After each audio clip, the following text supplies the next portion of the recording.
Hello and welcome to the One-on-One podcast. If you're enjoying the show, consider signing up for the Patreon. There you get ad-free content, early access, exclusive episodes, and monthly supporter hangouts. You can find it at patreon.com/the One-on-One podcast. If you don't like the subscription-based models, there are other ways of supporting the show that are linked in the description. Thank you for tuning in and enjoy this episode. They said it was forbidden. They said it was dangerous. They were right. Introducing the paranoid American homunculus owner's manual. Dive into the arcane, into the hidden corners of the occult. This isn't just a comic. It's a hidden tome of supernatural power. All original artwork illustrating the groundbreaking research of Juan Ayala, one of the only living homunculologists of our time. Learn how to summon your own homunculus, an enigma wrapped in the fabric of reality itself, their power at your fingertips, their existence, your secret. Explore the mysteries of the Aristotelian, the spiritual, the Paracelsian, the Crowleyan homunculus, ancient knowledge lost to time, now unearthed in this forbidden tale. This comic book holds truths not meant for the light of day, knowledge that was buried, feared, and shunned. Are you ready to uncover the hidden? The Paranoid American Homunculus Owner's Manual, not for the faint of heart. Available now from Paranoid American. Get your copy at tjojp.com or paranoidamerican.com today.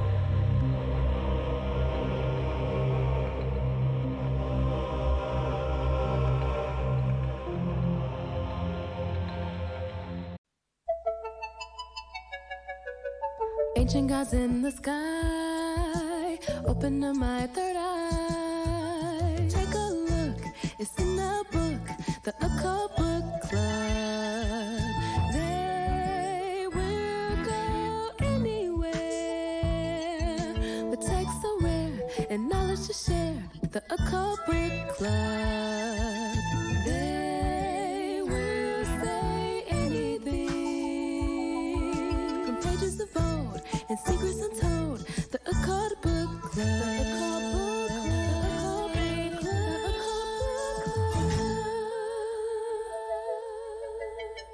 The Occult Book Club.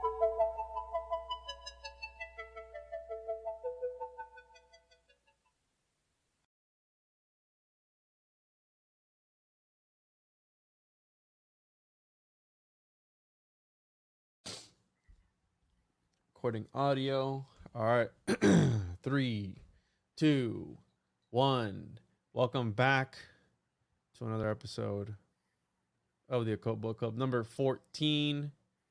And today we're going to be talking about the Illuminati formula used to create an undetectable, total, mind-controlled slave. All right. Are you allowed to say slave? Can we say slave? Especially in the first 7 minutes, right? Listen, I think it's 7 to 15 seconds, but we have an intro and all that stuff, so it won't really matter. But Thomas, you bring up a good point, because I've been bleeping out certain combinations of words lately on my videos on YouTube, and I'm not doing it because I want to. I'm doing it because if the video goes up anywhere else, like Rumble or Odyssey or Rockfin, or no one's gonna listen. No one's gonna watch it. So if you're on YouTube crying about, why is this censored? Nah, there's a black box over the screen. Blah, blah.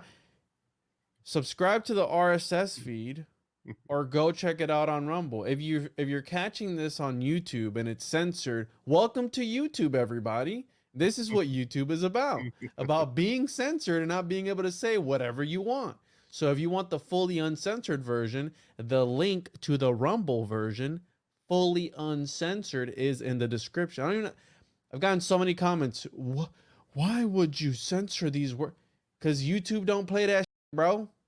And if we get flagged and we get our channel taken away, then we can't be on YouTube.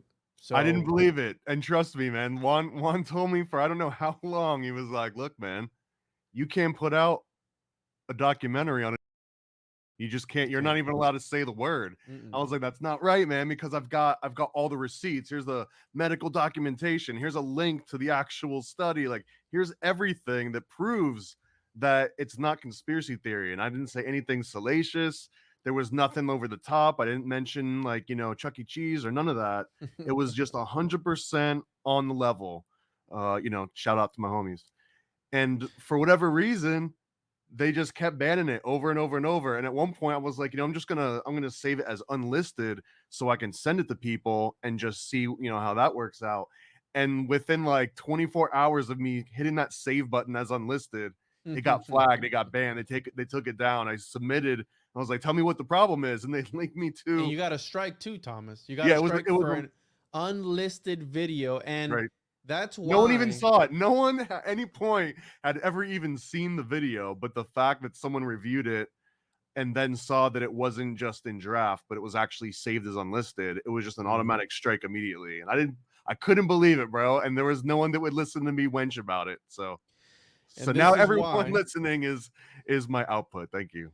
And this is why we or Thomas, whatever, it was an idea, suggestion, whoever, to put out this occult decode, because at the bottom of this you have these banned words and there's a screen share mode, because again they could potentially be screening the screen for words. That's how they got me 100% unequivocally. I had a picture of a vial of a on the screen, and just because it had the word, there was no words, there was no audio or anything at the same time. It was just a picture of a vial of an actual image, and that's what I got flagged for, because it had the word on the screen. I'm trying to, yeah, I could, it's gonna be fun. Every time I say a word, I can see Juan take a step and like start writing. So this is gonna be like every time I want to take a break, I'll just say like, watch, and he has to write it. Look, he's gonna write it. I have to, yeah, I have to, but that's fine. We have the tech. Point being, I'm gonna go light, man. I know it's not fun. No. It's fine, dude. It's 100% fine. We're gonna go regular. And I have the tech to take that off in 1 second. So for those complaining, there's a Rumble version. There's the RSS feed version. Check it out on there, tjojp.com. You can find my RSS feed. I always post the links in the description. I don't know if Thomas has his RSS feed set up already. I know he has a Rumble, and I think I'm on the way there, kind of. I don't know. We'll figure that out soon. Anyways, welcome to YouTube, everybody. Also, another warning. This book, I don't know what Thomas made me read, but it's NSFW, not suitable for work. So I'm going to say that up front. We're going to say some wild things. I like to, you know, this is going to be one of those episodes that, yeah, if you're playing this for your customers and like your bookshop, maybe put the headphones on. Yeah, turn it back on Katy Perry. This is not the episode to be playing out loud. I know people message me that they listen to me with their kids. That's awesome. I try to keep the language clean for everybody. And yeah, that's something I'll censor. Like like if I have a guest who's overly cussing or whatever, I'll take out a whole bunch of the words. I had somebody say, they said probably, I think 37 times. They said like another 40 something times. So I had to censor all that out like in one other episode, but you know, I'll clean up the language. I know there's sometimes if it was 93 total fucks, it might have been some like magic going on, bro. Right, they could activated a portal into another dimension. But this is going to be one of those episodes that's very dark. The content material itself is degenerate, so you've been warned, and it's going to be interesting to see how we even get this on YouTube, if it even makes it on there. But anyways, I'm glad we have that all out of the way. Make sure to get your homunculus owner's manual. We're gonna be getting into the. We're gonna be getting into the off the lens, bro. Yeah, sorry, bro. It's actually just so gonna get the homunculus. Is that inverted for you? It's inverted for me on my camera. It looks right for me. So homunculus owner's manual, tjojp.com. The link is on there. Published by Paranoid American Comics. He also has a whole bunch of other stuff. We have The Chosen One. We have The Occultus Mundi.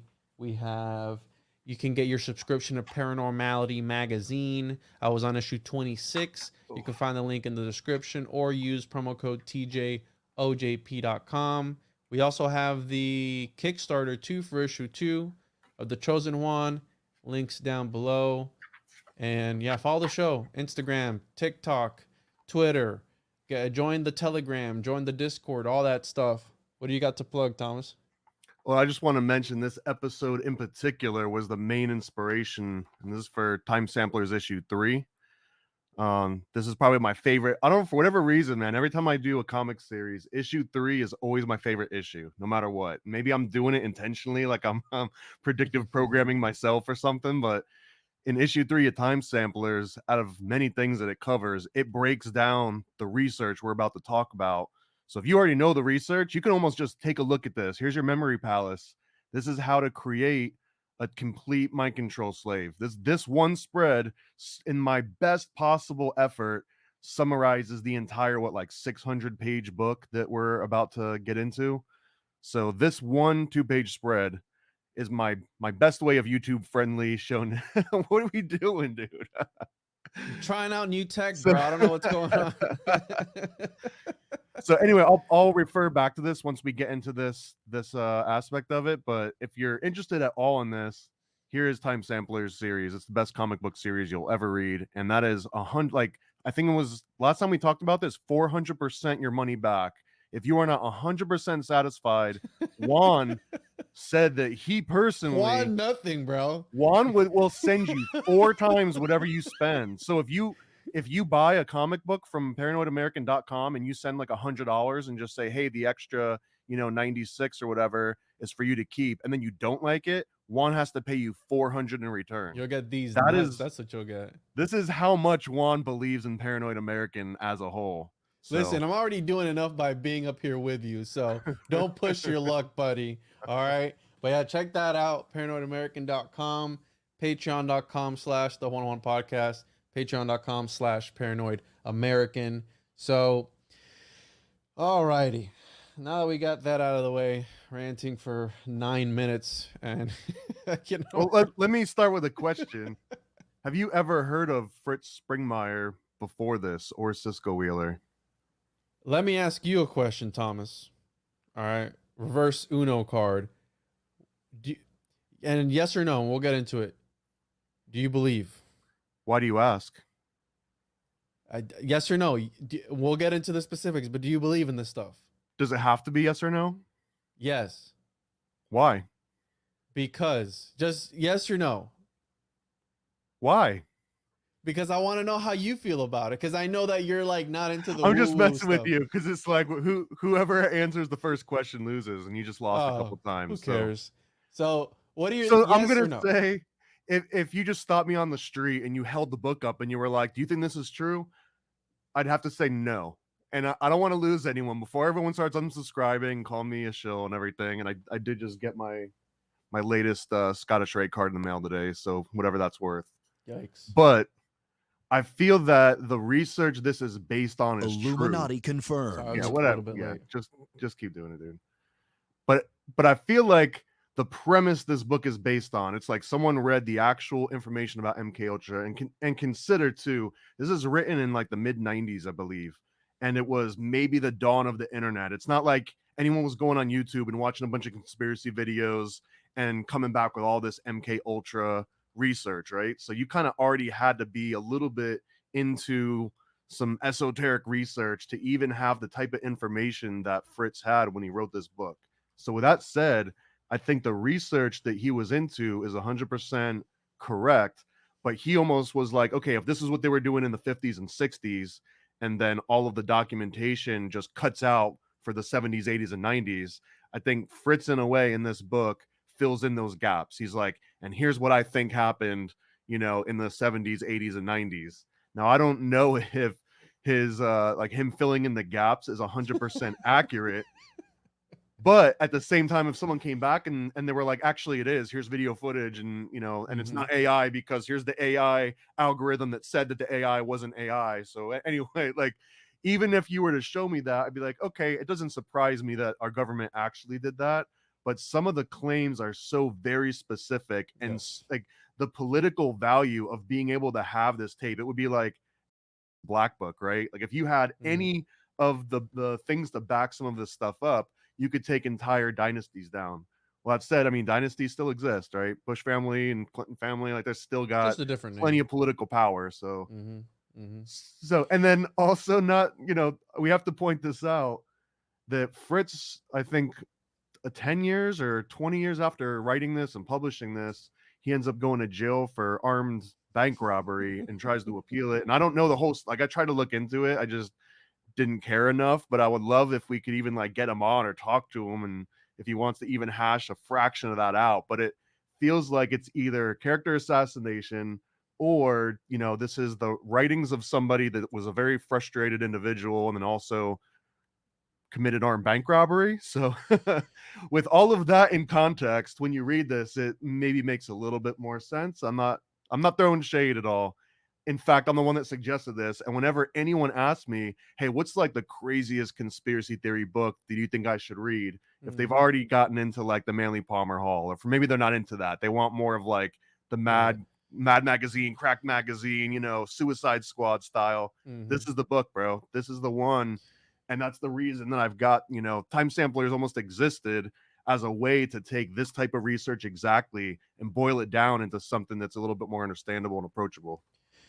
I had never heard of Fritz. I thought he had passed. I thought this was like an older book. I thought this was from, I mean, it couldn't have been that old. I know it's pretty dated, some of the information in it. It's from I'm pretty sure it's 90s. 96, I believe. 96. There's not a lot of information either on like the actual book itself online, but yeah, 96 from what I'm seeing, and I hadn't heard about him. And then when I had looked him up to try and get a little bit of like a background on this guy, there's really not a lot of information on him, but we know a person, right? Donut, shout out to Donut, who's actually had him on before. So he's an actual guy born in 1955. He's 68 years old, and he's in Kansas, I guess is where I actually at. just saw that there was like a GoFundMe that was started late last year that he had some kind of a medical issue coming out of anesthesia or something, but they got like an active GoFundMe and with a bunch of comments as much as 30 days ago saying like, get better, Fritz. So I don't know if it's legit.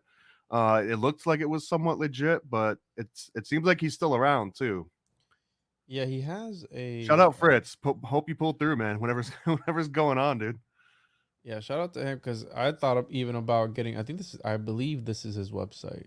I'm not 100% sure, but I believe It's hard to tell, right? Like anything that comes up, someone could just be saying that it's him. It's really hard to know exactly like what he's doing these days. So I hadn't, and check out the Wikipedia. Is an American author of conspiracy theory literature who has written a number of books claiming that a global elite who belong to satanic bloodlines are conspiring to dominate the world. He has described his goal as, quote, exposing the new world order agenda. Now, when you said earlier about recommending stuff to people, I think Manly P. Hall, that's more like the esoteric occult magic side of it. And You got to figure out where someone's at. Yeah, but you can't give him this book, bro. Like, to start off, you can't give him this book. Are you crazy? Maybe. No. I have before. Oh, you degenerate. Oh, I mean, I don't know. I guess I'd be like that YMCA counselor where someone brings you their baby and they're like, hey, I heard that we can bring, and I'm just like, before you finish your sentence, I just throw them in the deep end and it's just like, yeah, they figure it out. As you're like signing him up for the class, you just chuck the baby into the water. Yeah, I don't think this is pretty heavy as far as like conspiracy stuff. And really, when I first started my whole like podcasting stuff, I was really more interested in the more like what I would consider the conspiracult. It's like the mixture between almost kind of sort of not QAnon 100%, right? Like I think QAnon is kind of dumb, right? But like that line of thinking, kind of dumb. Wow, you're leaving a little bit of room there for fans, right? It's kind of retarded. All right, Paranormal. It's retarded. Don't want to lose your Patreons. No. I don't think any of my patrons are like heavy Q people, but the concept of the elites worshiping like miscellaneous gods, I can get behind that. But then when they step it up to like other stuff, like Trump is the Messiah, or JFK 33 ritual with Jane Shelby Downard. No, that I can get behind. I like that. Like really? Mystical toponymy. Yeah, that I'm cool with. You know what, man? I'm fairly rational, I think, in the context of conspiracies and occult and stuff. Like, I think you believe way more than I believe. I'll just throw that out there. I think you believe a lot more, like a metric, like what? ton more. Like what, bro? Like what? Let's get into that in another episode. That might be a fun little series of just like All let's right. call out Juan and all of his beliefs. Okay. All But right. I do feel that on some of the things in this book, you might be like, okay, that's obviously BS. I feel like I might be able to sell you on some of it. And like I'll just throw an example like the woodpecker grid. When you're like, oh, is the woodpecker grid really real?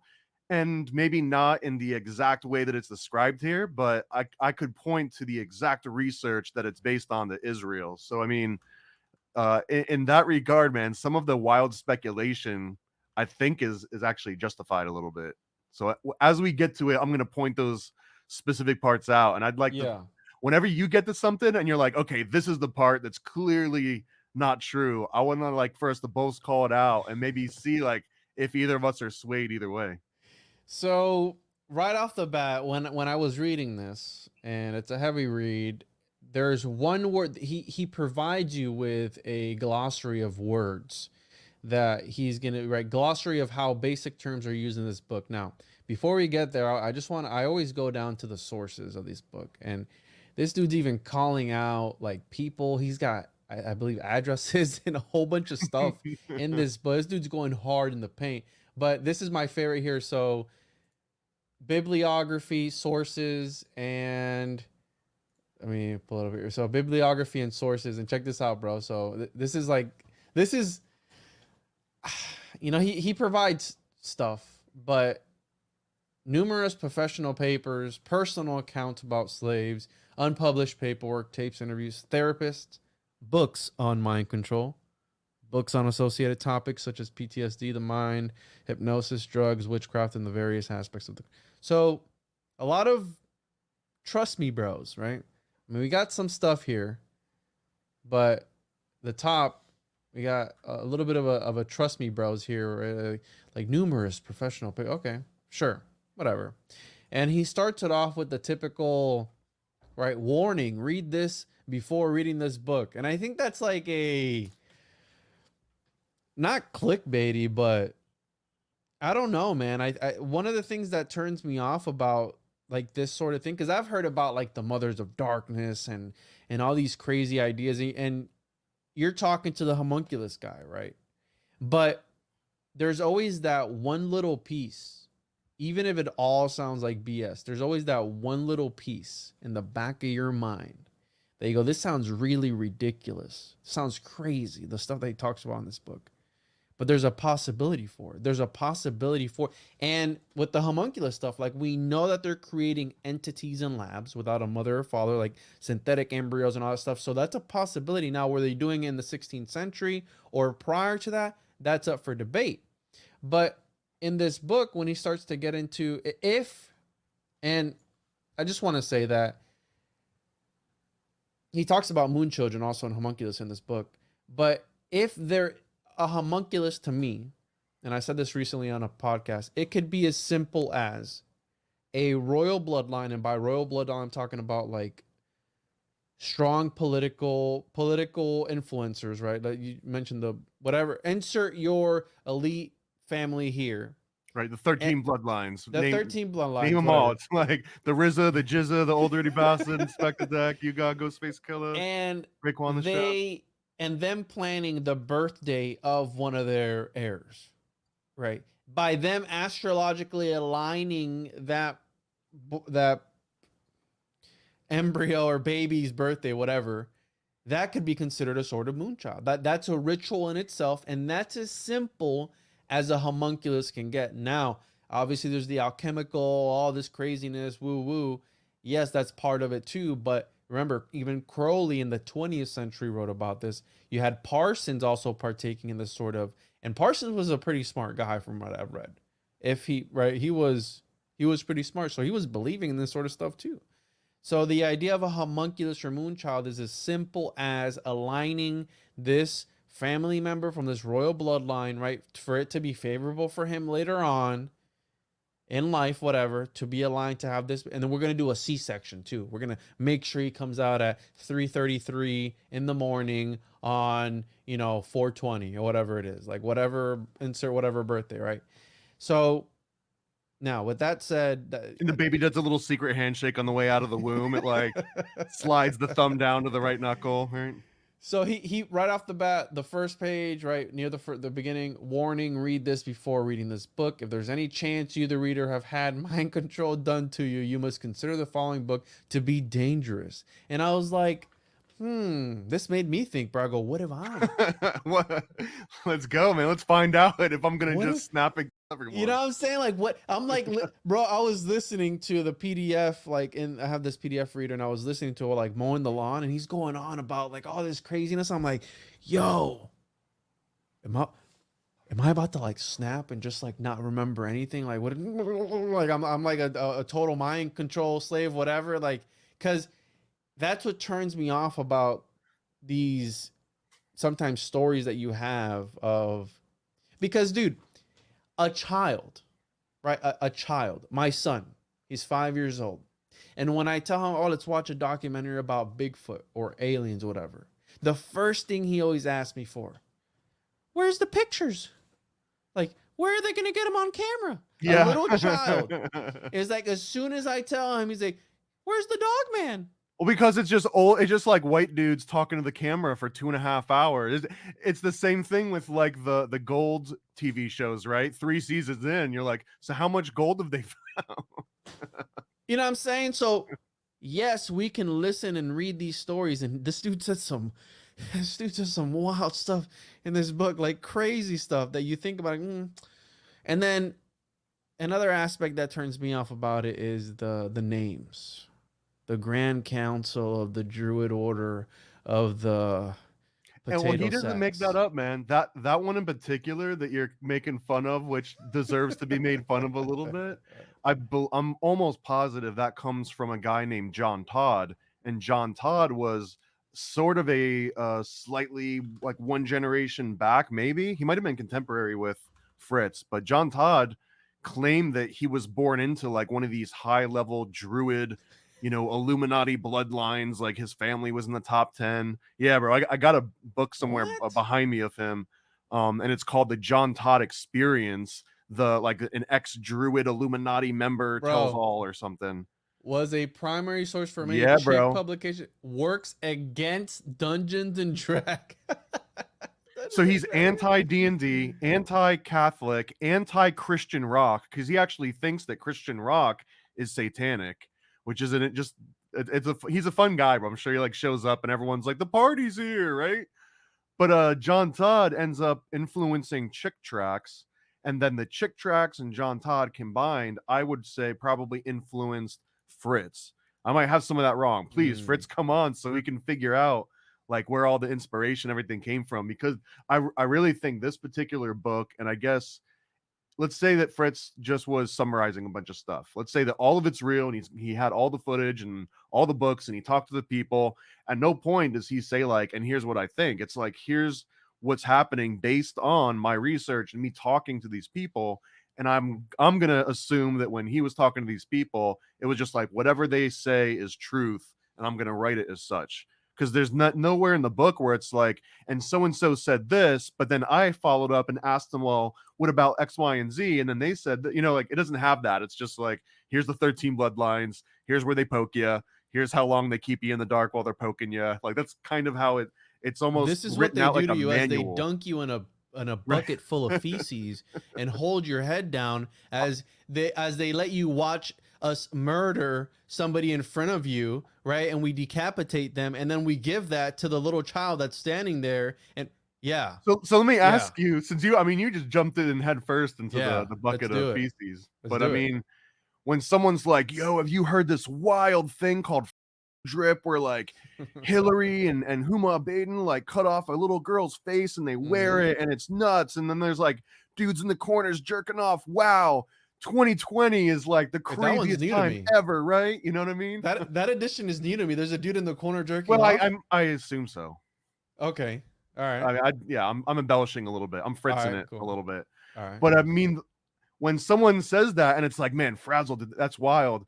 if you've read this book first, you're just like, oh, you must be on chapter 2. That's cool. Keep reading. You know what I mean? Yeah, exactly. It's like, chapter whatever, chapter 33. Oh, you're just at the face part. Sodomy by directed energy weapons. Yeah, you haven't gotten there. Yeah, that's my favorite part. I was like, dude, when I heard that, I was like, oh, like I was so mind blown. I was like, what did I just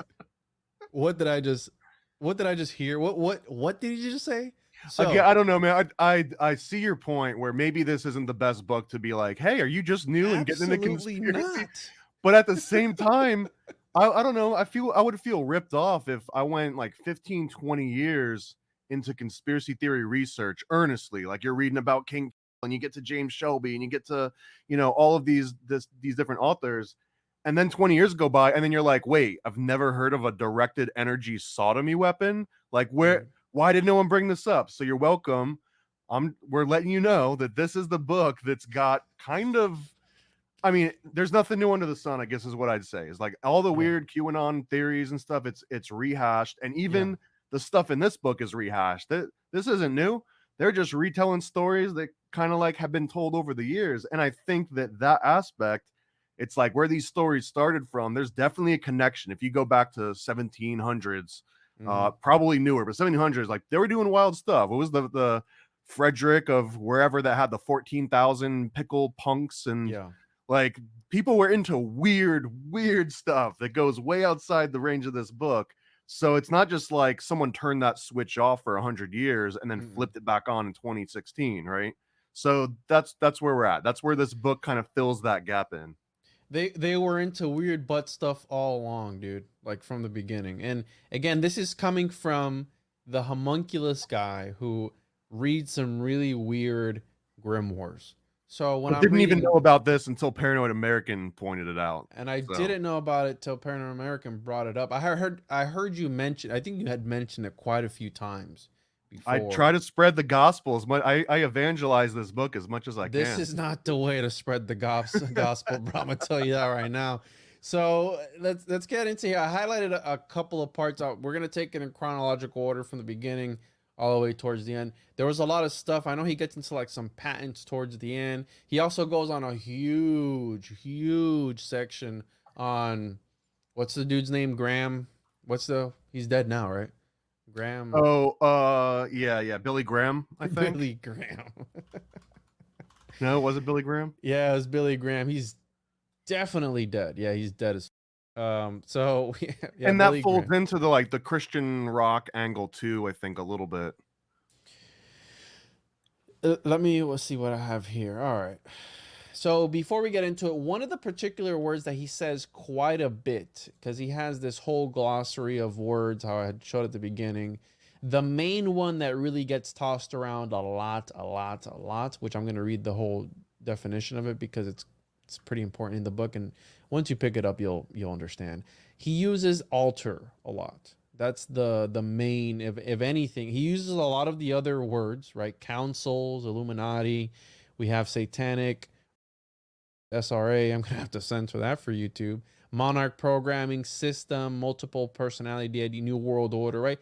Just the greatest hits, really. But altar takes the cake on this one because he uses this one the most. And an altar, our usage is trying to follow the programmer's usage of this word. And the programmers, I mean, yeah, we'll get there. A disassociated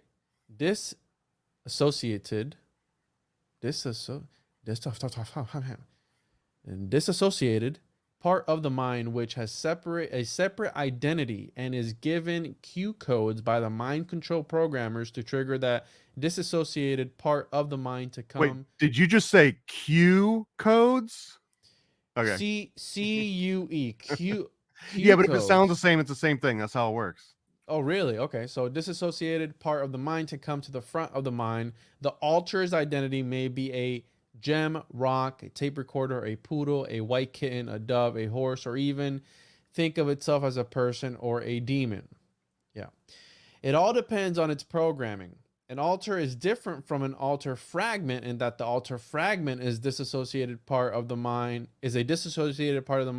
which serves only a single purpose. The programmers will give an alter a history and ensure that shadow alters provide a full range of accessible emotions. Sometimes the distinction between alters and alter fragments is vague, but examples from the two ends of the spectrum are easy to tell apart. We use the word alter in this book to conform to what programmers' charts are encoding as alters. A typical main Mengele created grid would be a grid of 13 by 13 principal A coded alters, which is 169 principal alter personalities. And I want to read this stuff so you can get a feel as to how the book kind of gets, like, he starts throwing in all this lore, like this extra lore. I'm like, all right.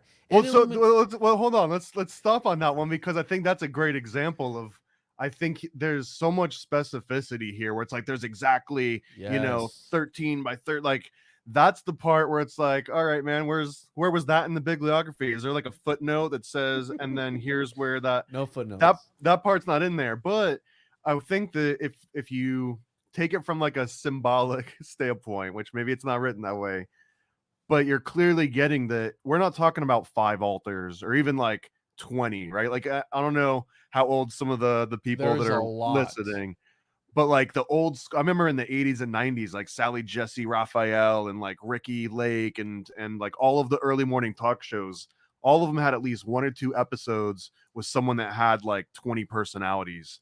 And it was almost like a game of like, oh, but Sally Jesse Raphael's got someone that had 60 personalities. Yeah, bro. But Jerry Springer, that dude had like 200. You know what I mean? So it's almost like the more personalities, the more impressive. But regardless, we're not talking about Juan and Juan's alter ego, or like Juan and like Grumpy Juan and Sad Juan and Fun Juan. There's probably some fun mascot names in there. But anyways, Jumpin' Juan. But once you get to like all of the different range, we're talking hundreds of alters, and some of them are like single use, right? Some of it's just like a ketchup packet that you tear open and you use it and you throw it away and it's just gone forever. And some self-destruct too, which is, or maybe in this case it's like a hoarder, like you use it and then you just kind of throw it in the ground and it's there for the rest of your life, but it just has no use to you anymore. Mm-hmm. No, absolutely. So it just again, it gets pretty weird. In Illuminati systems, and this, again, the lure, ceremonial altars will consist of 3 altars placed on a spinning pedestal together into triad goddesses or gods. That means that an A-coded altar on some levels is actually 3 altars spinning together, which must be locked in place to communicate with, and then rotated to communicate with the other 2. Yeah. So so to answer, I guess, what he's describing, which this isn't like proof that it's existing, but it's almost like, imagine there's 3 Juans right now. Like if I call up alter 7 of Juan, right? And you're like, and all of a sudden, like, so you like channel the Nick Cage version of the Juan alters, right?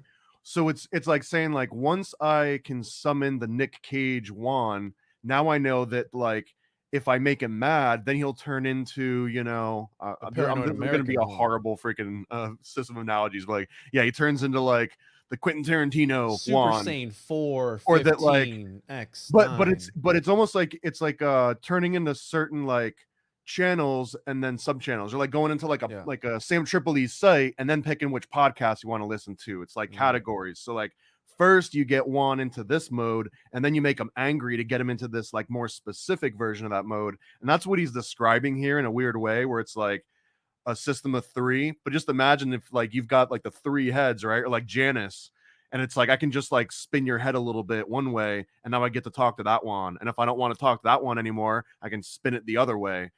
But he's outlining these rules where it's like I can't just be like, okay, I'm talking to Juan 7B, let me call up Juan 493B. You know what I mean? Like it doesn't work like that. You gotta like jump in and out of like folders, almost like you're going through like a computer system. And I think that books like this and ideas like this is what turns people off to conspiracies, because there is some truth in conspiracy theories. Like as far as I believe that elite people are in control. We know that there's a system, there's a hierarchy. We know that, we see that throughout history, rulers, the people under them, and stuff like this.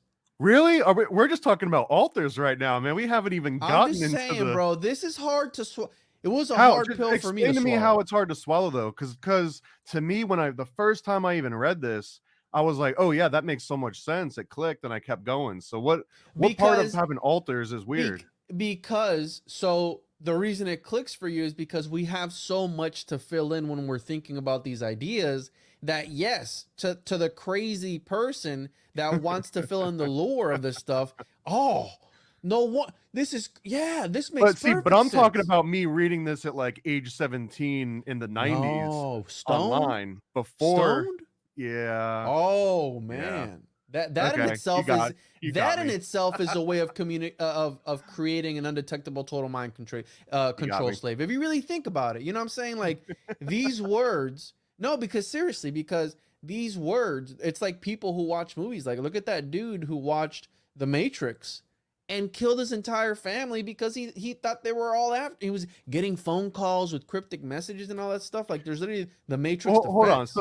So let me just see if this makes it a little bit more believable. You got Nick Cage behind you, right?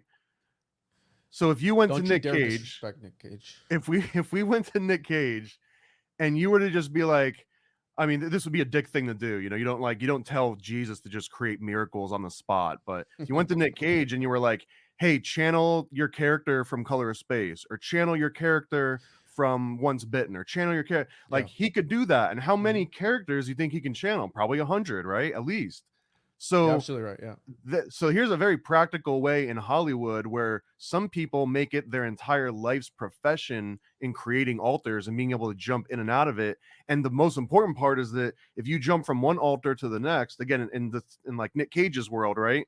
If the character he was just in is like crying and angry, and then he jumps into another one, that other one, it wouldn't be accurate if he was still carrying over the emotion from the first one. Like Mhm. he might still have tears running down his face, he might still have blood in his cheeks, and like his heart rate might be elevated because those are the physiological side effects of that previous altar. The second you switch, that'll like return back to a different state or go into a new one based on the new altar.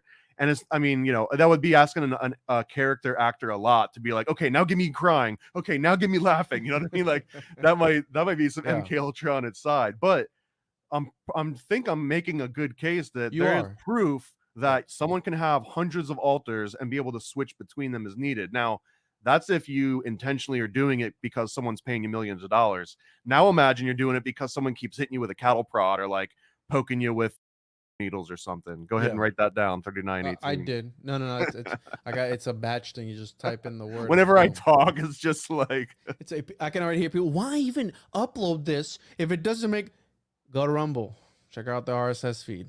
You won't regret it. So yeah, no, you're making an absolute great point when it comes to that. But then it's like the whole unsuspecting, and then you have. I mean, there's tons of interviews on and particular ones that I'm not gonna say any names, but you can look up like what are they called, the Daughters of Darkness, and there's various other ones that you could just listen to where it's just crazy.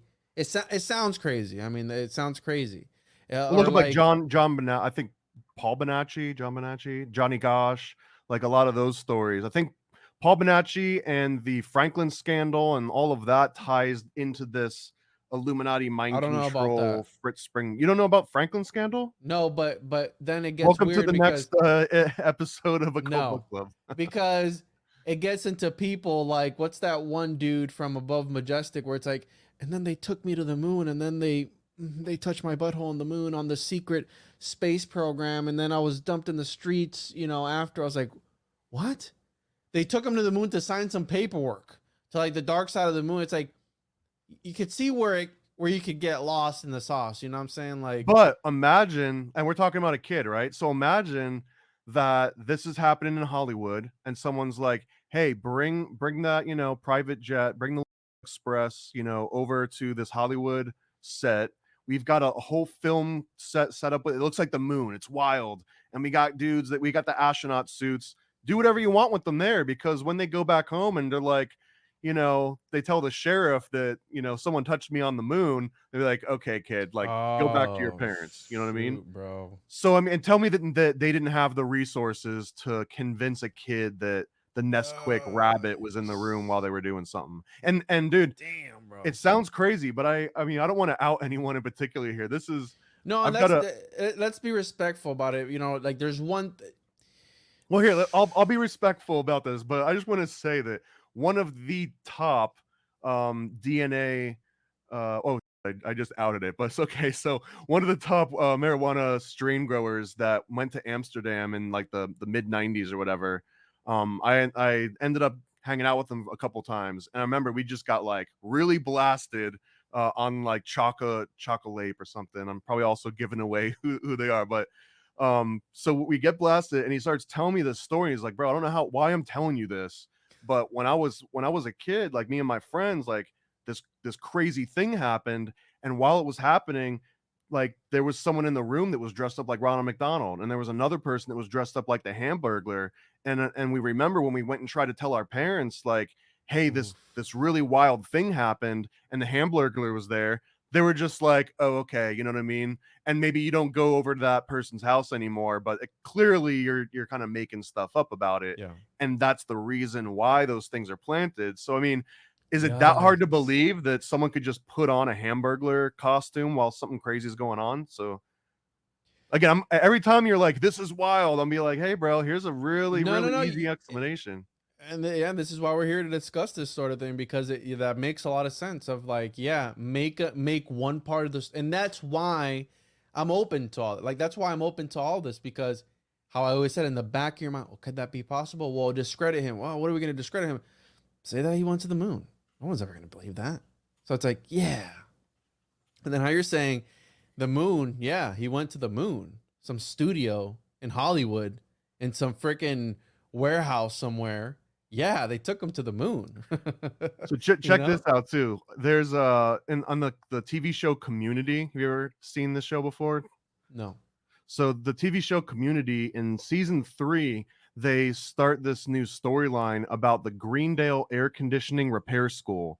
And basically it's almost like the HVAC repair school is like the Illuminati in the context of this TV show.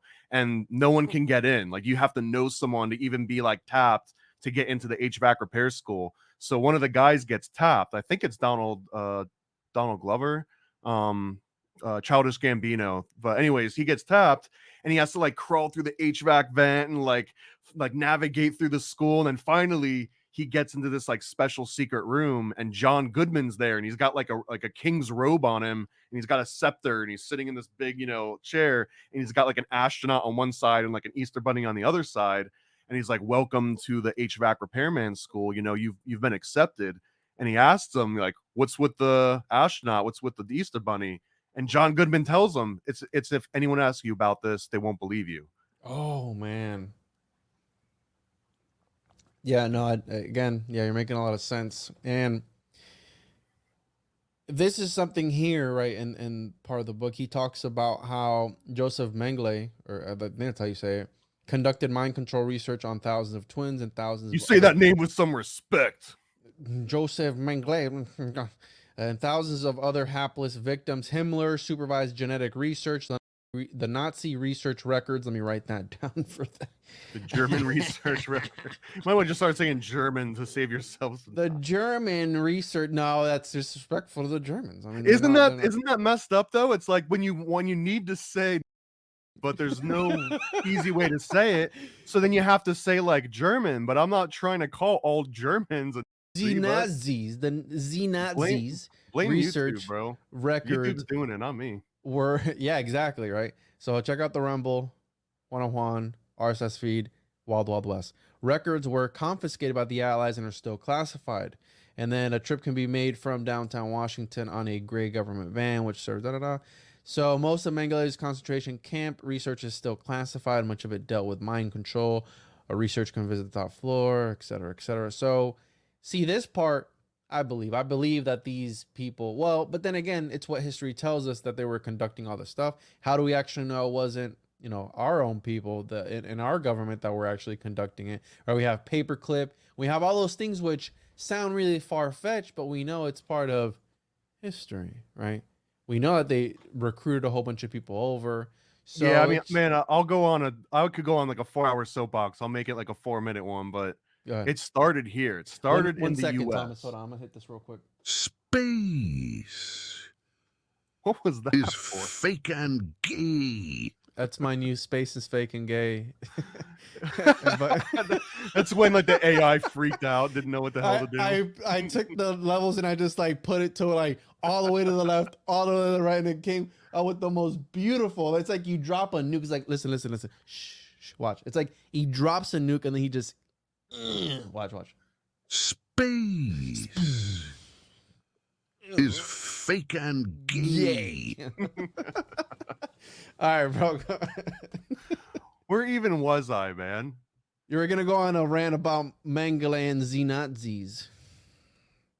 Oh, And I was just gonna say that it gets phrased often that it's like, oh, the U.S. went and captured the Nazis and brought them here and just continued the research. Nah, man, it was like if this was a relay race, it was like the United States started the race, right? And they were like, what a great word for that too. They started the race and they run with the baton. And then they run all the way over to Germany and they're like, yo, check this out, bro. This race is going really well over here. And they pass the baton to Germany. And Germany looks at it and they're like, damn, this is a great idea. We're going to make everyone in the country run this race. And then it was like, the Americans were sitting back like, damn, bro, like, that's not what that was supposed to be originally. Like, maybe eventually it would go that way, but you can't just force people to race. Like they have to want to race, you know what I mean? Or you have to entice them with money, like a monetary incentive to join a race. Or maybe it's like a punishment, like you've done too many bad things. Now you got to go and take a lap, right? Like you showed up to gym class and you were goofing off, and the gym teacher's like, "That's it for the next hour. Brown You're hair, running brown laps." eyes? How Yeah, bro. dare you? So I mean that's the way I see it. Is like the Americans were like, "Hey, we should get everyone into racing."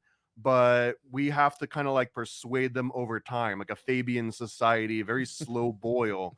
And Germany had no chill about it. They were just like, no, racing is great. Everyone needs to race today. You know what I mean? So anyways, that happens. They lose the race, you know, and then the Americans go over and we're like, you guys have developed some great racers. Like you've been training for 4 or 5 years. Like you are fast. You are good at your craft. It would be a shame for you to just like stop racing. You know what I mean? Like if you're so good at it. So why don't you come over to the US? We'll put you in a US jersey and you can race for us now. And let's just forget about like that horrible team and like the bad manager. Everyone knows it was just the manager that was the asshole and it wasn't any of the players. You know what I mean? Yeah. So They were anyways, orders. that's the analogy. It started in the US and it was very much like a capitalist based, like do this thing, right? Like make sure that you never have kids again and we'll give you this amount of money. Or oh, you've been to jail too many times, you know, that's your third you know, it's like your subway card, right? They clip it was like, oh, that was your 12th visit, sorry, pass through the clinic on the way out and they're gonna tidy something up for you. But when it went to Germany, it was just everywhere. So we'll get rid of the cripples, the retards, and those other people too. They can go. No, I'm just kidding. So again, that's the soapbox though, is it wasn't that we went over and found nasty people doing nasty things in Germany and brought them back and then it went out of control. It was like we started the fire and then it spread a little bit and got a little hotter. And then we were like, okay, now we know what not to do. So let's go ahead and keep doing what we were doing and then not do this one thing that Germany did. You know, anyone listening to this, Thomas, could really take some of this stuff out of context and maybe call you a sympathizer. I don't know. It's just me thinking outside the box, dude. A sympathizer of who? Of the people who finished the race. Anyways, let's see here. Let's They didn't finish it. They're still working on it. I think it's going to be going for a while. All right. We have here. There was, what was the other page? Man, I missed the page here where he talks about the precedent was supposedly a wife who went to a doctor who had told who told her she had syphilis. The wife assumes she got it from her husband and divorces him. Then she learns she doesn't have syphilis. The husband then sues the doctor. Upon the bizarre case rests the legal precedent for a third party to sue a person who gives advice, such as family members suing a therapist. Upon this weak precedent, an abusive father who worked for Monday. Why did I highlight this right here? California successfully destroyed a legitimate therapist who was trying to save his daughter who was a program monarch victim. Oh, okay. So I think he's talking about how more people don't come out because of this. And upon this weak president, an abusive father who worked for Monday in a winery in California successfully destroyed a legitimate therapist who was trying to save his daughter who was a program monarch victim. Supposedly, the therapist had implanted false memories of in his daughter. Let me write that down. You couldn't think of it back. I could see you like, what word should I use? Yeah, we're Fuck just it. sending it, bro. Whatever, dude. This episode's fucked. Has been so memories of and his daughter. When the records show that the daughter's mother told the therapist the girl had been by her father. When a valid case of SRA and repressed memories went to trial in Washington State involving a police officer whose family was MPD, Dr. Richard Offshee of false memory syndrome, and you can see, is that legitimate? I don't even think I looked at it. False memory syndrome. What is that? False memory syndrome is No, actually, spindrome. well, I think that that's just his way of saying, like he's making fun of the word. Instead of calling it false memory syndrome, he calls it false memory spindrome. Like they're spinning it to be real when it's really. And then it gets into this weird area of contention of whether or not you think it's possible to implant false memories in someone, or can someone like like have you ever heard of the McMartin preschool trial? Enlighten me, Thomas. So McMartin preschool trial was in the height of the satanic panic of the 80s and 90s, and a bunch of kids started making these accusations that they had like underground tunnels, and they were making them watch the slaughter of goats, and then like the daycare people that were taking care of them were like doing all kinds of nasty things with like the animals and the blood and the kids and the this and the that and the airline food. But then I guess they go to these therapists, and the therapists start showing them dolls, and they're like, this is where the joke, like, show me where they, he touched you on the doll. This is a huge element of that. This is the McMartin preschool trial. And the kids start basically getting influenced. So if you ask a kid, you're like, well, did they touch you in a bad way? Yeah, yeah. And all of a sudden, like in one aspect, right? And the kid, it's like, why am I getting this weird attention? Why are they like so hyper focused on me all of a sudden? Like normally people don't pay attention to me. I'm just a kid, and they're just like, there's a kid over there. But all of a sudden, it's like they're really concerned. So they would kind of like feed into it. Yeah, maybe he did. Oh my God, he did. Here, let's get another few adults in here and give you some more attention. So that's the one extreme of it, right? So it's like the more you make things up, the more attention you get. And on the top of that, it's almost like polluting the well. So this is, if you were in like a court case, they would usually say leading the witness. You're not allowed to be like, so Juan, on Friday at 4, you left at like 3:30, right? You weren't there at 4. You left at 3:30. Like if you're prefacing it up so that all you have to say is yes or no, then it's like I get to say everything about it, and you can just like nod yes or no. So that's kind of one premise of false memory syndrome, is that these kids would Spindrome.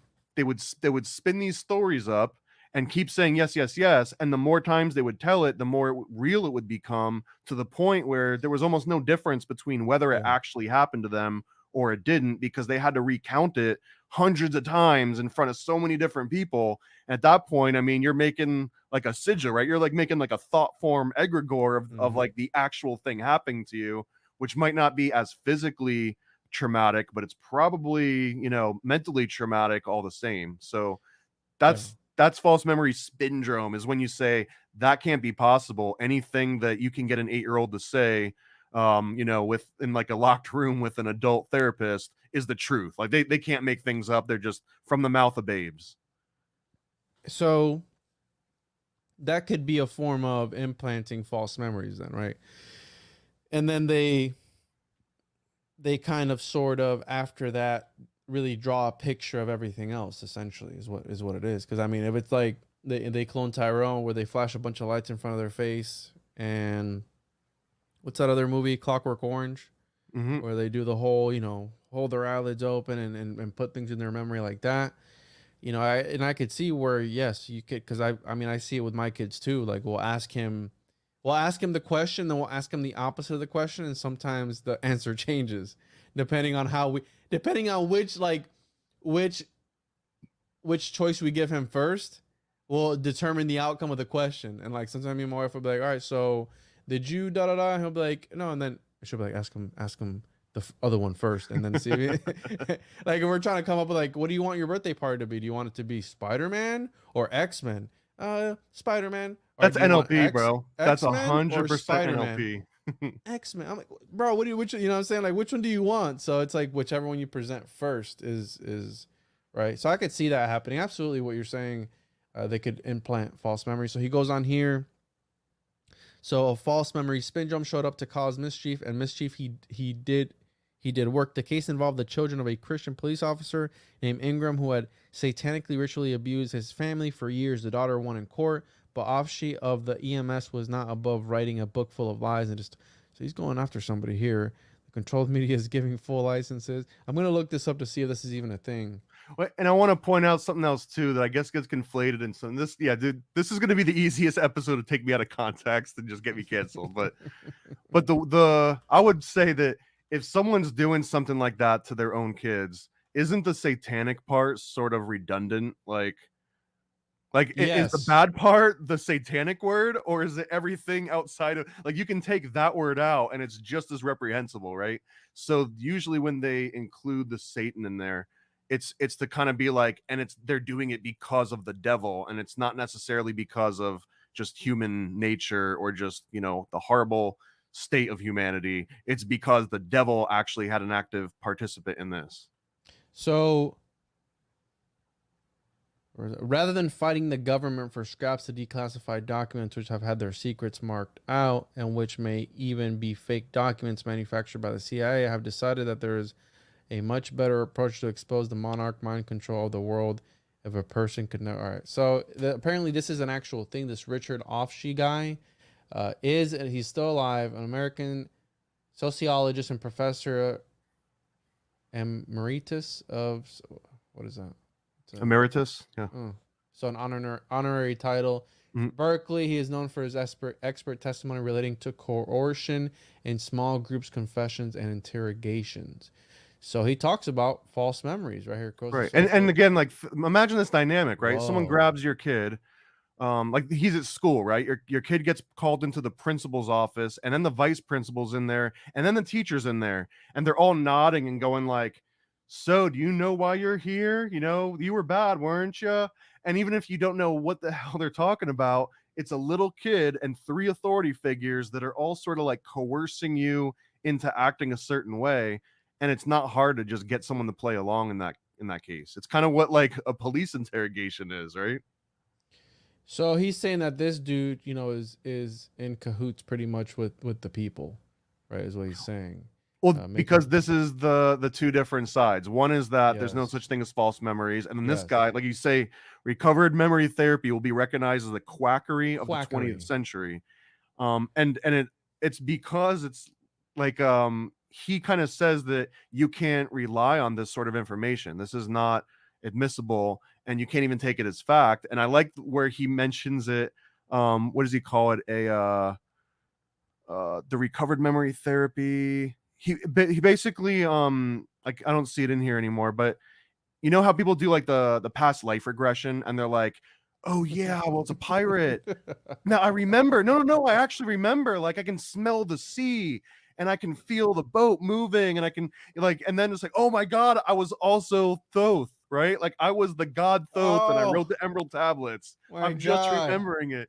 I was Barney, the bear, the dinosaur. So, and yeah, and everyone's always like a king, and never like the guy that's like The the toilet there, scrubber. right? Yeah. But I mean, that's kind of the same premise. That's an extreme hyperbole version of it, but the guy that you just had pulled up there, that Fritz is saying he's part of the Illuminati, he's part of the Satanists and stuff. It's more like that guy is saying like, hey man, maybe like your past life shouldn't be admissible in court. Like, it's cool if you think you were a pirate 100 years ago or 200 years ago, but you don't really have a lot of proof for it, so we're not going to go with that. So that's sort of what he's saying. Be like, if, hey, that's great, you pulled my 7-year-old kid into a room and got interrogated by a bunch of adults for 3 hours, and he said all this crazy stuff, that's cool, but like, until you got proof, like, we can't actually accept that as fact. So that's Exactly. in my mind, that's the line of contention. It's not that like anything a kid says is obviously a lie, or that everything that they say is made up, but there might be like some middle ground. But you got Fritz on one far end of that extreme, and then this guy kind of at the other end, fighting each other. So that's like, next time you guys have, I know you do the reality czars, next time you have like a person telling their story about encountering Bigfoot or Dogman, just like throw thrown for a loop, bro. Like as soon as like, yeah, I saw a dog, man, he was charging straight at me. Just, yo, how big was his dick, bro? I knew you were gonna say it. I knew it.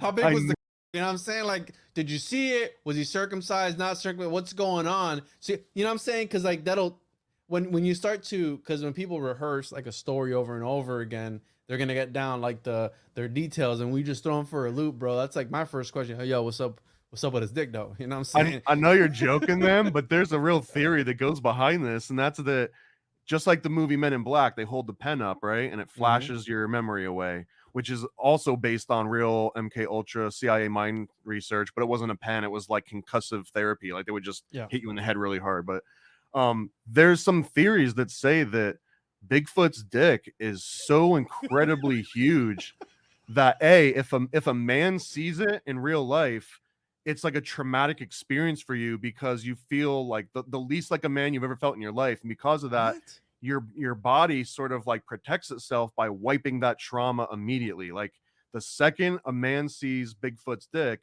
you forget it immediately because you can't fathom that there's something that's just so incomparable. And at the same time, if a female sees Bigfoot's dick, they are just so overcome with just pure ecstasy and orgasm that it also like removes itself from their memory because the sensory perception overwhelms your ability to implant that memory into your neurons.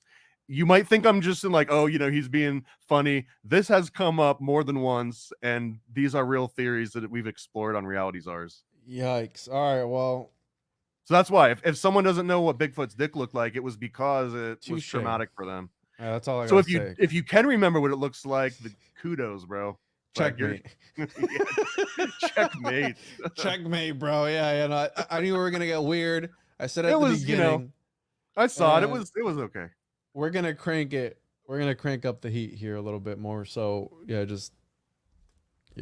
all right.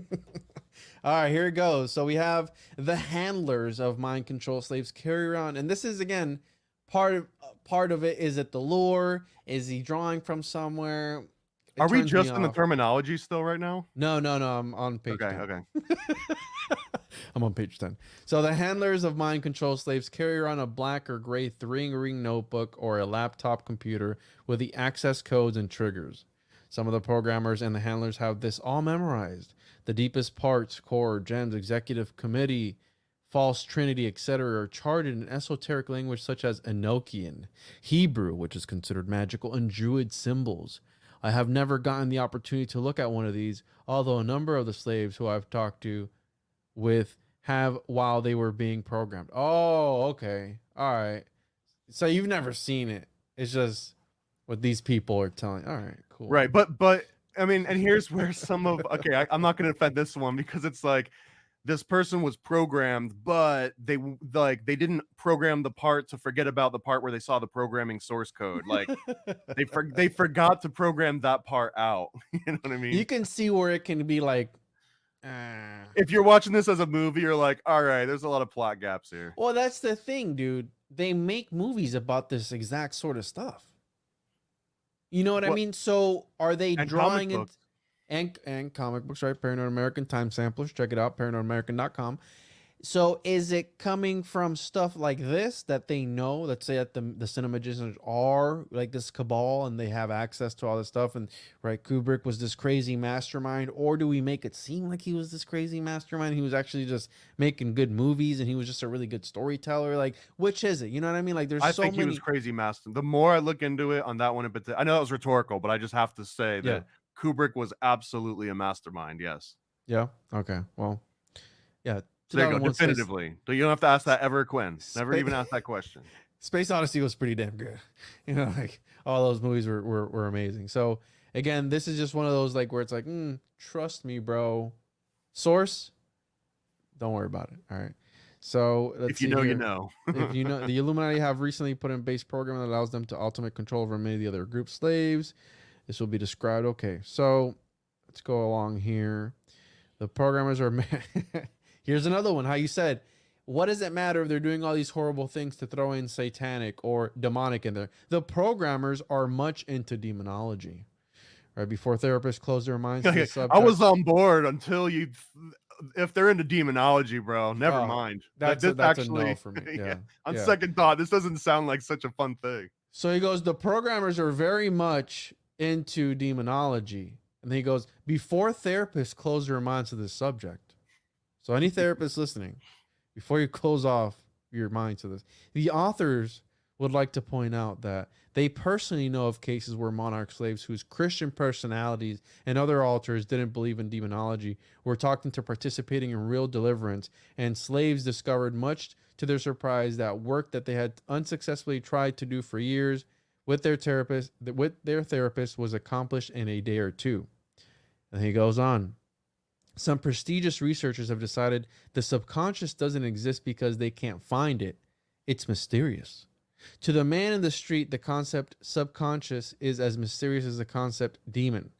Both have been the objects of intense research by the US/Brit/German intelligence groups. In fact, many of the concepts in this book have been purposely obscured by the Illuminati's control over the media and universities.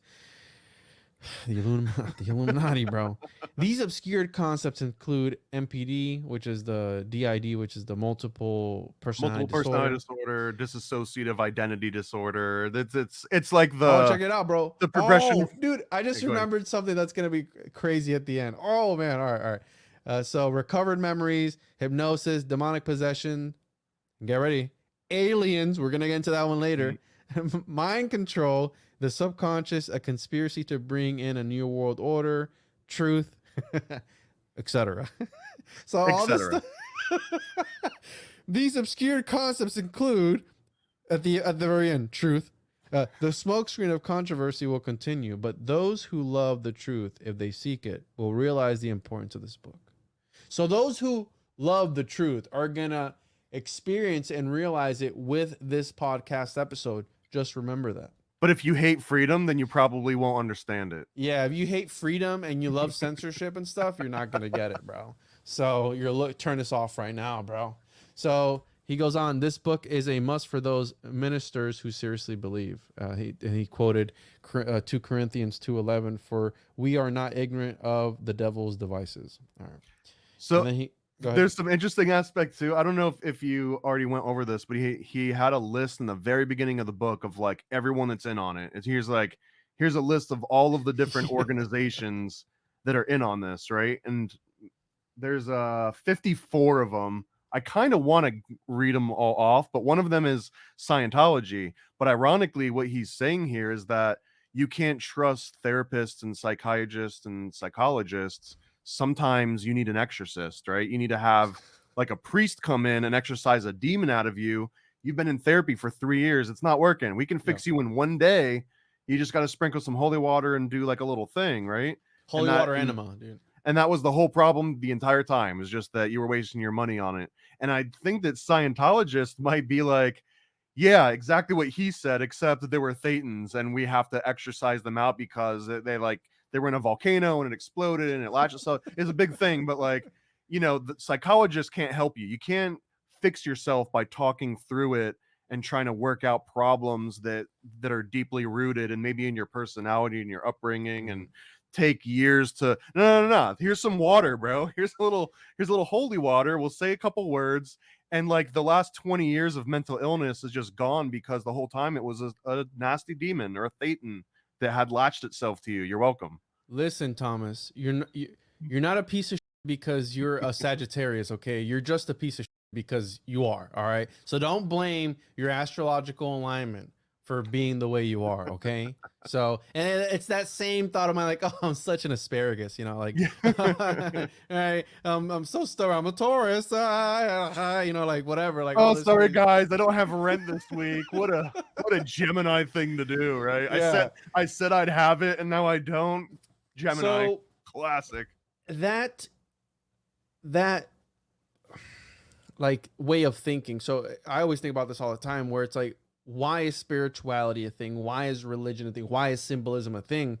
And it's like they work on people's subconscious, like all he's talking about, and they can quite literally control it, like beliefs, ideas, which are these things just floating around can have so much control over somebody. And now you're saying it's like I've tried a therapist, then I walk into this establishment, you know, Catholic, Christian, whatever, and they do this thing on me, and boom, I feel better. It's like, what was holding you back the whole time? Like what? Well, you know what I You hear know? too? Like again, even if that was a rhetorical question, it's almost like someone saying, "Man, I've been going into like these clinical settings with fluorescent lights where I have to sit down and fill out paperwork and pay all this money, and like I don't know, whatever reason, it's not alleviating my anxiety." Like, you know what I mean? Yeah. And then it's like, but I went into this church and there was no one else in there, and they had high ceilings and there was like music going on, and I smelled frankincense. I've never smelled frankincense before. That was crazy. And they had stained glass. When's the last time I saw stained glass? And then like this dude came over and we had a talk for like 20 minutes. He fixed it. You know what I mean? Yeah. And it's like maybe the problem was just that, you know, you needed a complete change of everything, of scenery and everything. So anyways, I won't go on that rant too much, but a lot of people are just like, oh, it was because the religion fixed it. And it's never like, oh, it's because I completely changed my perspective and tried something out of the ordinary, as opposed to repeating the thing that wasn't working for 5 years. Yeah, no, I get exactly what you're saying. So yeah, change of scenery, and yes, absolutely. And we have A little bit of here frankincense. That's all a you little need. bit, little bit of frankincense. So he touches here. Moses confronted the satanic magic of the Pharaoh's magician, who could create live snakes from sticks.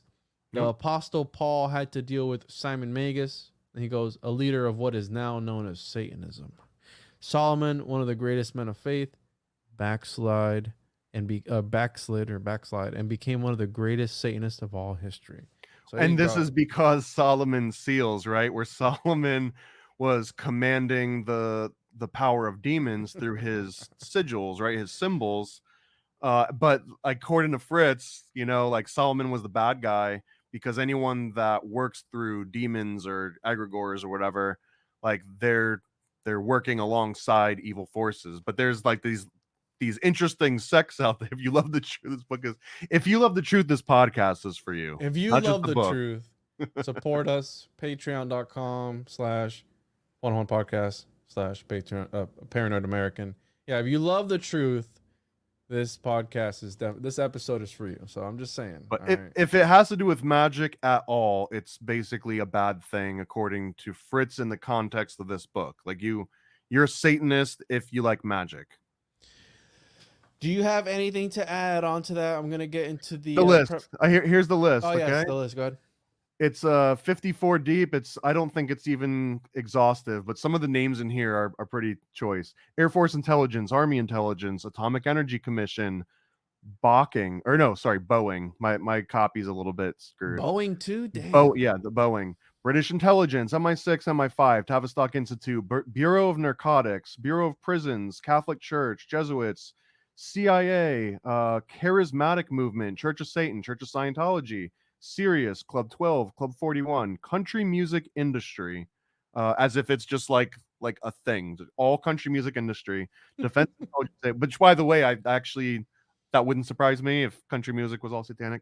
Federal Bureau of Investigations, Freemasonry, especially the Uh-oh. Palladium Rite.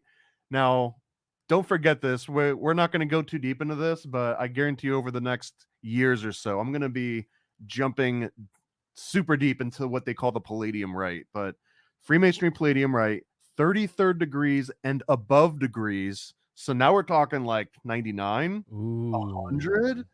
So Thomas, the don't talk too much. I know you can't say a lot. okay, So just in okay. case. Gay Pan, I don't know what that is. German Intelligence Agency, GHG, Hollywood, just the word Hollywood, House of Saudi, the Illuminati, also known as the Circle, also known as Mariah, also known as Mariah Conquering Wind. Have you ever heard of that before, by the way? No. That is one of the coolest alternative names for the Illuminati, by the way. Mariah Mariah. Conquering Wind. It's a biblical reference that I don't remember. Gnosticism, Luciferians. By the way, if you're a Gnostic, you're in the Illuminati. Just already. Sorry to break it to you. If you're in the Fraternal Order of Saturn, if you are in the Golden Dawn, you are Illuminati. The Internal Revenue Service, also, by the way, you're in the Illuminati.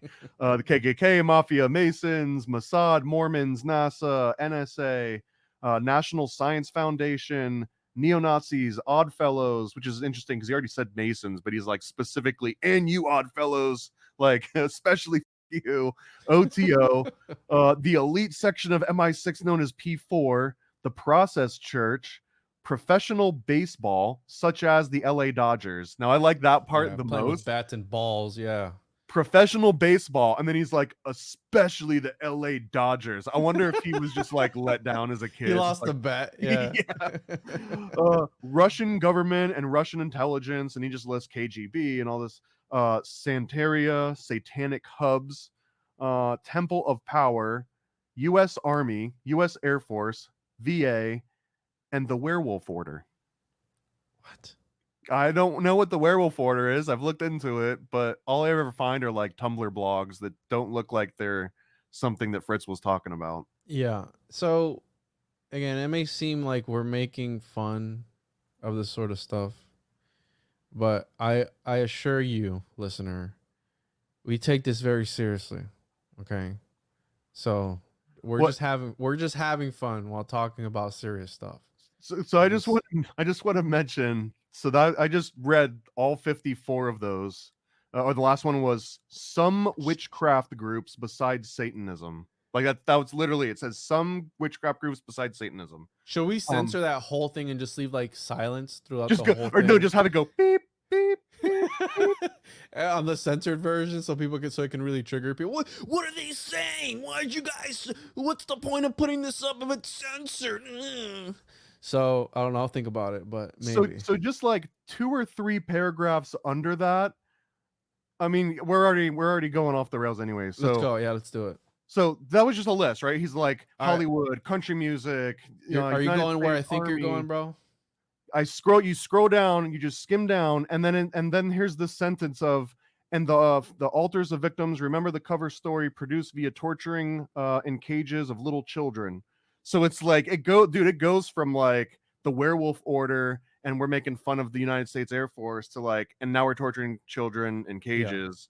Yeah. So it jumps all over. And the reason I'm pointing this out is that there's not a break. Like once you get through the very introduction to this book, it's just like someone just keeps punching you in the face over and over and over. Dude. Like there's no slowdown, dude. There's not like a when you go and get your popcorn and like take a piss break. It's not here. And You that need was like an intermission chapter, but it doesn't exist in this book. no. And you're kidding about that, but you're absolutely right. There was at some points, my mind reads no bitch, Thomas, but I had to put it down. All right, because you're constantly, and this is why this show is so important to so many people, because we're in the trenches for you, right? We're doing the dirty work for you of uncovering the truth. And if you love the truth, you're gonna love this podcast. All right, and you're gonna subscribe, and you're gonna like it, and you're gonna leave us a 5-star review. But if you don't love the truth, what happens if you don't love the truth? Oh, you work for the Illuminati. Right? Well, to be clear, if you love the truth, you're probably a member of both of our Patreons. If you like the truth, like if you're lukewarm on the truth, then you like and subscribe. If you hate the truth, then you didn't like and subscribe. Yeah, and you're like the Illuminati. So, yeah. Anyways, here's one thing I want to point out. But yeah, you're absolutely right. It's just balls to the wall as soon as you get past like the introduction of like why you shouldn't read it because you might be a mind control slave, and then you have the glossary of terms, which was kind of I was like, okay, whatever, and then it just really starts, and then he just really cranks it up, just like around page 30, just like really tightens up the bolt. And if there's any other book that really kind of is up to par with this one, and in the section of literature that's like messed up, that I wish I didn't read, but still pretty good, I'd put this with like Genuflect. Yeah, I was about to say Twyman. Have you read that yet? I've had it in my house for like a year, but no, I haven't read it yet. You're in for a treat. Dude, let's do. I don't know. We should do. I need you to catch up on the Occult Book Club reading list before I start adding more books to mine. No. I need you to read that because by the time you finish that, I'd probably get to a chapter. Legitimately, are we even allowed to review that book? I Because from what I don't know. understand, we might I don't get even. like I don't even know. DMCA takedowns. We can't even say that name on the. We might have to censor that name. And that's not because of YouTube. It's because the walls have eyes, bro. Yeah. I just call it the walls have eyes and ears. And a genuflect is just a form of doing, it's an action, so we can't really. But yeah, so that book, and again, not suitable for work whatsoever, is kind of up to par with this. Yeah. And yeah, so and also let's not knock the fact that aside from all this craziness, right, all these crazy stories, all these crazy concepts in this book, Mr. Springmeier knows his stuff when it comes to the occult, when it comes to the esoteric, when it comes to alchemy. And this is pre-internet. He knew it pre-internet. Yeah. He know, like, the information which I'm about to read right now, like, this is actual stuff. And how you said it's pre-internet, so imagine the work and the hours he had to put in to actually extract this information. And I could see why he would put sources, books on psychology. Yeah. How many? I didn't even say how many. It could be 2. It could be 200. Who knows? And a lot of people like to kid about like the NPC idea and like how there's people here for texture and how there's people who don't have any souls and stuff like that. If anything, what I'm about to talk about now, which we've covered before, I think this is the version of like homunculus, if you will, or NPCs that are walking around. And now, and I don't think it's a large percentage of people. I think it's just like a select few, and probably from, again, the top tier, like 1% that are really truly this, the people that we like see on the news every day and stuff like that. Because I know you've seen that meme where it's like all the news stations all saying the same thing, like all like in the same pattern, like, and they just like stack them up on top. Well, because they're reading the same notes that came down from the corporate. Yeah. Yeah, exactly. Who is feeding them the notes? Exactly. Like, who is they? And I think Rupert Murdoch, essentially. Right, or Sinclair, whoever dropped that. The other one too that's appropriate for this is there's a clip with Bill Clinton, again from like the 90s, I think, where he's reading out all of these, like, thanks for tuning in to KFMR in Michigan or whatever. And musicians do this too, but like he's just doing one after the other. And someone's asking, like, you want to break it? He's like, no, I love this. You know what I mean? Like he's like zoned into it. And it's like, I love turning my brain off and just letting the programming take over. But like, there's a very real aspect to that. I personally, out of all the things that people talk about, that we talk about, one of the things I find the most offensive is the NPC. Like, I really do find, not like clutching my pearls in a way, but when someone's like, they're not even a real person or whatever, it's like, you're kind of dehumanizing. Like, that's usually the first step to like, and it doesn't matter if we kill them. There's no way she could be pregnant. She's a hermaphrodite. Like, bro. And then my favorite, space is fake and gay. Gay. All right, here we go. So, preparation of the children by spiritual preparations and in utero traumatization, the Moon Children. So we've talked about this before. That's the title of the section, by the way. That's the title of the section. Yeah, he goes hard in the paint with these title sections as well. So the Moon Children, Moonchild rituals are the rituals to demonize a fetus. However, the demons that are invoked are not the small ones, but very powerful ones. Ooh. In working with victims of this programming, it is clear that high-level demons were placed within these people at very early ages. Many of them, it is believed, were demonized before they were born by rituals like the Moonchild rituals. Blood sacrifices and human sacrifices are always required for this level of magic. Now, there's a big difference between those two types of sacrifices. I just wanted to note. He kind of glosses over that, but a blood sacrifice and a human sacrifice, I mean, there's levels of extremity in both of those. Well, go ahead and elaborate, Thomas. Because I mean, if you're like a 13-year-old edgelord and you cut your palm and you're like, I hope she calls me back. I mean, there you go. There's some blood magic. But if you're like killing a person because you want someone to ask you to the prom, like there's a huge gap between those two. But I just the reason I'm pointing this out is because it glosses over so quickly because all the other things around it are so hyperbolic and extreme that it's just like anyone that, you know, believes in fairy tales or kills everyone in their family is probably like in this group. And it's like, wait a minute, that was a pretty wide gamut that you just painted there. Is there any saving this episode? So Aleister Crowley was a Satanist who was a 33rd degree Scottish Rite Freemason, Thomas. He also was a leader in a number of other Masonic rites, as well as an OTO leader, a chief in Stella Matutina, and an MI6 British Overseas Intelligence agent. His writings have been important within 20th century Satanism and with black magicians. He wrote Moonchild, which was first published in 1917. The idea of the Moonchild is that via black magic, a perfect soul can be captured. The belief in reincarnation, which is prevalent among the Illuminati and satanic groups, lends itself to the belief that souls compete for a particular embryo.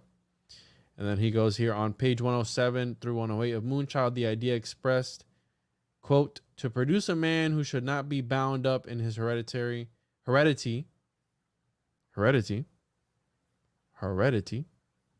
I saying that right? Yeah. Heredity. Feels like I'm saying it wrong. And should have the environment which they desired for him. This perfect soul in a proper person is called homunculus. Hit the button. What are you doing? Hold on, bro. I don't got this stuff ready. This is a serious topic. Homunculus confirmed. Homunculus confirmed. Eat a bag of dog dicks. Good God. That's a homunculus. Certified motherfucker. Homunculus. Let's go, baby.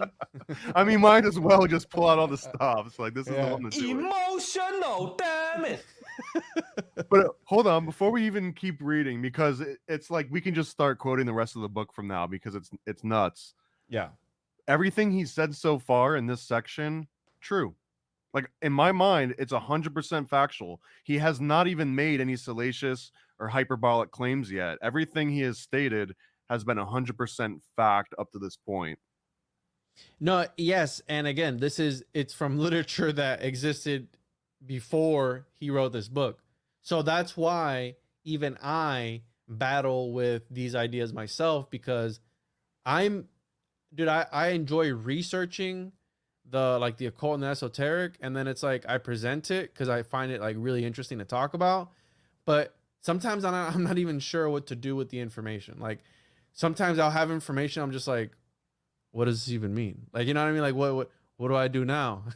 Like, you know what I mean? Like, it's a lot, but again, yeah. Well, here's my analogy for that really quick. It's like, imagine you're out traveling the world, right? And you go to Morocco or you go to Hungary, and they're like, here's this special paprika that they only make in this very specific part of Hungary. It's the best paprika in the world. And you're looking at it and you're like, I don't really put paprika on everything. I might not even use it that much at all. But if you're telling me like, this is the goods, right? Like, if I'm ever going to want to taste paprika in my life, I should get it from this guy right now because it's the best there is. You grab it and you bring it back home and you put it in your spice cabinet. And it doesn't mean that every single time you have a meal, you're putting paprika on it. But it does mean the one time that you're like, oh man, there's this like really specific dish that I really want to prepare, and it requires like good paprika. That's when you can go into that back of the spice cabinet and pull it out and sprinkle a little bit of that in and put it away. And it elevates the dish to like a level that it never would have been before, especially if you just popped over to Publix and grabbed like their paprika that was on sale, or like the, you know, in the international aisle where you spend half the price on like the cheaper version. So that's kind of where I see some of these books when you come across it and you're like, what am I going to do with this information? Who knows, man? Buy it and put it in the spice cabinet. And maybe in like a year from now, you're going to find some recipe, or you're going to be on a podcast and you'll be like, oh my God, bro, I got some spice for you right now. And you're like, hold up. And you go into the spice cabinet and you pop it out. I'm about to drop the sickest homunculus alchemical knowledge you've ever heard, Thomas. They come over with the homunculus and like the cheese grater, and you're like, tell me when.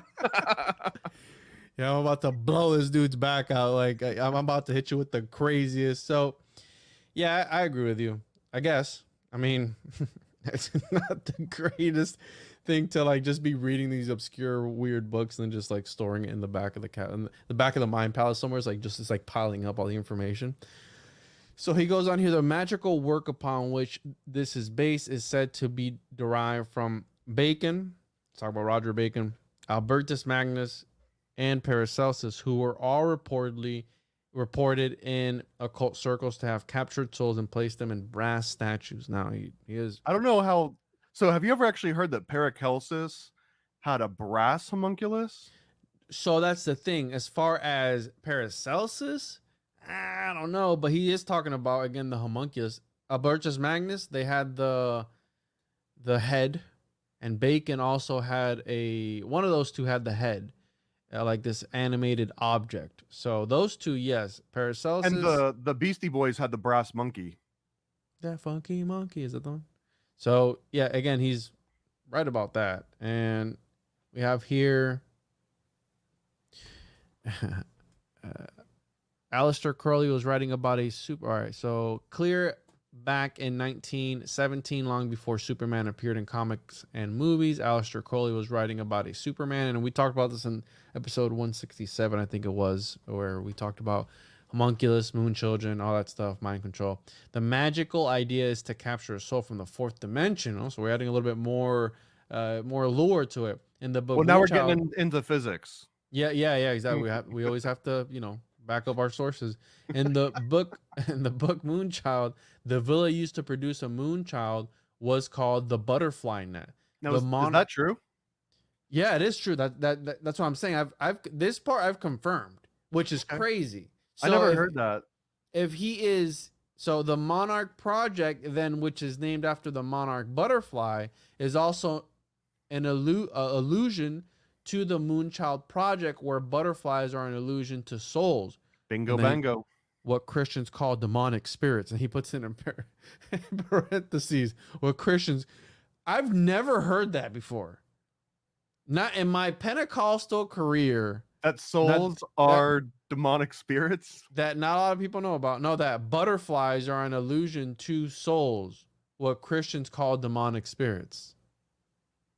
I don't even know what that means. I'm still trying to figure out what that even means. Butterflies or souls are demonic spirits? Butterflies are an allusion to souls. And then parentheses, what Christians call demonic spirits. And then he closes it off. Sure. Yeah. Trust me, bro. Yeah. The actual rituals carried out to create a moonchild are described in detail in 3 of Crowley's writings. A vague description of the rituals can be seen by reading the book Moonchild. The ritual took place at the villa nicknamed the Butterfly Net. The villa was an occult temple laid out in sacred geometrics. It had figures of satyrs, satyrs, fauns, and nymphs. It had statues of Artemis, lots of silver objects and crescents, and a 9-pointed star were at the villa because these objects all relate to the moon and magic. And we talked about that again on episode 167. So I'm not going to keep going, but he goes on about the whole terminology of Crowley and the moon children. So we have in my mind, this is him flexing that and I know what I'm talking about. Here's the map, here's the numbers, here's the books. Ironically that the dude that's writing this, that's so anti, out of all the sources, I think he's the most up to date on his Crowley research. Who was that? Well, I'm saying that Fritz, out of all the things that Fritz read and was an expert on, ironically, he's probably the biggest expert on Crowley out of all of the topics that he speaks on. The guy we all know and love, right? Crowley. And I'm jumping around here a little bit because those notes were actually for that episode that we had done. So I had taken those screenshots before, and now it falls into chronological order. I want to highlight here real quick Illuminati from the terms. The Illuminati are 13 elite bloodlines which have maneuvered themselves into control over this planet. They lead double lives, one for society and a hidden one, which is based on a Gnostic Luciferian philosophy, which consists of lots of blood rituals. All right. Lots of them. Not just some, but lots. A lot of blood rituals. And then I highlighted here switching. This is when one part fragment of the mind takes over from another, or in simple terms, this is when one alter personality or alter fragment takes the body from the alter which is holding the body. Switching can occur via the programmer's codes for calling up alters, or by external or internal stimuli that trigger an alter to come out. Switching will usually cause at least a flicker of the eyes, and for outside observers who know the different personalities, they will observe another personality take the body. And it reminds me of that movie. What's that movie where he's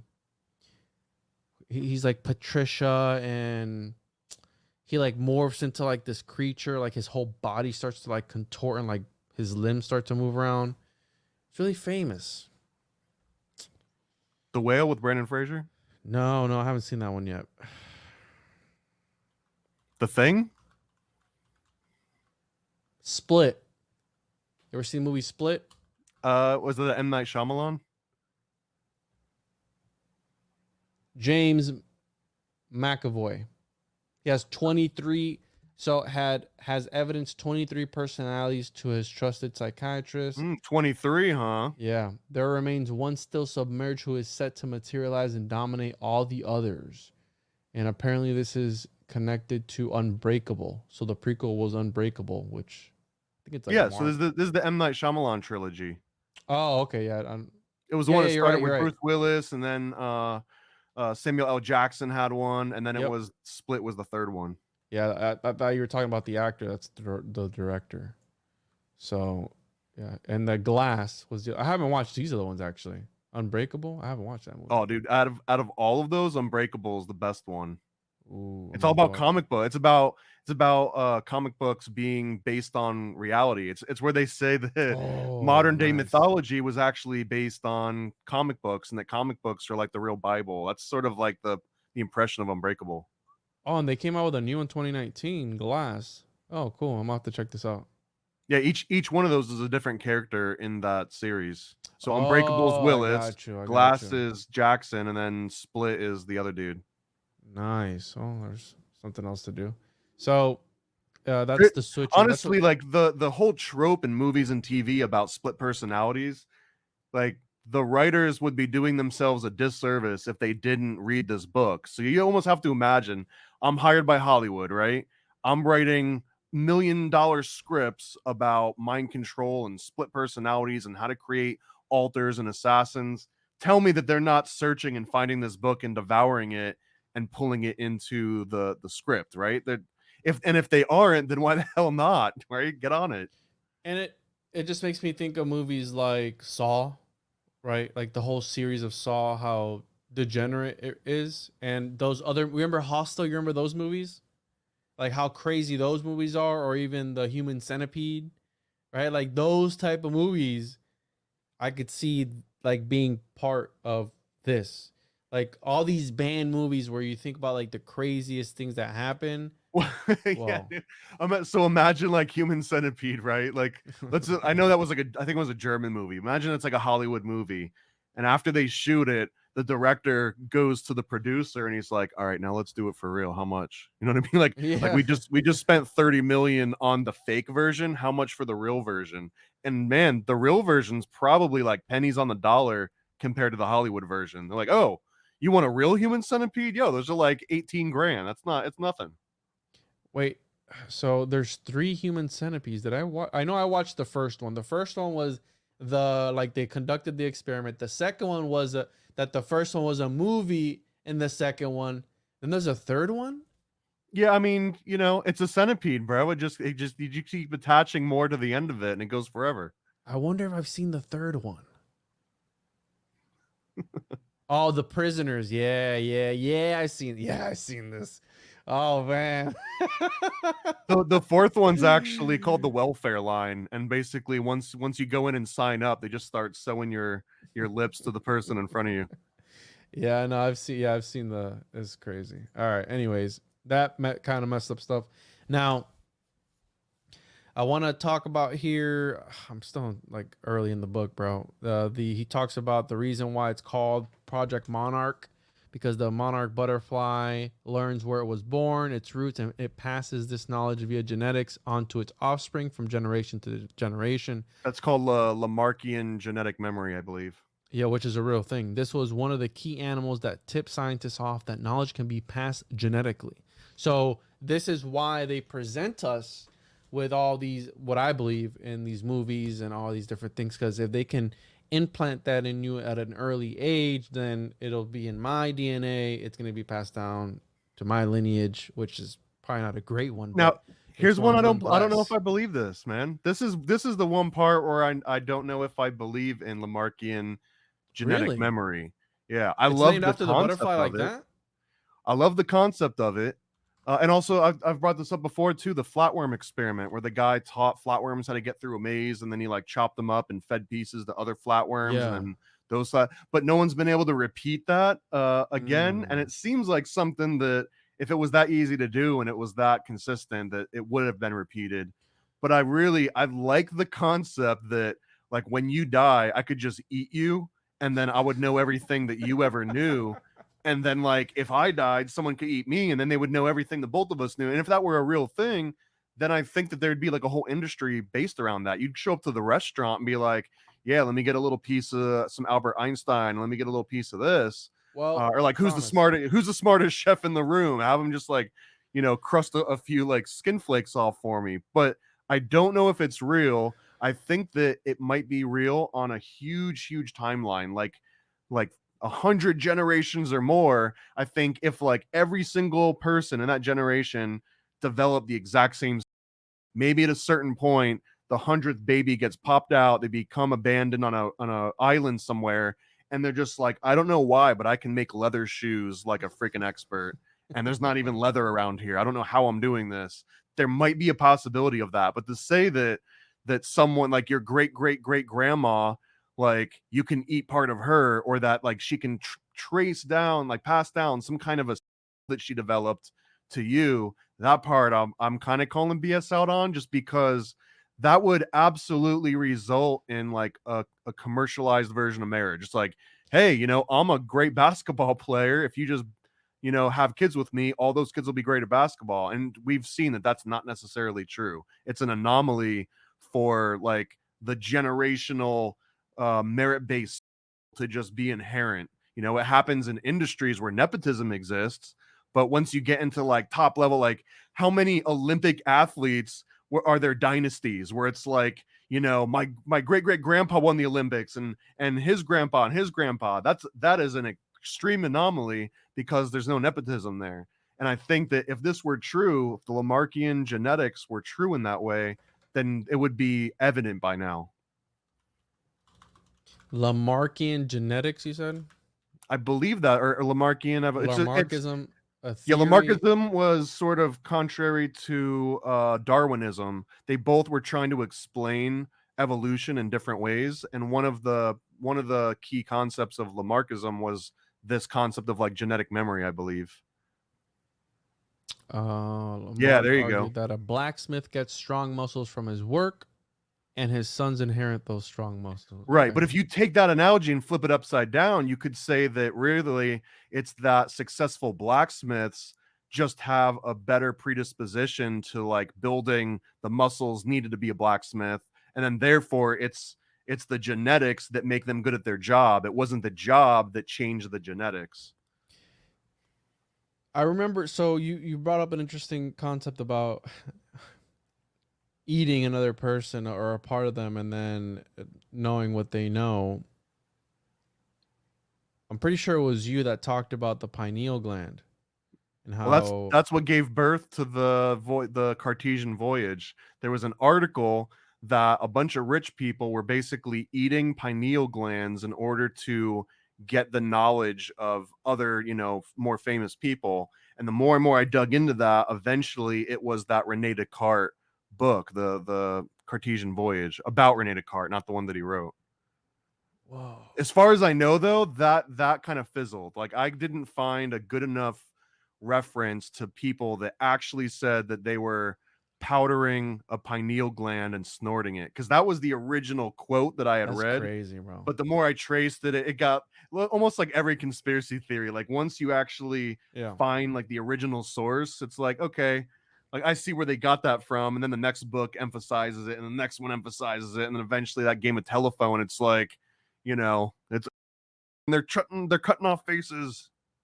Well, and they're also turning the frogs gay too. So, listen, today, September 24th, 4:38 p.m. Eastern time. Let's go ahead and copyright that idea because that actually sounds like a great storyline, dude. That I don't know if it's been done, but it It has. sounds.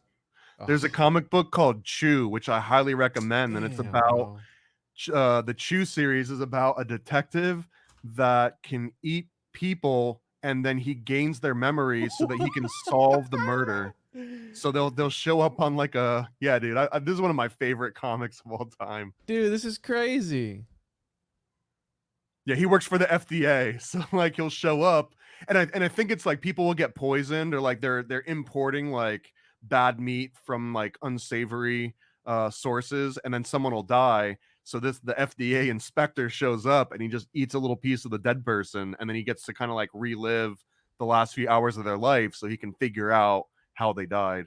It's like Dexter. It's like trying to solve crimes or whatever, and he's an actual like Yeah, serial killer or whatever. Yeah, that's crazy. All right, never mind then. Scratch that but it's part. all Lamarckian. That's Lamarckian theory. Well, that's actually pretty good. Anyways, maybe we can And just a little cherry on top of that, this is also why people that are like big proponents of this Project Monarch, and that all of this works. And you even know how Fritz was like that guy that says that sometimes kids make stuff up. He's working, for the Illuminati because he doesn't agree in Lamarckian theory, essentially. So there's also usually in like the conspiracy theory community that really bonds with like this Fritz version of reality. They will also tend to be like, and Darwin was Satan, and Darwin was part of like the horrible Jesuit establishment. And part of me thinks that this might just be like a side effect of this like centuries old Lamarckian versus Darwinism philosophical thought, but it's taken on like cult status in some circles. So, like Gerard Dorn says, whoever wishes to learn the alchemical art, let him not learn the philosophy of Aristotle, but that which teaches the truth. So, if you love the truth, you're gonna subscribe to this channel. You're gonna No, hit no, no, that thumbs up. Patreon. If you like the truth, you'll subscribe. But if you Okay, okay. love the truth, Yeah, if you love Patreon. it, patreon.com/the1podcast/paranoid American. Sign up for the Kickstarter, all that stuff. So make sure to, if you love it, if you don't, if you're lukewarm on it, then whatever, give us a review. And you Like, can't search for Paranoid American on Patreon, by the way. It doesn't even yeah, I show saw up. that, bro. So you actually have to either go to paranoidamerican.com and click on the link, or go to patreon.com/ and type in Paranoid American. It will not come up in results. This has been confirmed. That's because I uploaded something naughty and it needs to be 18. And anyways, long story short, I'm on Patreon, but I don't come up in search results because why would I? I'm the Paranoid American. Yeah, you got some conspiratitties on there. So wait, really? Is that why they censored you? You got pinged for that? Yeah, so if you have adult content that's not for 16 or under, then it specifically says that you will not come up in search results. And then I can get myself unlisted as adult, but I have to like promise them that I'm never gonna upload something that will not be for under 18. And I don't know if I can make that promise. I mean, is any of our stuff? I don't think so. So maybe I was just the only idiot that actually checked that box at some point, or maybe Just someone came through and saw a Thomas, nipple just and they keep were it like, keep it on the DL, bro. Don't say nothing. All right. It's like one time, I used to play a lot of like MMORPGs, and I had a character named Cumshot, and I wanted to change the name, and then I ended up writing to like the people. I'm like, yo, can I change my name? They're like, no, but we're gonna ban you in 30 days, so you gotta figure something yeah, out. for letting us know. Yeah, you're Yeah, for gone. letting us know. So I was like, damn it. Like I told Yeah, on bro. myself. It's all So context. Like you can show the Elliot Page nipple, but you can't show the Ellen Page nipple. exactly. And we have here, this was the key animal that tips scientists off that knowledge can be passed genetically. So, like you said, we discussed that the Monarch program is based upon Illuminati and goals to create a master race in part through genetics. If knowledge can be passed genetically, which it is, then it is important that parents be found that can pass the correct knowledge onto those victims selected for the Monarch mind control. The primary important factor for the trauma-based mind control is the ability to disassociate. It was discovered that this ability is passed genetically from generation to generation. American Indian tribes, parentheses, who had traumatic ritual dances and who would wait motionless for hours when hunting, children of fakirs,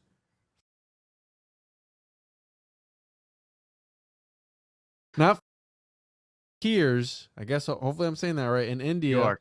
who would sleep on a bed of nails or walk on hot coals, children of yogis, those skilled in yoga, who would have total control of their body in trance, Tibetan Buddhist, children of Vodun, Tibetan Buddhist, comma, children of Vodun, That's comma, voodoo. Yeah. yeah, Bazango and other groups have a good ability to disassociate. The children of multi-generational abuse are good at disassociation. The Illuminati families and European occultists went to India and Tibet to study occultism and Eastern philosophy. Those Europeans learned yoga, tantric yoga, meditations and trances, and other methods to disassociate. These skills are passed on to their children via genetics. A test is run when the children are about 18 months old to determine if they can disassociate enough to be selected for programming or not. Mind control slaves are created for different purposes, hierarchy or non-hierarchy purposes. And that's where I stand. Like, these people, I think that this stuff is going on in, like, the deepest, darkest Well, corners. I was gonna say this is where I do believe it again. Like, we're back into the accurate territory. Yeah. In my opinion, because Which means nothing, Lamarckian, but go ahead. yeah, so the Lamarckian was that you're a good blacksmith, therefore your kid just becomes a good blacksmith because he's got your skills through genetics. And we always hear that. It's in his blood, like we always hear Right. that And I stuff. mean, like, there's reasons why it might be in your blood. But anyways, I don't believe that the transfers, but if you start saying that there's some genetic lines that are better at dealing with stress, I mean, and that's the non-create, like, some bloodlines are better at becoming Illuminati mind control slaves. That's one version. Or you could just say that some people have a better biological process where they can deal with stress, and some people, like the entire family line, are just freaking stressed out, and it might not be because of dad passing down his anxiety. It might just be because of other genetic factors, like a physiological difference in your body. To get into the research 15318, I said that word, if you want to write that down, but the research, Got it. that Dr. Abram Hoffer, his entire life, he was the one guy that focused on it, and he came up with this theory that said that people, like, adrenaline has a purpose in the body. So when you have a spike of adrenaline, like something comes at you and you have to deal with a huge spike in stress, some people, that huge dose of adrenaline gives you a heart attack and you die, right? So that weeds the people out that can't handle large amounts of unpredictable stress. Typically it's like, oh yeah, like heart disease runs in my family line. Well, guess what? You probably can't deal with like mind control programming. You might not make it all the way through Aw. that. But if you do make it through it, there's a chance that your kids could also make it through it. And it's not because you're passing down the ability to be programmed. It's because your body can convert adrenaline into quicker than any other people. And that in your system makes you act a little bit wonky because it's basically a psychedelic until it finally, like, loses all of its oomph and gets back out of your body. But for some people, that is very real, that they genetically can process adrenaline faster than other people, and they pass that ability down. So in that case, I think Fritz is 100% correct here. Like, you could be some, like, royal family line and figure out, like, man, like, when we, Jessica's kids, they always seem to bounce back, but whenever we Robert's kids, man, he's got some duds that just don't come out of it. So, Yeah. like, let's keep breeding Jessica with people, and then we can program her kids, and then that's how that works. So anyways, I think that this part is actually true. But then they say that some people voluntarily give their kids up for these programs. Did I understand that correctly? Yeah. And then you also said they pass a test. So this is issue 4 of Time Samplers, which is building on the back of issue 3. Issue 3 shows you exactly how a Illuminati mind control slave is created. And then issue 4, I start showing you how some of those tests work. And one of them is called the Daisy test. And basically, he just has this daisy, right? And it's just, I love you not. Everyone's heard this game before, right? Where you pick the petals off of a flower. So as you pick each petal, I love you not. And the test was that if you pick the last petal and you're the programmer and it's I love you, then you get to keep your life. But if it was I love you not, just by pure chance, then you don't get to keep your life. And that's why there's some failed experiments with the little petals down on the ground here. But then he's saying, I love you. So she passes the test. And the whole point of this test, by the way, is just to see if the kids can deal with the abject like randomness of it, because it's not like you did anything right or wrong in order to get picked or not picked. It was completely based on how many petals that particular flower might have had. And then the very next one is and this is from the book that we're covering right now. This isn't comic book. This is from Fritz's book. There's another one called, I think, like the fire purification test. And basically they have a room where they divide people up across this like glass panel, and randomly one side of the room will just burst into flames and the other side won't. And based on who in the room flinches, see how that the kid in the blonde is like covering his eyes when he sees these other kids across from him, they burst in flames. Well, guess what? He just failed the test. So now the next round is he's going to be on the other side of the window catching on fire with the new round of kids on the other side. And what they're doing is they just systematically are like, first, let's show them that there's nothing in their power they can do to like prevent life or death. Like it's not based. You can't suck up to me, nothing. And then it's going to be, oh, you have to suppress your emotions in order to survive. So they're learning as children, they're learning this of like, no matter how bad something is happening to me or to someone else, like I just need to be deadpan and pretend it's not happening and just check out. Just astral project your ass out to Jupiter or something where this isn't happening. And if you can prove that you know how to do all those things, that kind of implies that your body knows how to process adrenaline. And like, you know, like it's basically proving that you've got the physical aptitude to then go through the real programming they're going to basically put you through. Yikes. Yeah, the YouTube crowd probably isn't going to see that first picture, so I can see it in the comments. There's a black box in front of the screen. Oh, yeah. Well, Okay. Fair enough. What are we seeing? So if you want to... It is available on Amazon. Amazon.com, paranoidamerican.com. Check it out. Paranoid, or Time Samplers. That was issues 3 and 4. I'm working on issue 6 now. Yeah, those look crispy, bro. I like the glossy cover. Like, they look really good. So we're pro, bro. We're pro over here. Exactly. So, all right, what was I? The Illuminati. These skills are passed to their children. A test run. All right, so a test run. They do it about 18 months old to determine if they can disassociate, be selected for program. Mind control slaves are created for different purposes, hierarchy or not. The Illuminati create mind control slaves who are to function within the Illuminati hierarchy.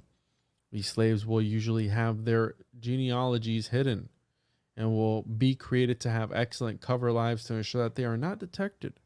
And that's why I don't have the research to back it up, because they cover their tracks. And that's the whole, like, that gets in like to like NPC territory. Like, how much can you really get behind that, right? Maybe they're all clones. They're not even real people. Yeah, they will be given multifunctional programming, etc.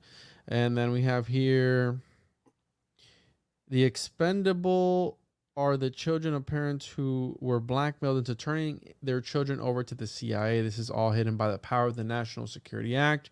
These are children who have been sold by fathers. Here's we're gonna get spicy on this one here. They got 2. So graphic. We're just in the P's. Well, yeah, we're in it right now, bro. We're in it. So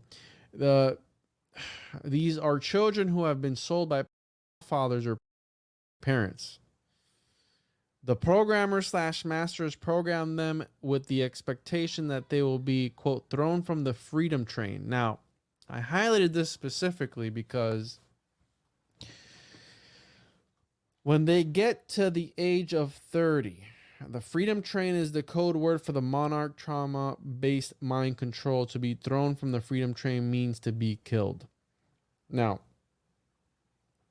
what's interesting about that, and since this episode's already as spicy as it is the Sound of Freedom movie that came out that a lot of people were talking about, right? The Sound of Freedom, and they got the freedom train. As soon as I saw that, that kind of clicked in me like, yikes. And then the whole accusations of that guy that the movie was based on actually being a creep towards other women or kids. I don't know who it was, but there's allegations towards that guy that the movie was based on. He was actually dropped from like the organization that he was working for. So it's kind of ironic how the movie is talking about doing these degenerate things, and then the dude that they made the movie after was actually doing some of these things allegedly, right?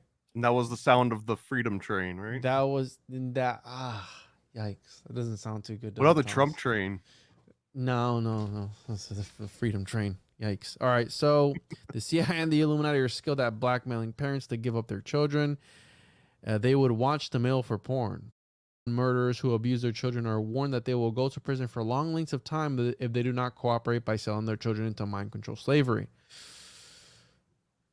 I can see this happening. What are your thoughts on that? Do you think that? I mean, that's like So this is definitely not a thought that I usually spend any time diving into, but since we're in the middle of the episode, yeah, I mean, imagine you're like the most corrupt cop on the force, and you've got connections to the Clinton soiree, and they're just like, hey man, keep your eye out for any like low-hanging fruit.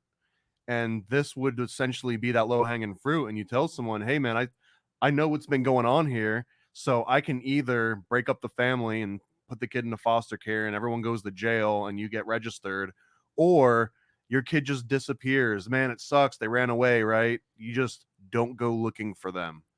And then that's the agreement, and you don't go to jail, the kid goes away, the problem goes away, and you basically have what some might consider damaged goods, but for them it's like they've been bred to do this really sick, horrible task, so they just kind of perpetuate it, and they get drafted. This is kind of like the political draft picks in a way, Franklin scandal style. All right, so I'm reading through some of this because I'm not going to say some of this here, but yeah, again, like I said, this episode, we're going to touch on some of the messed up parts. This is pretty messed up in its own, but he gets into detail. I mean, I'm not going to use your imagination. He gets into detail about what these families are doing to their kids and all this sort of stuff. So to pass on that, we have here, originally Joseph Mengele was the lead programmer. He had already achieved the rank of Grand Master. Later, Epsimus within the Illuminati. He had become skilled in music and Kabbalistic magic and dancing and abortions and in torture. By the way, Mengele had a sadistic. Listen, I'm just imagine turning in your resume and it's like, oh wow, you're good at dancing and singing, and wait, what are these other ones at the end? They call me the master, and it's funny because one of the magicians that Crowley didn't like in his book Moonchild, he was a skilled abortionist in the story. So let me write that down. Hold on. He's out here just wasting all these good homunculi. What are you doing, bud? Oh man. All right, I'm writing these words down because this is. Was he skilled in Kabbalistic magic? Do you have any evidence of that, bro? I mean, in dancing, what the hell does Check dancing it up. have to do? What is the source? Was it country music? Was he two-stepping with the satanic country music? What's going on? So there's no footnote, dude. And he had a sadistic mother too. And he was also skilled in programming children. And let's see here. How true is this? Many of the concentration camp children that Mengele programmed still survive and still love him till this day as, quote, daddy, unquote. They call him daddy? Is that true? This one seems a little bit hard to back up, because does this mean that Fritz went and actually visited the victims of Joseph Mengele? And if so, is there like just a list? Can I just go to like a registry somewhere and it's like, here's all the children and here's where you can find them. Here's the addresses of all these abused. No, I don't know if I believe the source on this one, but I do believe that the concept of Stockholm syndrome, which ironically I don't think is necessarily the right name for that, but that can exist, right? Like you can bond with your abuser because your abuser is giving you attention. Stockholm syndrome type of stuff. Yeah. Well, I was going to say, but Stockholm syndrome, if you look into that, the actual names, like that might have been a good case. That might have been like a fake version of it, but the principle exists. Okay. And then we have here, she would determine the fitness of the children and then present them for a formal acceptance ceremony at the age of 3. And this is one of the things here that turns me off, to the Grand Druid Council.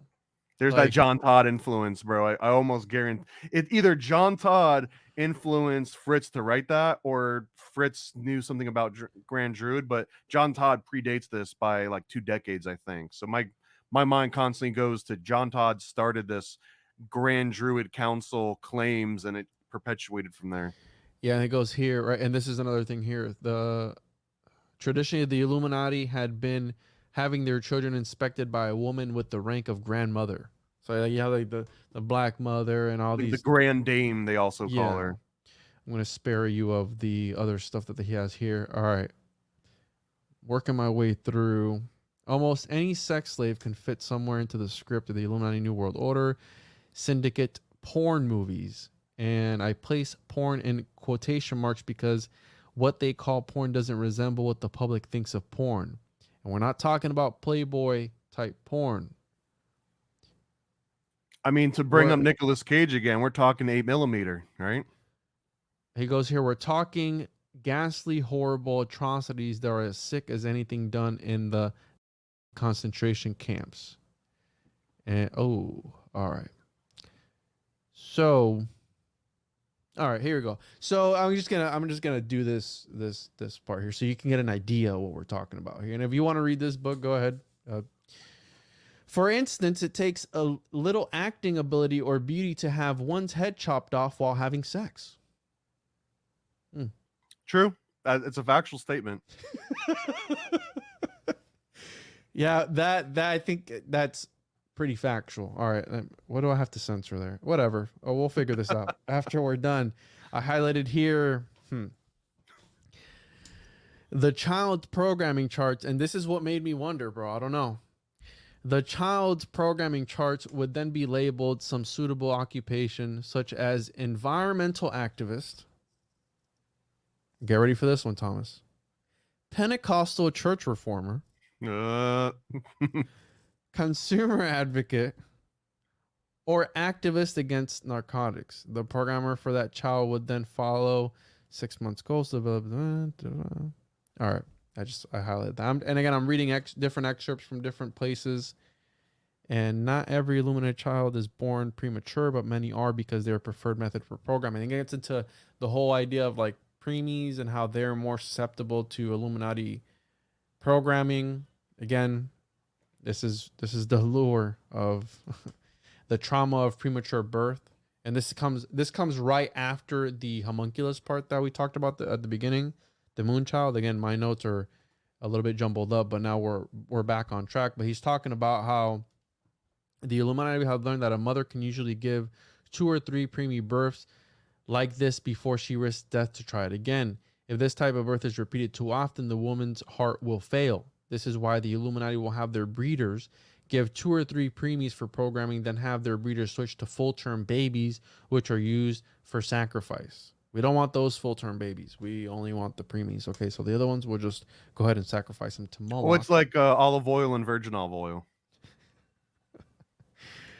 Thank you for that, Thomas. And there you go. And then again, more. I'm allowed to say that, by the way, because I am a preemie baby, so I'm allowed to say that. There you go. A bloodline will often want a female firstborn male to be sacrificed to their beliefs, to their belief system, and the Lilith programming, which is given the altars who function within the Kabbalistic tree of life, which is built in during Mengelé's programming for the deeper sections levels of altars which are trained in Illuminati black magic. This subject will be dealt with later. So he's talking about this whole thing here, and I'm just highlighting stuff that stood out to me. So essentially what he's getting at, again, very QAnon type of thinking, where it's like, what also gets me is like, this is too, and give me your thoughts on this, Thomas. It's too sophisticated. What are your thoughts on that? Of it being what's like sophisticated about that? Like the whole system. Where are they gonna how big is the network of these breeders, people who give their children up to these Illuminati circles to do their things that they're gonna do with? Like, how big are we talking? Like, he doesn't ever really get into numbers. Well, how big was the operation? 2 people plus all the customers. Ghislaine and then anyone that had power and blackmail on them. It's all it took. Tiny little organization. Maybe Mossad. Yikes. Oh, maybe Mossad, bro. Just That'll add a few numbers. Yeah. just sprinkle Dude, it in there. There's the meme, bro. Okay, bro. All right. So ingredients, a little dash of Epstein, a little Here's dash Mossad. of Ghislaine, Yeah. and then some Mossad. Yeah. All right. And the rest of this chapter is him. But I mean, does that answer the question? Like, no, not really. I mean, how does that answer the question though? Because you're saying how elaborate and sophisticated could this network be? Well, I mean, how sophisticated was it for to have someone loaded onto the Express and flown across the country for a Super Bowl party and then flown back across the country again to their crappy parents and said, "Don't say anything about this trip, otherwise you go to jail for it." Because Ronald McDonald was there too, right, in the room with them, and so was unironically, yes. Yeah. So in the rest of this chapter, he gets into the actual specifics of how they go about programming, love bombing the child until about 18 months. And I'm gonna just hold some of these up because this is exactly what some of these panels are about. Again, it goes from love bombing the child. I'm gonna spare you of the details, and then fracturing the mind. That's this part here. Well, hold on. So we're skipping ahead a little bit. I want to mention that this book that we're covering, Illuminati Formula to Create an Undetectable Mind Control Slave, Supercalifragilisticexpialidocious. But this is kind of the core concept of this trauma-based programming. And he breaks it down into these 4 steps, but step 1 is consciousness. That's a traumatic experience when the fetus just gains some sort of consciousness that it now exists and didn't before. So real quick, Thomas, real quick. Step 1 is the selection and preparation. Step 2 is where's it at? Foundation. Step 2, the trauma of the premature birth, right? So they prefer premature. And then step 3 is the love bombing. Well, hold on. If you go into the details, one of the other, you probably know, here's a picture of it though. The very first trauma is this amniocentesis needle where they actually poke through the mother and they jab into the side of the fetus, which is giving you control. Now it's I can determine the very first time Juan feels pain. And if I want that to be exactly at midnight on 323, I can make that happen. So that's that. And the only reason I'm being very specific about this is because if you believe in trauma-based mind control, this is like you calling the initialization program, right? If you're programming someone, this is when you're okay, start up computer, boot. This is you writing that first line of code, and it revolves around that first little trauma. But when I say trauma-based mind control, I think JFK assassination, the whole country gets programmed because they go through this traumatic experience. 9/11, everyone becomes proud of their country for 3 or 4 months, and we're all in this together because you're bonding over a traumatic experience, another trauma-based mind control. So all you're doing is taking those big abstract nationwide traumatic events where we're all programmed, and now imagine it's on just the Juan level. And if someone had full control and they knew that every time I traumatize Juan, I can give him a command, or I can be you see, and this is why you don't, do that. It's your dad slaps you, bro. I don't know if it was with you. There was I think it was on Occult Disney. Shout out Matt Comagese, but there was an episode. Or no, sorry, it was The Changeling with Tommy Truthful, and I was reading this claim from Martin Luther. I know this is a slight tangent, but this is about trauma-based mind control. And he's this father's telling his son that they throw something in the fire and it doesn't die, and it was a basilisk. They throw an egg in a fire and the fire hatches and a lizard crawls out of it, and he slaps his son across the face, and the son's crying, and he's like, why did you hit me? And he's the only reason I just hit you is because in the future you're going to tell people that you've seen a basilisk and they're going to call you crazy because it's not a real thing. So I just slapped you in the face right now, so you remember this moment that lizard you're seeing in the fire right now is a real thing.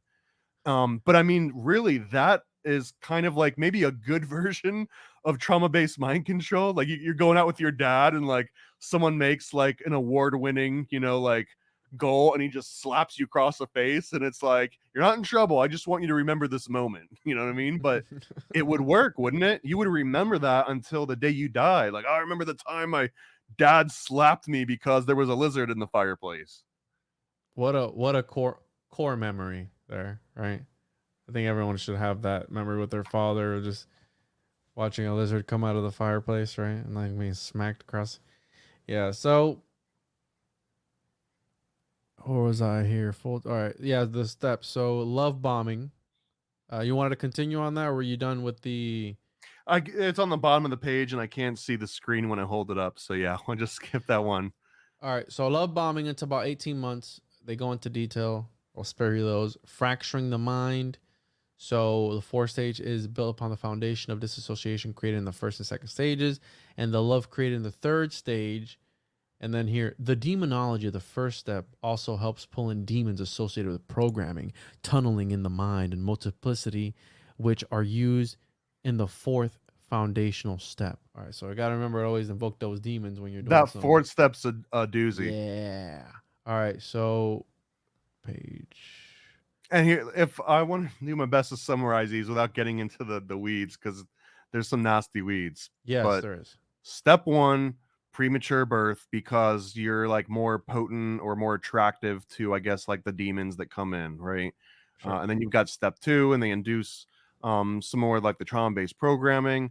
The love bombing, this is also a technique in like just like regular human relationships where there's typically an abuser. Yes. And it doesn't always have to be a bad version of it, but love bombing is just like constantly giving way more attention that is sustainable for you for the explicit purpose of like making sure that your investment gets a big return, right? So I'm just gonna like start buying gifts and presents and just like showing all my attention, cancel all my plans. I'm just here for you, girl. But like you can't do that forever. So there's either some intention to like you're doing this for a purpose, like maybe a manipulative, maybe it's just because it's how you were brought up, but there's like a very focused aspect to that. And then the fracturing is when you basically, if you take a cold glass and you dunk it in boiling water, or vice versa, you take a hot glass and dunk it in ice cold water, it fractures. And the reason why it fractures is because you just went from one extreme to the other too quick. You can kind of like slowly bring it to the right temperature and that won't happen, right? So the fracturing of the mind in the context of this Illuminati, mind control, is that you go from love bombing to doing the ultimate horrible thing you could ever do to somebody that you've just been love bombing for the last 3 months or whatever it is. So you go from like a child gives their utmost trust in you, like they don't even think like, am I going to get hurt or anything? It's just like, oh, every time I see this face, I know that I'm going to be fine, I'm going to be fed, I'm going to be warm and safe. And then all of a sudden the worst possible thing happens to you. And the fracturing is that the only person that that trust and love and even recognize in the world just did something to you that you can't kind of like reconcile with all of your other experience. And I think in the book they kind of describe it as like divide by zero, or maybe that was something in my comic, but essentially that's what's happening, is that you're opening up the calculator and you're saying divide by zero and it just goes error. Like the human brain just doesn't understand, how could this have just happened? This doesn't compute. And as soon as you get them into that like does not compute state, that's when the programming can start. And for any nerds out there, remember like the old Xbox mod hacks, there was something called the red ring hack, or like the ring of death hack. And it was basically you could hack an Xbox by making it freak out and reboot. And then during that reboot process, you could inject code, and then that would let you play bootleg games where it wouldn't be smart enough to check for like the anti-piracy code in it. So you would just bypass that, and it happened through a reboot hack. But essentially, it would just keep rebooting the Xbox like over and over and over, and keep trying to inject this code. And the second it worked, then it would stay on and stop rebooting. But that's kind of how this Monarch programming is working, the way that he describes it. That fracturing is you're rebooting this kid's brain. And they don't know how to deal with it. And you just keep rebooting it over and over until either the programming takes, or you just reboot it one too many times and you know, the power supply blows out. And what's really scary about this, bro, is how well you can break this down, bro. So it just makes me think about you, because I did see in this book that potential programmers were computer programmers by day, Illuminati programmers by night. So And it said U.S. Air Force, check. It said Mason, check. I mean, yikes.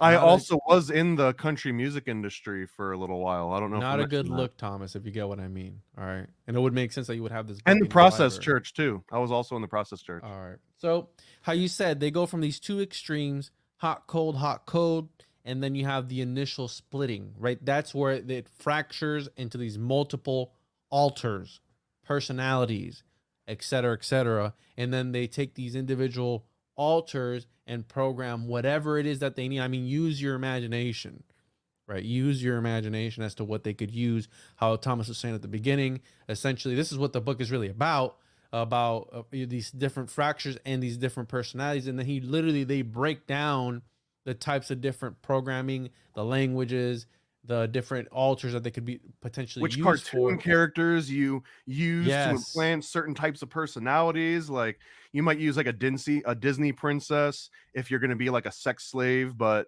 Mhm. maybe they'll use like Superman stuff if you're going to be like an assassin. Like they'll make you feel like you're this like, you know, you're going to come in and save the day, but really you're just going to kill John Lennon. Yeah, exactly. So here we have, and then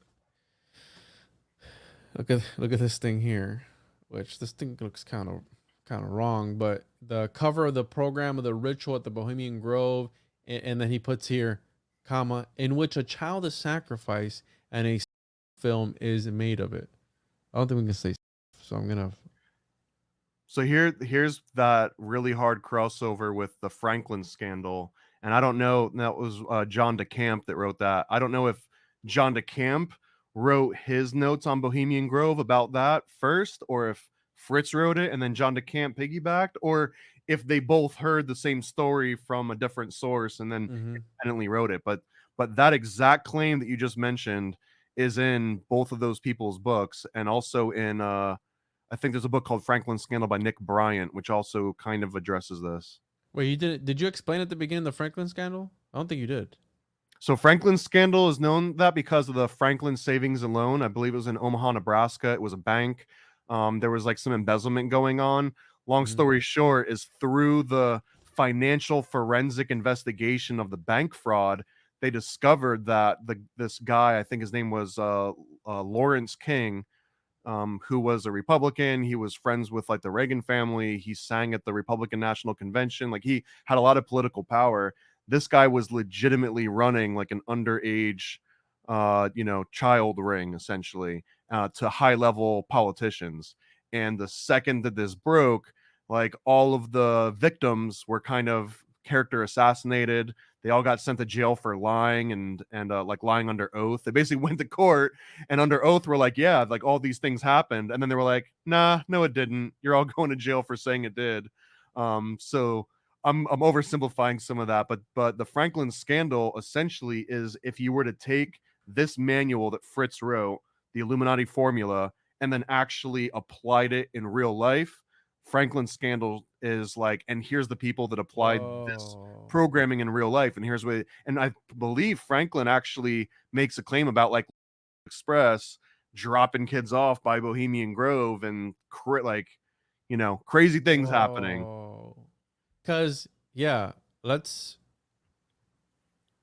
One very important thing to mention, which we didn't mention. This show was actually sponsored by Bohemian Grove, so No, we all weren't. claims are Weren't sponsored by Bohemian. That, and now the Illuminati formula used to create an undetectable total mind control slave is actually a manual. Now I don't know if I would consider it a grimoire, but it's a manual because it literally breaks down each and every different step on what they do to achieve this mind control slave. Okay. So it's quite literally how you're saying, like somebody could take these things and apply them to whatever that they're doing. And one of my favorite, or not favorite, but check this out. Ritual device. Several your victims favorite. of Illuminati trauma remember a special ritual device that is that is put inside a person and causes excruciating pain. It is made only from one kind of wood, a special wood, possibly myrtle. It has a painted spider on it between two satanic symbols. Okay, this That's is it. legitimately scary, bro. This is like, That's and you know it. what it is? It's the lack of detail that makes Yes. this feel more credible and creepier. Like Yes. maybe even Myrtle, and you're just like, oh Jesus, like what does Myrtle do? Is that the Harry Potter lightning bolt on his what is this? Is this a dick and balls? What is this here? Like, and then a spider. All right. Also, is that a misspelling in the name? Because it looks like it says Denny HLLGRS.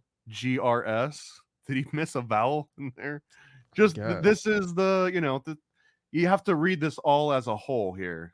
Like none of these things exist in a vacuum, and this Yeah. image was provided by who is it? Danny Hergels. Yeah. Again, I'm not making fun of what's in this book or the things that are happening. I do believe that, right, like the movie Sound of Freedom and all this, I do believe that that's an actual thing. The trafficking of humans is a real thing.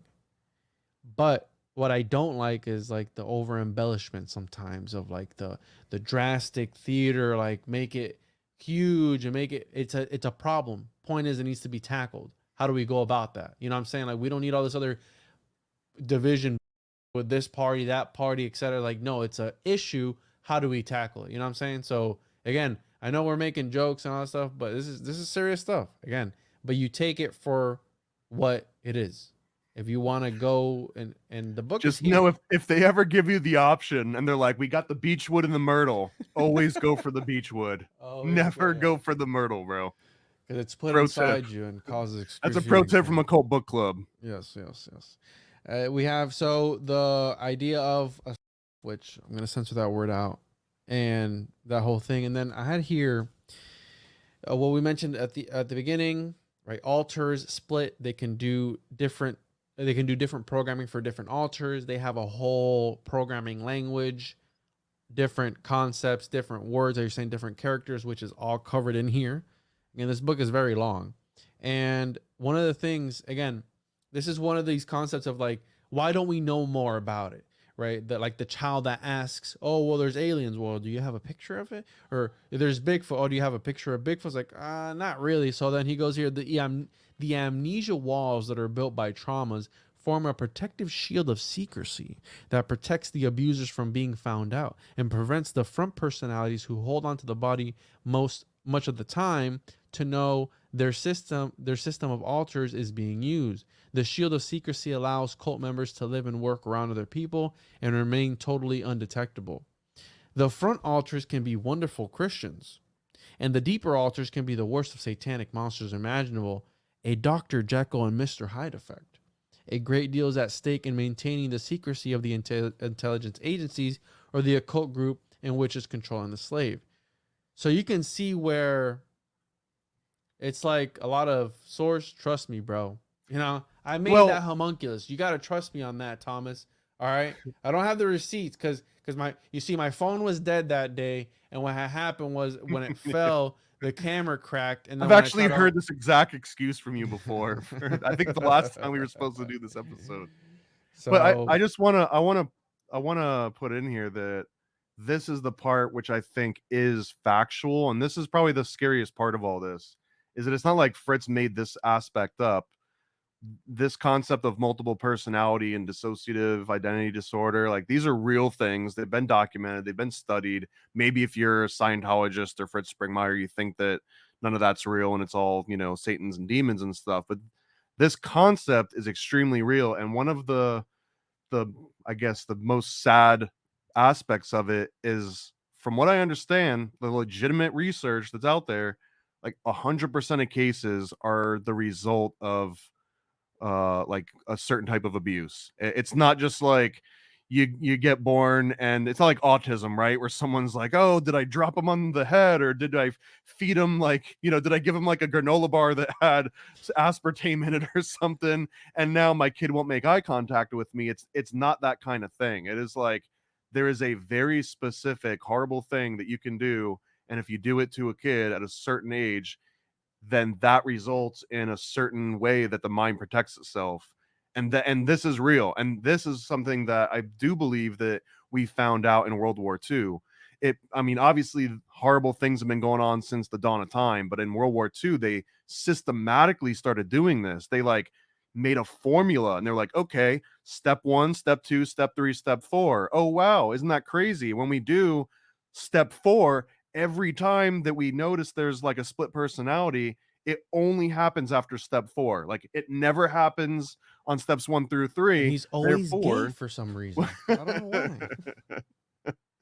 but I mean, honestly, that's the scariest part and the realest part of this is that if you pretend like you never even heard of Fritz Springmeier, and you just look into like industry accepted, Rockefeller medicine accepted standard writings on multiple personality and DID, that is like the number one source is from this very particular type of abuse, which is nuts. And the fact that that's what all of this program, like this book is centered on this particular type of programming.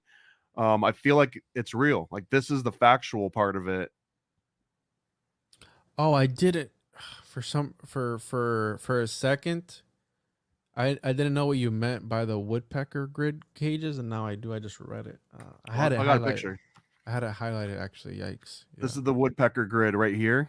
Yeah. And the reason they call it the woodpecker grid, not- first of all, there's a bunch of, imagine you go into like a kennel where there's like a bunch of dogs, right? Like a dog kennel. So before you say that, Thomas, because remember I asked you earlier, like what are the specifics of like how is this such a big like operation? Well, the initial splits and initial programming done at China Lake, California, and then he goes here, Monarch Mind Control was carried out in large airplane hangars on base, which have been able to house thousands of tiny cages just large enough for human babies. So lots of 1,000 babies was a small batch. According to people who worked in the hangars, helping program many batches were 2,000 or 3,000 babies. According to people that worked in the hangar. Where's the footnote? Does he mention those people's names though? Oh, that's a shame. So inside one of those hangars, he also makes a claim that it happens in deep underground military bases too. I believe there's like underground, the Denver airport might be one of these. But the woodpecker grid, I think, falls in the category of embellishment, but there's truth behind it. So here's the concept, and you see all these little clicking noises. So each one of these, the walls from the ground to the floor are metal cages, and they put little kids in the cages. And the reason why they're making this clicking noise is because they have an electrical current running through these cages. Now, it's not all the time because they're not just electrocuting you, but what happens is just for like a fraction of a second, you just get tased, right? Imagine if there was someone behind you right now with a taser, and then like it's not like every 30 seconds they tase you, because what would happen after a few hours of that, you would just unconsciously start to be like predicting that you're about to get tased again, and you'd flinch up a little bit and kind of prepare yourself if it were happening regularly, right? But if it were completely random, if someone just like tased you like now and then 5 seconds later, and then they waited 4.5 hours, and then they did it again, like right when you thought it was safe and it was all over, and it's like, and you get hit again, that's what these cages are doing. And what they're doing is making it so that your body can no longer predict the trauma that it's going through, so it can't prepare itself. And what that does is at a certain point, you just break. Your mind and your soul breaks. It gives up because it says, I can no longer predict when I need to protect myself. So what's the point? Like if it's going to happen, it's going to happen. So just let it happen. And that's kind of what this woodpecker grid is doing, is it's saying like, submit to the chaos of the universe. You can't predict it. You can't control it. Just submit to it.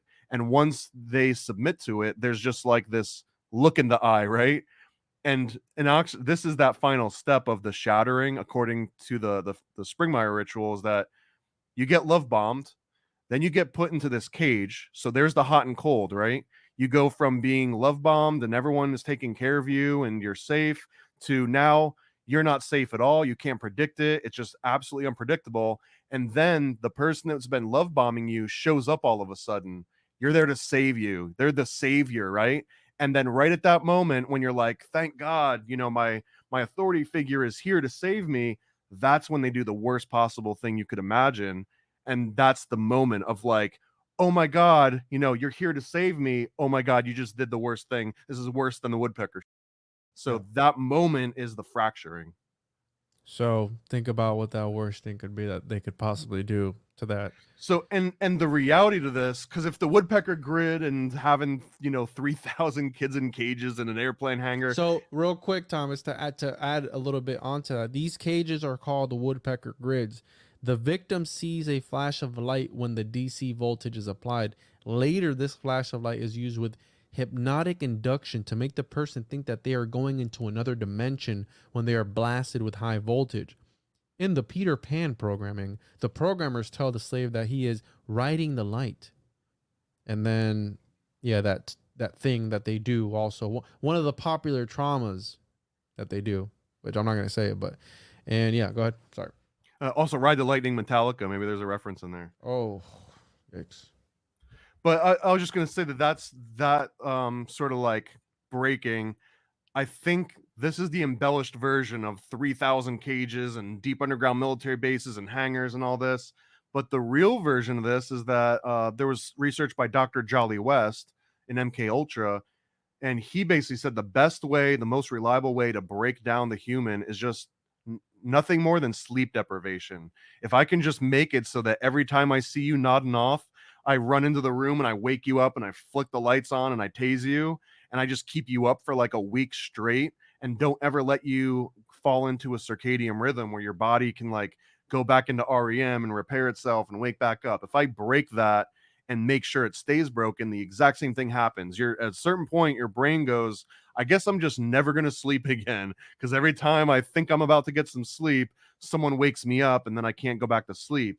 So it happens on a physiological level, not like an emotional level. Like your actual body is like, oh, well, I guess I'll just throw in a towel and just deal with whatever happens. So in my mind, that's what the woodpecker grid represents. It's representing maybe like a more realistic version of sleep deprivation mixed in with like, instead of just waking you up, it's a little bit more of a rude awakening. But you could see where it like this based in real research from real CIA projects.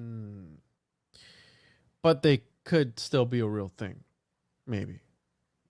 I mean, yeah, it was a real thing. Yeah, he was. That guy. That guy's a piece of... Hope he's burning in hell. So I hope he dies. I hope he dies again. Yeah, me too. So we have here, and this is again one of the things that turned me off about it. We have he's giving like specifics of where these places are at. And we're just in the intro. We're not even chapter 1 yet, people. We're in the preface. This is still like towards the beginning of the book. All right. So the worked, although he did fly every so often, West Coast would meet other programmers. Dr. Blue was another of the important leading Illuminati programmers. These top programmers supervised other lesser programmers. If something went wrong, they might fly a child from a programming location to a specialist to get it special help for its programming. The men and women of the Illuminati helped the top programmers out. The grandmothers, the grand masters of the Illuminati participate in helping with the programming. So he's got, it almost feels like he's programming you while reading this book. He's like programming, programmers, programming.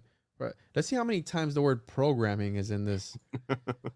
Programming. Should we have put a like when we started, like, warning, if you are an MKUltra Illuminati mind control slave, like, do not watch.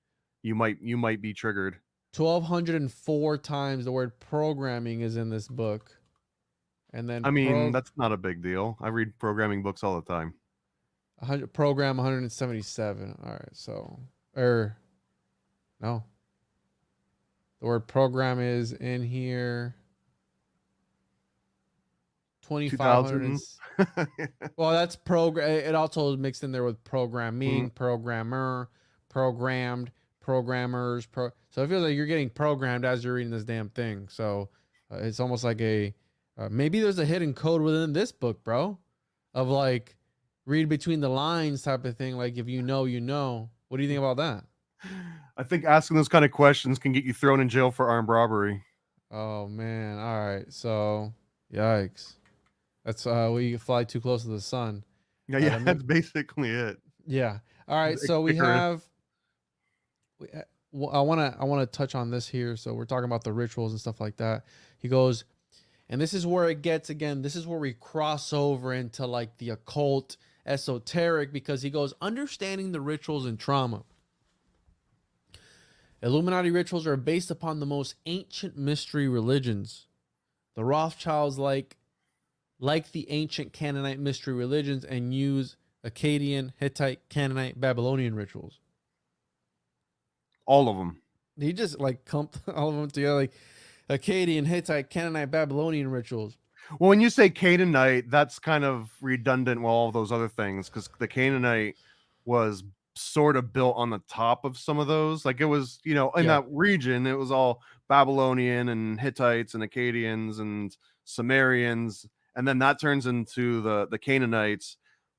I prefer Phoenician, because when you say Phoenician, it's like all of that stuff, like after it like gets bundled up with like a nice little bow on it, Phoenician. So he clumps all those up and he goes, the rituals from ancient Egypt are also heavily used by the Illuminati, the Collins Sinclair type Illuminati bloodlines, and some of the other Illuminati families with a Northern European Celtic or Celtic background are very much into Druid rituals. Understand that historically the Druids gave up paganism for the truth of Christ, but that now neo-paganism would have people return to what the Celtic leadership gave up about 2,000 years ago. And he goes, the drawings below, and I'll show them here in a second, were done by participants in high-level satanic ritual.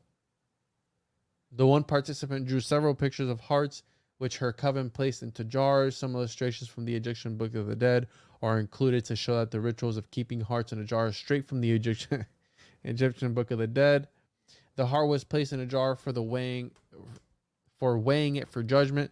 The twin mirror image goddess Mat at times stands beside the scales, and at the same time Ma is also placed onto the one side of the scale. This is similar to Christ judging a person while also being the standard against which a person is judged against.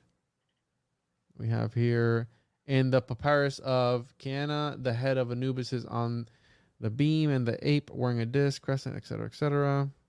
All right, so I'm going to show this. And this reminds me of like Finders territory too, when they talk about like hearts in jars and things, because that was part of the Finders claims, is that they followed this van to like a warehouse, and inside that warehouse were all sorts of organs inside of like mason jars and whatnot. Yeah. So we have chapter 3 is the use of drugs. So hold on, I got a couple notes on chapter 2, real small ones. Yeah. So chapter 2 also mentioned, some of this is like, I'm just going to repeat what the book said. I don't have a whole lot of background on it. I would love to go deeper on some of this. Charles Manson and China Lake. So he makes this claim in chapter 2. Charles Manson, a programmed monarch slave who received initial. Let me show you the ritual stick. So is that myrtle? I don't know. Is that like hand carved Amish wood? I don't know, but it's used with permission of David Carrillo, minister in Indiana. So it's a ritual stick. All right. Sorry. What was David doing with the ritual stick? I don't know. Charles Manson, a programmed monarch slave, received his initial programming at China Lake. He lived with his cult 45 minutes northwest of China Lake at the remote Myers and Barker ranches, Scotty's Castle in Death Valley, Bakersfield, Edwards Air Force Base, and Papaludo's Store and Tavern, with a secret underground programming center, are all in the vicinity of China Lake and all been programming sites too. It has served them excellent steaks. The base headquarters is known as the White House, and it looks somewhat like a yacht clubhouse. On the northwest end of the airfield at 3964 and 433 East, he's being very specific, the government has built a large magical seal of Solomon with each leg a quarter mile long on the ground. Now give me that. When he wrote this, he didn't have Google Maps. He didn't have Google Maps. We do. So I wonder if we could pull this up. What's the address? It's 30 at 3964, like 39-64 and 4-33 East. And this is in Death Valley, I guess. And he says California? There's a magical seal of Solomon. 39-64. Yeah, this is or if you search, like, I guess 45 miles northwest of China Lake. Can you pull up China Lake? Are we doing we doing legit forensics? Yeah, right? we have to, bro. China Lake. What do you want me to pull up? Well, it says that it's 45 miles northwest of China Lake. So if you find China Lake on a map, and then we look at the little legend and roughly look 45 miles northwest, we should see a magical seal of Solomon if it's also the year 1990. Well, what was the address? All right, what the? All right, so Again, the address it says, which would be weird if it's still there, 39-60. Oh, I don't know why I just saw it looks like a Freemason symbol at the top, bro. yeah, right here. Oh my God, Illuminati confirmed. This is the Boeing China. Uh, Boeing China, which they Boeing. were on the list. This whole So- thing is all China Lake, but so 45 miles northwest of this. So, all right. So this is China Lake right here. 45 Okay. north. So in the bottom right corner, right? There's 20 miles is what like so no, see on the very, very bottom where it says 20 mi with the little line. Yeah. So two of those lines would be about 40 miles to the northwest. So like it looks like it's like around Olancha or even in the Sequoia National Forest. And again, it says the base headquarters, known as the White House, looks like a club yacht house, northwest of the airfield at 3964 and 433 East. Oh, you know what? It says on the quad maps. So I wonder if he's got one of those maps where it's got like the columns and the rows, and there's one that's like 433 in E. So this right here is 14 miles, and this is which direction is this? Do we have? Well, that would be southwest. So you want northwest, and you want it to be about 4 times or 3 times that length. But this is weird though, right here. Look at that. So you want to go trying this to get way? me killed, bro? Where No, is- northwest. So This up way. and to the left, up and to the left. 45. There ain't shit out here, bro. If anyone lives in this area, if anyone actually lives in this underground Illuminati mind control station, Shoot us please an reach email. out, email us, let us know where the Seal of Solomon is. Apparently, it's around here somewhere. Or, I mean, if Google Maps is in on it, why would they show you the Seal of Solomon in their satellite imagery, right? Yeah, true. Give me that address one more time. Again, it says 3964. Here, I'll put it in our little chat here. 39. This is exactly what I copied out of it. Oh wait, that was 433 East. There we go. Let me try and find the. I'll mention the exact page what this is on too, in case it's of help for anyone watching this in the future. 3964. Seal of Solomon, China Lake. Let's see. Let's just Google this. Let's just Google this. See if there's any. Because again, I want to, these are crazy stuff that he's talking about. But of course, What does Snopes say about this? Has Snopes covered this? Nothing. Solomon Seal, no. But China seals controversial defense pact with Solomon Islands. I did a search, and the number one result was this book. What'd you search? I searched for 3964 China Lake Seal of Solomon, and the number one result was the Illuminati formula used to create an undetectable mind control slave. So, and it just says that it's his large magical Seal of Solomon is just a hexagram, which could have just been like any building at the time, right? Yeah. I don't know, Fritz. I feel like Fritz might have just had a map like handy at the time he was writing this and was like, that's a hexagram right there. We're gonna go ahead and add that in. If I've ever seen a darn hexagram, a satanic one at best, that's what it would look like. So anyway, that I found that incredibly interesting. He just he's being very specific in chapter 2 about that. And then also in chapter 2, he mentions a guy named Li Po, and it says that Li Po noticed the power of sense in ancient China. Alchemists studied sense very carefully. The case at Loudun, France, had nuns going into different dissociative states at the smell of different flowers. Cinnamon is a widespread scent used in programming deeper parts in a system. The smell of feces and urine is a trauma to a small cage child. So interestingly, they're saying that like if you were raised in a horrible situation, Juan, where like your parents threw you in a cage and you ended up just smelling your own piss and for days and days on end while you were just being neglected and abused, later on in life you walk into a public restroom and that smell of, you know, urine punches you in the face, it could very much send you right back to that earlier trauma in your life. And what he's getting at here is that he doesn't mention this in this book, but this is very true, that your sense of smell is the closest connection we have to memories. Your olfactory senses are like a direct link. And that's why if like you're in church and someone walks by and they're wearing like a perfume and you're like, oh my God, I haven't smelt that in 30 years. That was the perfume, you know, like my aunt so-and-so wore. And like, you know it definitively. It's not even like, oh, I think it might be murky. It's not like one of those tip of your tongue things. It's like, holy crap, I just remembered my aunt out of nowhere. So again, the olfactory sense. And he mentions that that this smell contains an alpha switch, which is a scent element which triggers the mind sexually.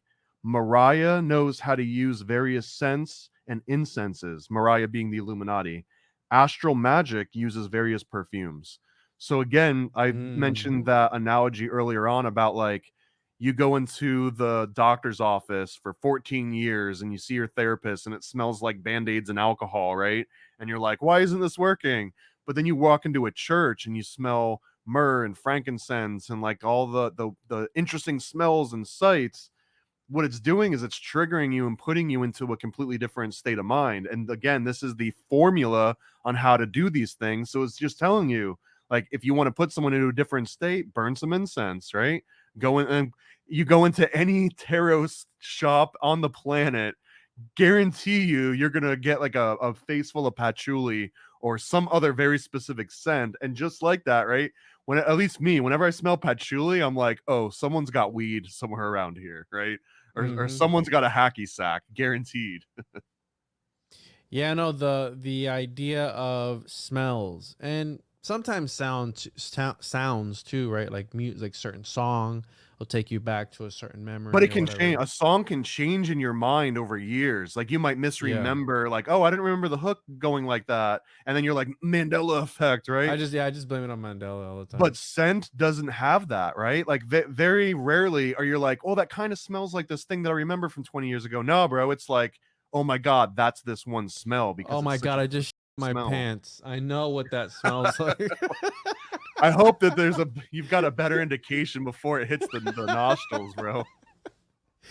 I just myself. I know exactly what that smells like. Bro, I've been trying to find this airfield, bro. And I'm not seeing the magical seal of Solomon. I think I might have found it. Here it is. You might be searching for that for a while, man. Circle earthwork right here, bro. I don't know what this is, but it looks satanic. I mean, that's not. I mean, it's a very curved hexagram. So there's only two airfields here, okay? There's this one, right? How And it did he said, not point out the Masonic compass in all of this? well, I mean, he says northeast. So if Northwest. So up until right or yeah, northwest of the northwest airfield, of the airfield. the government. All right, so the government is behind I mean, this. you should be able to find 3964. No, right? it does. Yeah, that's the thing. I don't see that. Isn't there like a highway 3964 or something around 39, 395. there? Yeah, I mean, there's a very good chance that they changed the numbering system between the 90s and now. When he published this book. Yeah, he published it. They were like, oh, we got to change all the numbers. So he says northwest. So if this is which way is north? I mean, we'll check here. Which way is north? So north. All right. Oh, bro. Well, I mean, they're showing you a sorry. globe, so obviously this is Sorry, I wrong. didn't. Oh man, they're gonna crucify me in the comments. All right, so northwest. So north Yeah. west. Well, that now you're going east. No, I'm just scanning around. Yeah, sure you are. What's this here? Any satanic?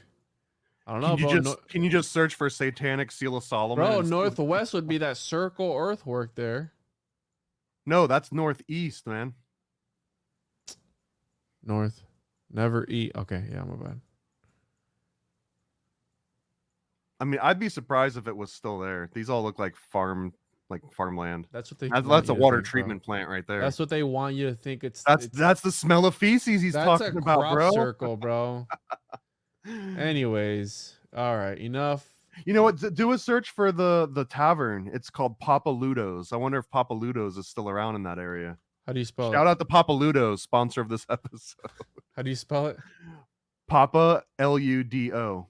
Papa Ludo's store and tavern. And that's the one that had a secret underground programming center. So it And would be where's kind of that? wild if it was still there. Where's that at? Where did you say that? It was in that same area. China Lake? Yeah, China Lake area. Uh-oh. China Lake Underground Base. What is this? Oh, yeah, it's coming up with with this book. Yeah, so I mean, trust me, bro. All right. Enough. Oh, this is a fake site. All right. Enough lollygagging. Let's get back to business. All right, where are we at? So chapter 3. You were about to get into chapter 3. Let me pull this up here real quick. And I know we're already at 3 hours in. We're only at chapter 3. We might have to split it up, bro. We might, But- although I took my biggest notes for chapter 3, 7, and 10. So I like if we go over those ones, we can do a part 2 and go into like the minutia of all the other stuff. Is there anything in chapter 3 that really stood out to you? No, because I mean, again, so to recap what we've talked about at the beginning, he sets everything up, right?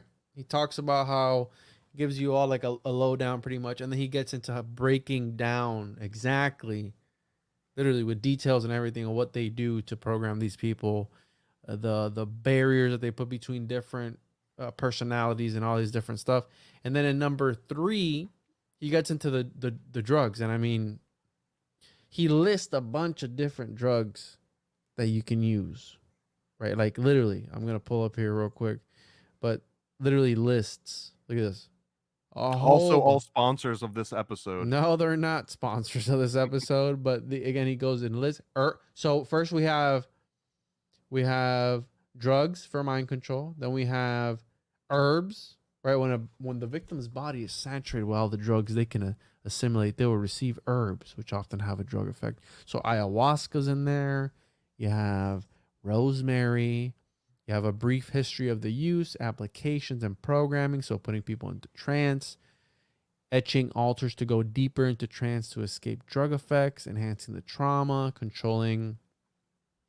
That one's wild, bro. That one basically says that you can program a certain altar to be immune to the psychological effect of drugs, not the physical effect. Like if someone pumps you full of heroin, you'll probably still start nodding, but there might be a way that you can like Jedi mind trick your way out of like an LSD trip. Maybe that's what he's putting forth there. Yeah, in this particular section, so putting people into trance, and you have teaching altars to go deeper into trance to escape drug effects and pain, enhancing the trauma, producing out-of-body experiences, helping create illusions such as no hand, no feet, no face, no head. What? Yeah, so if you're trying to escape pain, you can tell yourself, like, I don't even have a hand. Like, they can't be ripping my fingernails out because I don't even have a hand. And if you can convince yourself that you don't even have a hand, then you can convince yourself that pain isn't real, and that's you disassociating yourself from that. So that's what that no head, no hand, no, like, it's basically saying like the pain that I'm feeling is like in my ghost limb. Just ignore it. My ghost dick, bro. That's the pain I'm feeling. My ghost sack. So I have the rest of my notes on my phone. Let me pull them up here. But yeah, go ahead, because that's. Well, that's I got some spicy ones from chapter 3. These are, he actually cites a source for some of these. I tried for no small amount of time to find the source of this. So he says it's from a magazine called Freemasonry Universal, Volume 5 from 1929. Now, I couldn't even find whether or not Freemasonry Universal was even a thing in the 1920s, let alone all the way up to Volume 5. But also, it probably wasn't something that was mass produced and survived over 100 years. But he says This is wild, man. I've really never heard this before. A Masonic magazine for higher Masonic rites where sex magic is performed, entitled Freemasonry Universal, Volume 5, 1929, page 58. That is very specific. Page 58 states, certain forces are sent through the candidate's body during ceremony, especially at the moment when he is created, received, and constituted as an entered apprentice Freemason. Certain parts of the lodge have been heavily charged with magnetic force, especially in order that the candidate may absorb as much as possible of this force. The first object of this curious method of preparation is to expose the influence to this various parts of the body, which are especially used in the ceremony. In ancient Egypt, there was another reason for these preparations, for a weak current of physical electricity was sent through the candidate by means of a rod or a sword, which he was touched at in certain points. That's all it says. But the fact that it says that they touched the candidate with a rod or a sword at certain points and that this was a sex magic ritual, it sounds like they're shocking their dicks. Go ahead and write that down. 302. I already have dicks down. What?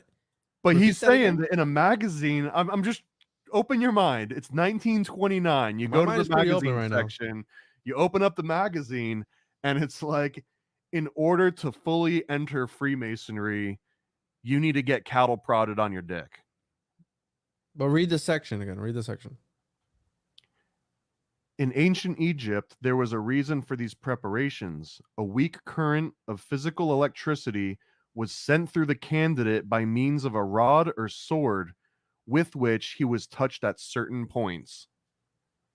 Where do you get penis from that?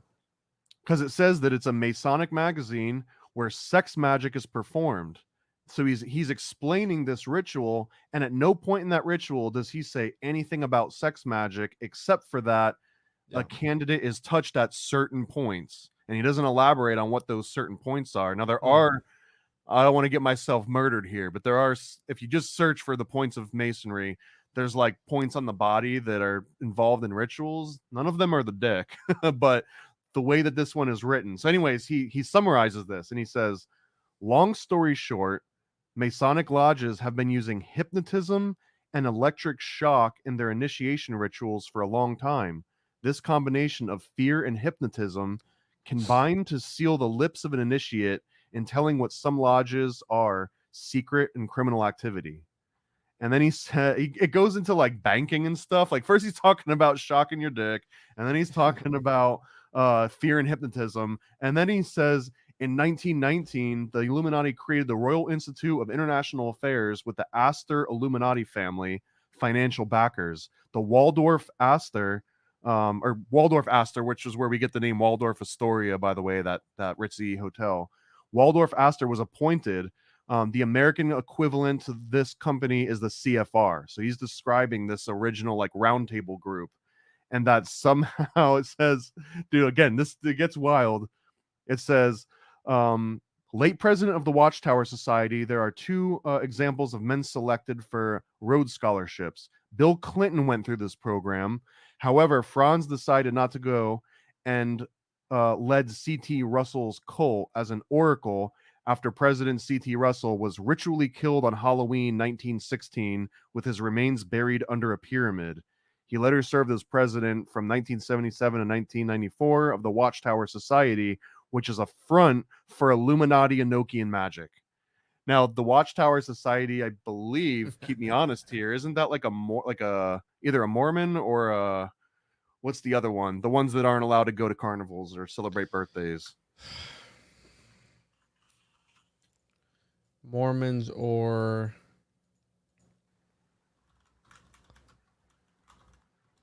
So the Watchtower Bible and Tract Society of Pennsylvania is a not-for-profit, blah, blah, blah, in Warwick, New York, founded by Jehovah Charles Witness? Taze Russell.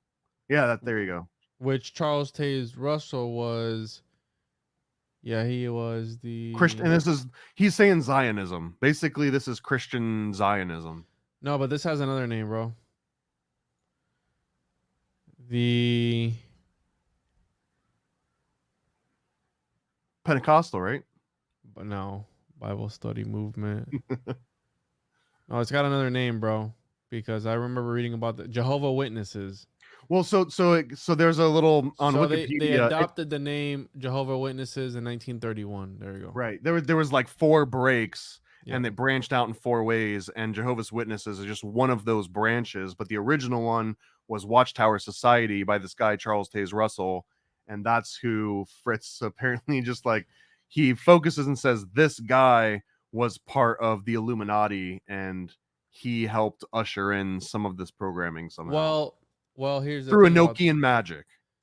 this guy in particular. I believe it was, again, it's related to Jack Parsons, but he predicted the date of the Antichrist being born. It had something to do with Charles Taze Russell, whatever his name was. Let me look that up real quick. Charles Taze Russell, Antichrist Parsons. Let me look that up real quick because Brother Russell believed. Oh no. Brother Russell believed that the appearance of the Antichrist had begun in the 1st century, and the date that he had given was the date that Jack Parsons was born. Yo, check It's this all out. connected, man. This is crazy, bro. What? And there's also in that same section in chapter 3, there's this claim here, and it says that H.P. Blavatsky, founder of Theosophical Society, that she was initiated by Mazzini into Carbonarism. And for anyone that doesn't know, they're talking about Mazzini was part of this secret society called the Carbonari, which was like an Italian political movement, sort of like if oversimplified, but if like the French Revolution was like the French version, then the Italian version was Mazzini. And remember when I mentioned earlier on about the Palladium Rite, where he was like, especially the Palladium Rite. Well, the Palladium Rite, this came from a book by Leo Taxel, where he basically just made up a bunch of stuff about Freemasons worshiping Baphomet as a way to make Freemasons look silly, but he also sold the story to the Vatican so that the Vatican would freak out and believe it and accuse the Freemasons of worshiping like it, and it worked. Like he got the like Freemasonry and the Vatican to kind of be at odds with each other, and then shows up. He gets summoned to the Vatican by the Pope, and then there in front of everybody, he's like, "Yeah, I kind of made it up to make you guys look like idiots, and here you are looking like idiots." Anyways, in 1996, in this book, he repeats something that Leo Taxel wrote in the 1800s, and he says that initiated by Mazzini in the Carbonarism, a form of Freemasonry, illumined by the Great White Lodge in 1856. And then he talks about going into the ancient Masonic rites of Memphis and Mizraim, which again, when he said 33 degree and higher, that's Memphis and Mizraim, because Memphis and Mizraim go up to degree 99, I believe. Yeah. And there's a lot of good research that I personally believe that says that when the Bavarian Illuminati sort of fizzled out and like, I guess, died, quote unquote, really what happened is that all of those higher degrees of the Illuminati kind of got transferred over into the cult the lodge of Memphis and Mizraim.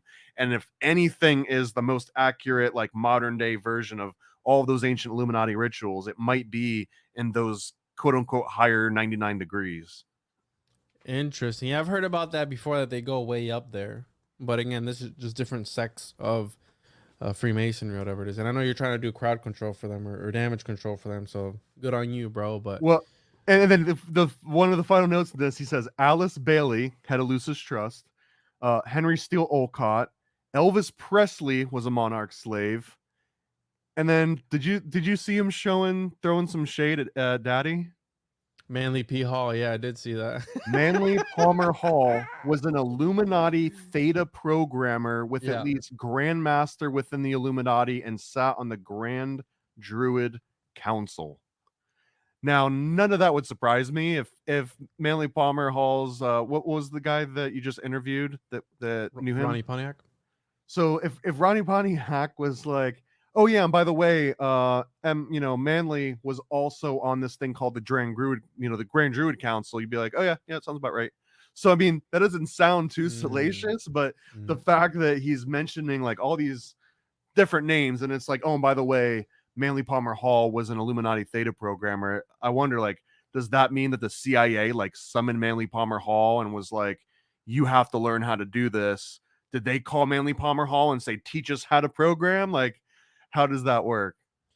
And it would make sense because he went and studied and like, you know, was abroad for his the secret teachings of all ages, right? And would this count as like slander or something? Like if you're talking like, or is this freedom of speech? Like how does this work? Because saying a lot of big stuff and not really backing it up, like If I was like, yo, Juan is on the Grand Druid Council, could you like sue me for defamation? Or I don't know, but I mean, and one other thing too due is process. he keeps saying Grand Druid Council, and then he made a specific point earlier of like, well, most of the Druids, they eventually converted to Christianity. So like they ended up being A-okay. It's like the ones that didn't, they're the bad guys. If you look at history, yeah. if you look at history, there's actually a very specific reason on why the Druids converted to Christianity. And it wasn't because they just woke up and they were like, I felt Jesus in my heart this morning, family. It was more like, oh man, everyone I know is being tortured and they're dying in front of me. So let's go ahead and let's switch over. Yeah. No, absolutely. No, I like the Mets. No, I love the Mets are great. They're gonna win. What was it? The LA Dodgers? Which one did he call it in specific? Those satanic LA Dodgers. See, like if we were to ever get Fritz on, and I hope we can, like that's the kind of question I want to be like, yo, what is it about He's the gonna LA listen Dodgers to this out of not everything? even answer our email, bro. All right. I hope not, man. I feel like we're giving proper respect for everyone involved. No? As respectful as it gets for us. This is a comedy podcast, bro. And an ominous coincidence, Charles Taze Russell, whose Russellites now call themselves the Jehovah's Witnesses, predicted the end of the world would happen October 2nd, 1914, the day of John Parsons' birth, and just a couple of months after the start of World War I, when Russell announced his congregation in Brooklyn. So you have Parsons, which probably wouldn't have known, but he had called himself the Antichrist, like towards the end of his life, when he took the oath of the abyss, or the oath of the bornless one. And yes, and you have Charles Taze Russell talking about, you know, the world ending on that day. So it's just a weird coincidence. So let's see here. Let me see what chapter this is from. I might have skipped something that I found really interesting. This is from chapter 2, I think, where here we go. This is something I skipped over. And let's see here. All right. This is again where he starts to mix like conspiracy with the occult, demonology, etc., etc. But he talks about the hidden observer. I don't know if you caught on that. Where You remind me of Dexter again, right? The dark passenger. Yes. The term hidden observer is fraught with danger, though. A demonic entity called the hidden observer works hand in glove with the programmer to program the individual. The hidden observer is able to see everything the system does. The people who control as slave frequently call up the hidden observer to ask questions. In this case, it is a demonic entity, and yet it is this hidden observer which each system has, and that some therapists are trying to access to understand the system. This hidden observer only tells the truth to its master because it is demonic. And then he goes into the term, the core. But yeah, this idea of the hidden observer, and I'm like, this made me think of the episode we did on the Liber Vacay, where our boy, what was his name? The esotericist with the Liber Vacay. You don't remember his name? I mean, you're the homunculologist in the room. Golly. I'm drawing a blank right now. But anyways, the guy that talked about how when you're creating a homunculus, you're creating an artificial demon. Sim Salabim. Yeah, you're creating an artificial demon. And now I need to know his name, bro. It's going to bother me. Hold on. You just lost a lot of homunculus cred right now. Yo, it's all good, bro. Like, there's so much stuff going on in my brain right now that... Anyways, this is a guy that talked about the idea of creating a homunculus. You're creating a artificial demon. And Oh. there was also the idea that when you're creating Got that this in front of me. I demon, could have just looked it up. that when you're creating that demon, or when you're creating the homunculus, you are becoming that demon. So you are like sort of possessed, I guess. Here we go. Jabir Ibn No, Hayyan? No? no, it was the scholar, bro. It was the scholar that it was a real guy. Like I mean, they're all real guys. Pingree, David Oh. Pingree, bro. There we go. He talked about like the homunculus being an artificial demon, and then there was also this idea of you become a demonic entity while you're creating the homunculus. And this is what this reminded me of, with this hidden observer that you can call upon, like almost like an immortal alchemist that comes to help you and aid you in your alchemical work. It's like, hey, you're doing a good job. Yeah, the programming is good, bro. And then he just pieces out of this dimension. Like what's going on there, bro? Well, I don't know if he pieces out. I think he stays there. And the way that I'm reading this is like the word daemon, right? Like nerd out a little bit, but on like a Linux operating system or POSIX system, you got these daemons, and a daemon is like this process just always running in the background. Like a really common use of a daemon, for example, is something that goes out and it reads a bunch of log files. So if you got a bunch of programs running on your computer, there's a daemon that's like checking for the logs and looking for errors and bugs and anomalies. And if something weird happens, it'll take a note of it and let you know. If you're running Windows, that might be like an error that pops up, right? Or you got like your error event log. A lot of that is the effect of like a daemon. This daemon is this background running process. It's this hidden observer that's constantly analyzing everything going on in the system. And at any point, if you want to cut through all the noise, if you're like, like my browser keeps crashing and Photoshop won't load, let me go and figure out what's going on. You're going to consult like the daemon services. You're going to look at your task manager and stuff. And that's kind of what I see as this type of programming. When they say the hidden observer, this is like you hitting like Control Alt Delete and go into your task manager and like, let's shut some of these programs down by like right clicking and doing like a force quit. That's the analogy that I've got when he's describing it that way. And I completely forgot on the rant that he goes on about Wizard of Oz, bro. Well, dude, that's where I'm queued up right now. So real quick before we get there, he talks about hypnosis, right? And again, this is a long book. Talks about hypnosis, how to use hypnosis, etc. And then he starts talking about Alice in Wonderland, Alice following the White Rabbit, and how supposedly that is talking about unlocking these portals essentially in these altars in order to be able to access these like back walls, right? So the White Rabbit is a programming figure for Alice in Wonderland programming who will allow you to go to otherwise inaccessible places for adventure. He represents the master. The White Rabbit is an important figure to the slave. The White Rabbit gives a wafer, coke, sugar, cocaine to Alice and says, "Eat me," or "Eat it and I'll take you through the door." Takes master into closed part of the system, or perhaps over the rainbow. So he starts talking about all these different, bro. He's got numbers, got all this stuff. But yeah, go ahead with the Wizard of Oz.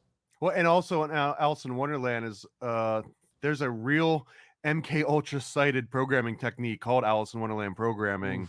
But I believe the premise isn't that like it's based on the book. It's more about convincing someone that like the impossible is possible and vice versa. And also in Alice in Wonderland, there's that scene where she I don't remember, like there's like cookies or like a drink, but one of them makes you very big and one of them makes you very small. And that's again describing disassociation. Like if you can imagine yourself being 10 times the size of your house, and then you imagine yourself being like this tiny little bug on the floor, it's almost like going into a memory palace and doing like thought experiments. So it's this initiation of like, hey, we're about to disassociate. So okay, Frank. So Wizard of Oz. I'm gonna whip through some of these because, dude, I just want to read the entire chapter, but I'm not. So he says Frank Baum, the man who wrote The Wizard of Oz, was a member of the Theosophical Society. Actually, true, believe it or not. Yeah, I didn't know that until I had read this and I looked further into it. Yeah, that part's kind of wild. And then it says, few who understand the Illuminati wonder if Baum wasn't an insider. And then he has a bunch of examples, and I'm just going to read my favorite examples instead of all the text around them. But he says, Annie M represents Blavatsky's Mala Prakriti, which is this unmanifested logos. There's a carnival huckster in The Wizard of Oz at the very beginning. The carnival huckster is the royal families of Europe, and the royal families of Europe are secret Satanists full of powerful occult bloodlines. Dorothy is brought to Oz by a cyclone. The word cyclone came from the Greek word cyclone, which means both circle and coil of a snake. In other words, a snake takes Dorothy of Oz, and Dorothy's three companions represent mental, emotional, and physical bodies that Helena Blavatsky wrote about. Dorothy acquired these three companions just as Theosophy says we will when we come into reincarnation. And those three components are the Tin Woodsman, being of ordinary flesh, but a wicked witch cast a spell on him. He kept chopping off parts of his body, which were then replaced by a tinsmith, until he becomes the first bionic man with a completely mechanical body. Boy, hasn't the Illuminati been trying to do this one? That one's wild, bro. The Tin Man actually starts out as the woodsman, but he cuts off all of his arms and his legs, and he starts building himself back up in tin, almost like this ship of Theseus. This part isn't in the book. This is in the written version of The Wizard of Oz. And another thing I didn't know until I read this, that there were so many books. Just in the world? No. So many books of The Wizard of Oz. Like, I didn't know that the series was like 15 books, something like that. Yeah, and the movie just focuses on like the first one, but it gets wild, bro. Like it keeps getting the more you read into it, the way more like theosophical in nature it gets too.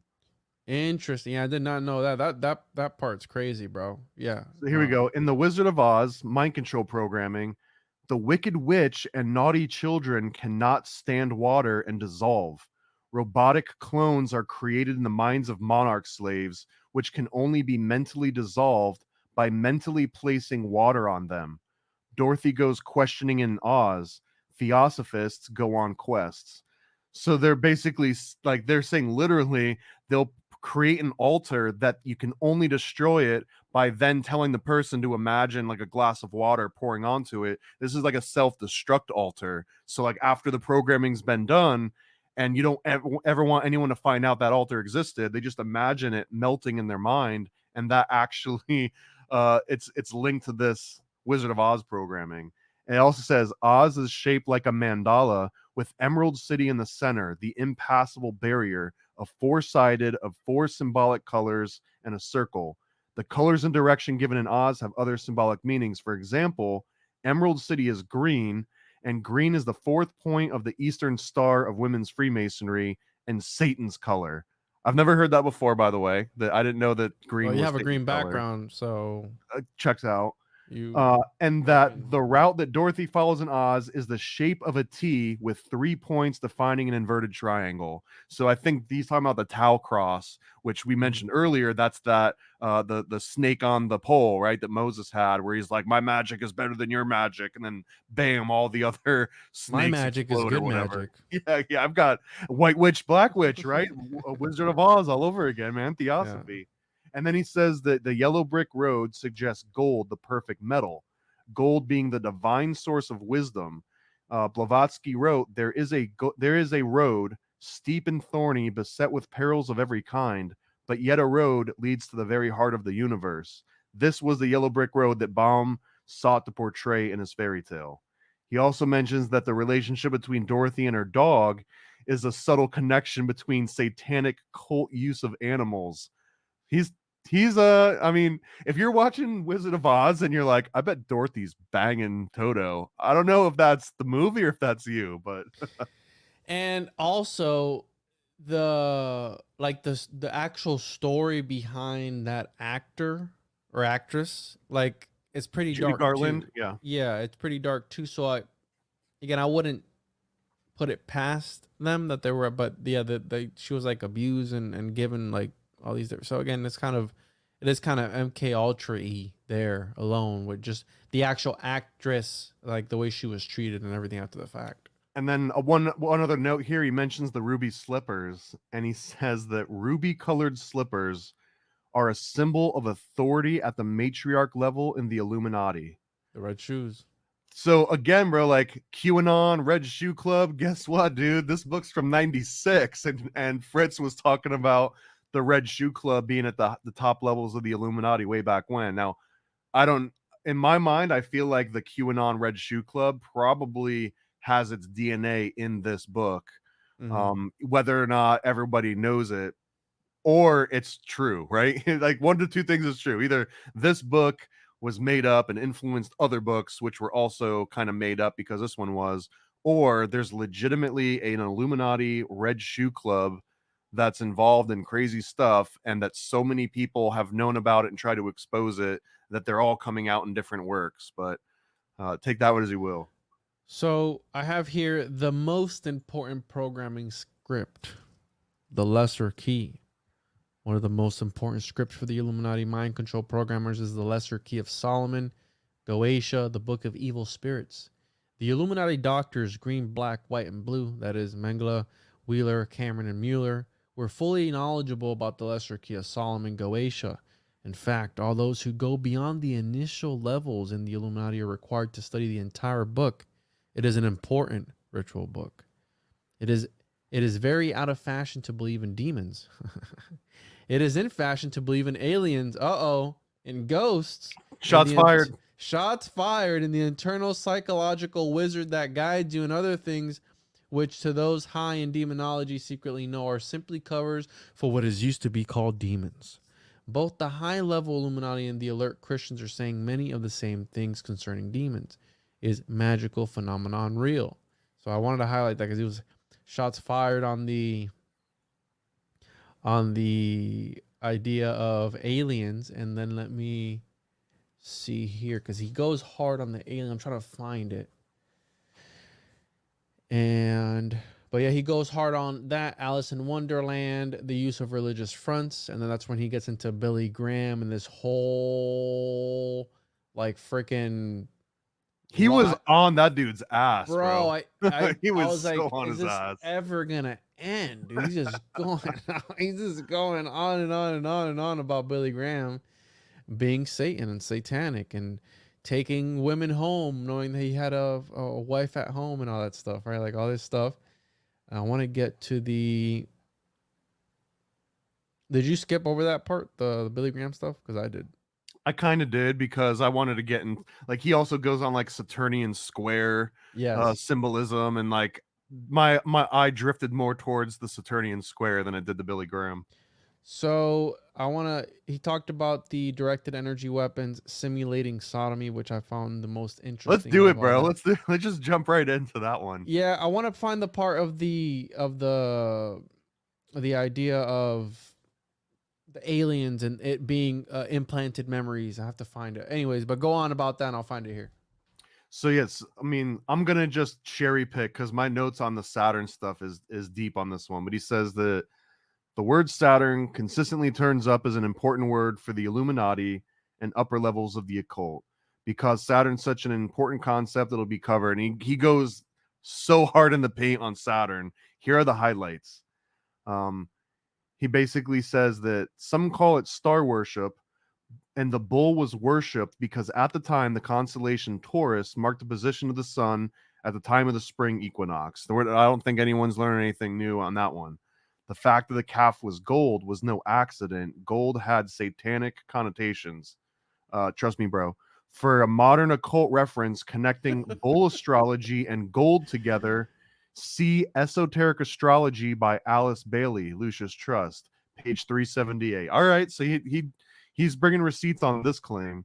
Various scholars have also written that the worship of Moloch was Saturn worship. And then he makes this claim, which I think is really interesting.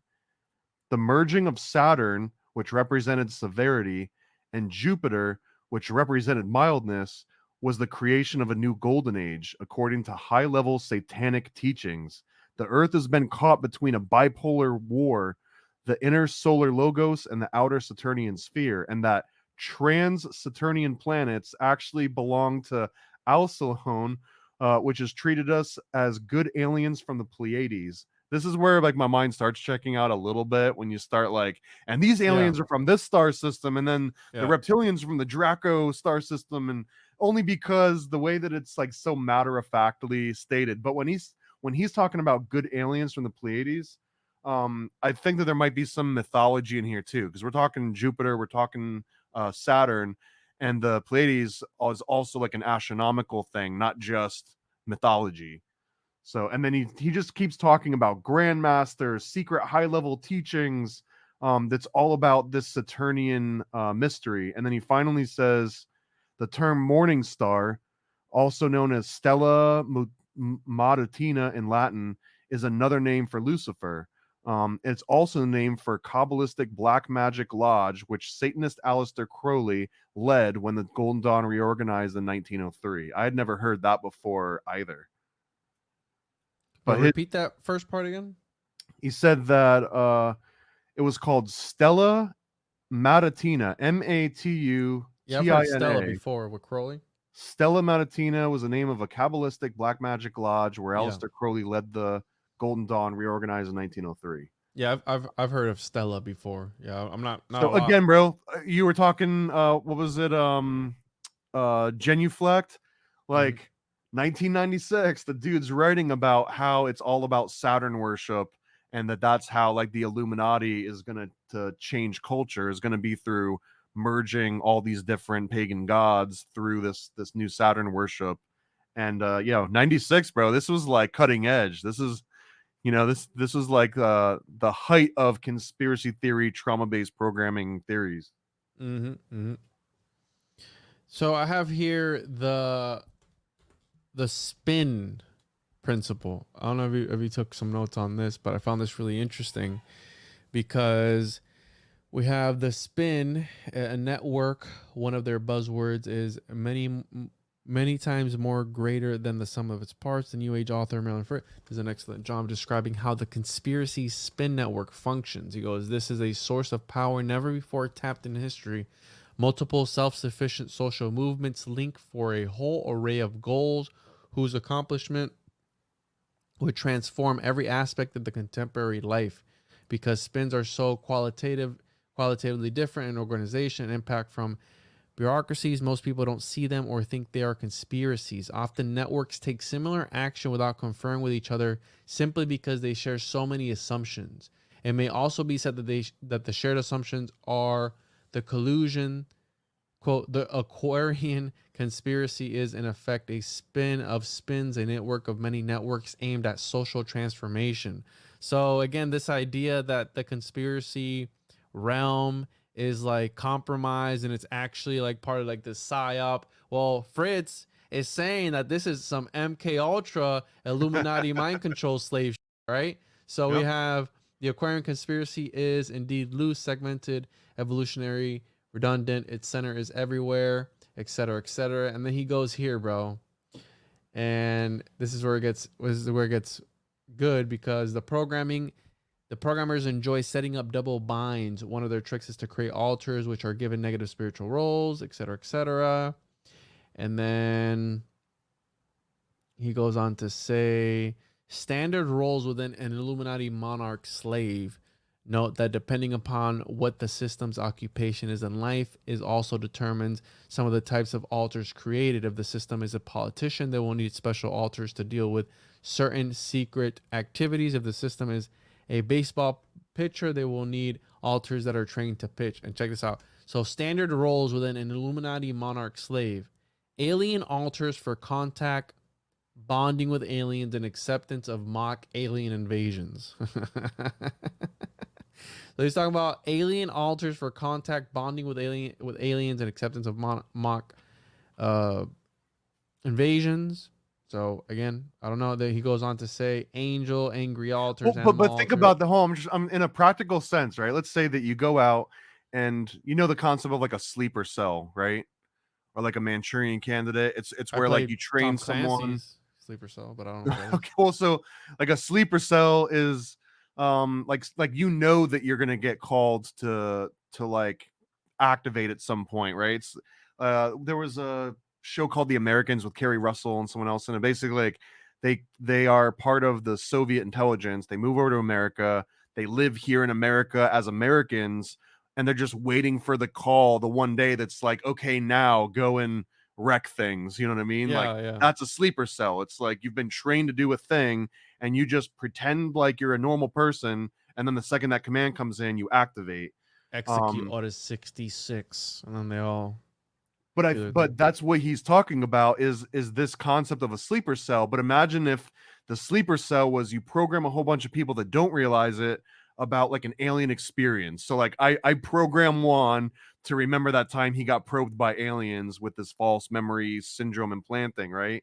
And I do that to like thousands of other people. So then when you hit a button and it's like Project Bluebeam, aliens just came down. There's this big hologram in the sky over the White House, and there's been 20,000 reports overnight of people that have been probed by aliens. And then you think, okay, the hologram, maybe I don't believe, but how did just 20,000 people across the country all of a sudden come up with like these stories that all sound the same if they don't know each other and they didn't coordinate it? How could that even happen? Well, maybe there's like a sleeper cell thing going on. Maybe you were MKULTRA programmed when you were 7, when your parents dropped you off at the McMartin preschool daycare, and now when you're like 35 or whatever, you remember being abducted by aliens, and the Ronald McDonald was there, and you're helping bring forth this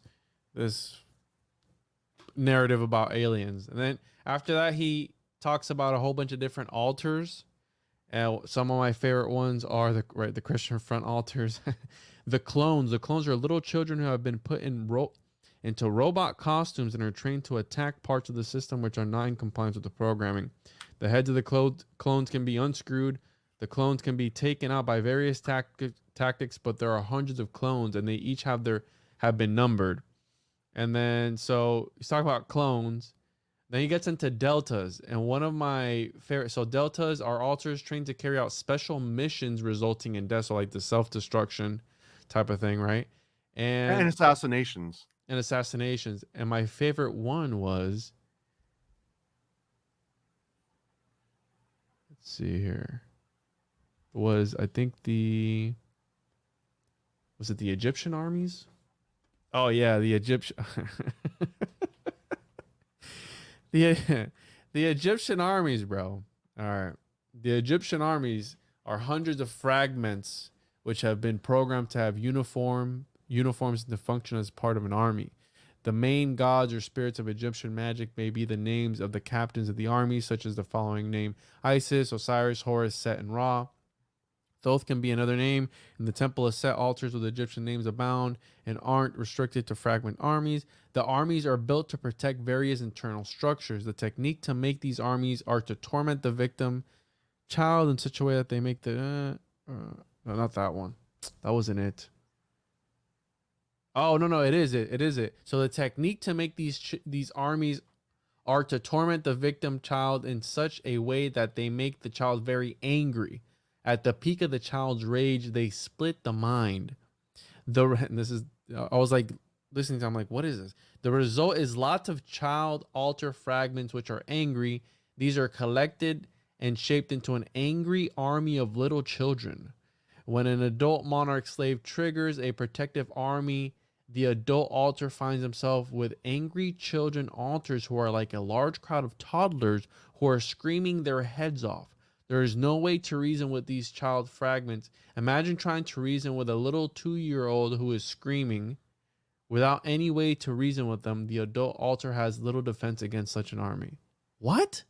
Do you think Fritz was just had a kid and he like keeps waking him up in the middle of the night and he's like, this has got to be how the Illuminati does it. They shatter it and they make it so there's 20 of these kids waking you up all the time. But do you understand? And then the LA Dodgers lose. Yeah, fuck the LA Dodgers. Like, how crazy does this sound, bro? Like, you know what I'm saying? Like, that sounds crazy. That sounds absurd. But it's not, because if you look at it in a more practical NLP anchoring sense, really all you're just saying is you're setting a anchor and a trigger, so that the anchor is the second I can get Juan so mad that he becomes irrational, I play a certain sound, or like, when he sees the lizard in the fireplace, I slap him across the face. So then later when I want to like bring that emotion back out, I just trigger it.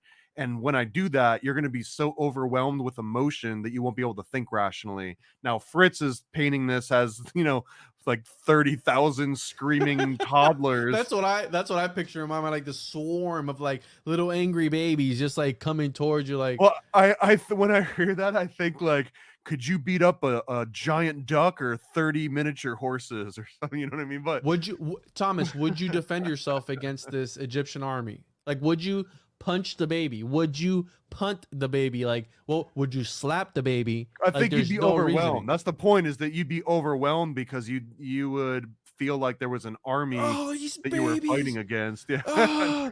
And you just like shrivel up and just like, Where's this Black Mirror episode? yeah, exactly, right? Like a homage to our boy. But again, bro, that's what I got. So did we talk about the sodomy through? He gets into like the use of directed energy weapons, frequencies, and then he gets into some patents too of like these weapons, which again, 1996, I'm sure the tech has advanced to a very high level since then, and I'm sure that It's wireless now and it connects to your iPhone. So again, I believe that they were using this back then, and then he talks about putting demons, some more of this demonology stuff like that. Well, wait, can we focus in on the directed energy weapons of sodomy first? Go ahead, bro. Go ahead. Well, I mean, you kind of glossed over it. What were your notes on it, or was it just the highlights? Yeah, just that. Let me pull it up here. It was just the. And I think you recorded a video playing around with some of those. Did you want to cue that up? No, I did not. So, let me. David V. Reynolds research, who wrote Neuroelectric Research, Electroneuroprothesis, Electro, etc., etc. Another way of using electricity is to use directed energy, a new technology on men's genitals. With skillful use of directed energy, they can simulate of a man or woman. Artificial sodomy via directed energy was first tested in male prisons. Elf waves will place thoughts into the men's minds as directed energy make them feel sodomized. Believe it or not, this is actually in one of my books. Bro. So right here, a lot of people have heard of this top part called the stimoceiver by a guy named Dr. Jose Delgado. And he basically, there's this famous video footage where they've got a bull and the bull is charging him as if he's like a matador. And then he takes out a little remote control and he pushes a button and the bull stops in its tracks. And basically what they were doing is they were just giving him an electroshock therapy wirelessly. And obviously it's going to distract you. It was almost just like tasing you. But here, look at the bottom. It says, rumors of a similar project run by a Dr. Ivor Browning involve triggering the pleasure center of a donkey via a radio frequency dubbed the electronic carrot. And the reason for that name is that if this were the stick, like, electrocuting you so you feel pain, so you stop doing something, that's the stick. This is the carrot. So the electronic carrot was like, you did a good job. Now when I hit this button, it basically like shocks your prostate and you just get like an immediate orgasm, right? So that's what they're talking about in this book. When he says directed energy weapons of sodomy, it's basically that electronic carrot or some other version of that where you can use technology to trigger basically like your lower essence of self, right? Like it'll bypass all logic and reason and tap directly into your sort of primal state. Yeah, and when I read that, I mean, that's all I got on that. But when I read that, I was like, bro. And then, because when I was reading that, the Maui fires had just happened. So I was like, what? Imagine, like, just the possibilities are endless, right? If you think about that. So, what else you got? Other than the electronic carrot, man, well, my next note's starting around chapter 7. So I don't know if you got anything, but okay. So in chapter 7, he starts talking about anchors, and he even cites NLP by name. And he says NLP researchers notice that people in emotional states in which the entire body will take up a posture in carrying it out. Memories can come to a person that cause the body to take up that negative state again. So NLP practitioners develop a language which includes terms like anchors, emotional state, and triggers. For instance, let's say you've got a particular song at a point in your life when you're having a good time, the emotional state. Now, every time you receive a trigger to that memory, such as that song, you regain that good feeling attached to the memory of the song. This is like NLP 101. If you're in a good mood, a good one is like I don't know, when you got married, like you and your wife have like your song that like they play during the dance or whatever. So years later, every time that song comes on, it's like, oh honey, that's our song, and it puts you into, I guess, like a romantic or an amicable mood. That's a very direct example of what he's talking about here. That's a classic NLP trigger through the auditory system, right? We talked earlier about like the olfactory. You smell something and it's like, oh, my grandma used to wear that, perfume or whatever. So every different type of sense you've got can trigger the other ones. So he mentions that, and then he also talks about reframing with metaphors, and he says the programmers use metaphors, a form of druidism. So first of all, that's kind of fucked that like the druids just own metaphors, and if you use a metaphor at any point, then you're tapping into like a satanic druid magical ritual. But he's kind of correct here, because reframing and metaphors is literally as above, so below. That's what a metaphor, maybe that'll be a simile, but it's in the same neighborhood. Because if I say that, like an apple to an orange is as to a cat is to a, and what would you say? Failed. It's a dog. But you're basically saying like, okay, I can compare two different things in one class and two different things in another class. We talked about this with Manly Palmer Hall's Occult Anatomy of Man, and he describes it as the seven seals. And then if you read the Bible as if it were historical and you understand it, well, good job. You broke one seal, but you got six to go. So then you got to read it like it was about anatomy, and then you got to read about it like it was about music. And every one of those times you read it, if you understood it in one angle, then you should be able to understand it in every other angle. And that's exactly what he's talking about with metaphors and druidism. In NLP terms, they call it reframing. And one of my practical examples of this, I think I've mentioned this before on the show, but when I used to work at Disney and I'd have to drive into that traffic every day, like sometimes it was like 3 hours in traffic one way to either get to work or to get home from work. And you can imagine on I-4 in Orlando in 3 hours of traffic, sometimes like, you can get a little bit irritated and frustrated with the cars around you. And it was getting to the point where I would park my car either at home or at work, and I would literally have white knuckles from just like gripping the steering wheel, from getting just like frustrated with, the cars going slow or trying to get into my lane. And I was going through NLP at this time, and I was like, let me try this reframing thing. And what I came up with was that every time I get irritated in traffic, I'd imagine I'm on my way to a family reunion, and that the person that just cut me off was my grandpa, and that the guy that keeps like almost bumping into me in my lane, you know what I mean? Like that's my cousin or whatever. So that way I wasn't getting angry at people. It'd be like, oh, grandpa, you know what I mean? Like someone should take your license away one of these days, and then just like ease back and don't get on his ass so much.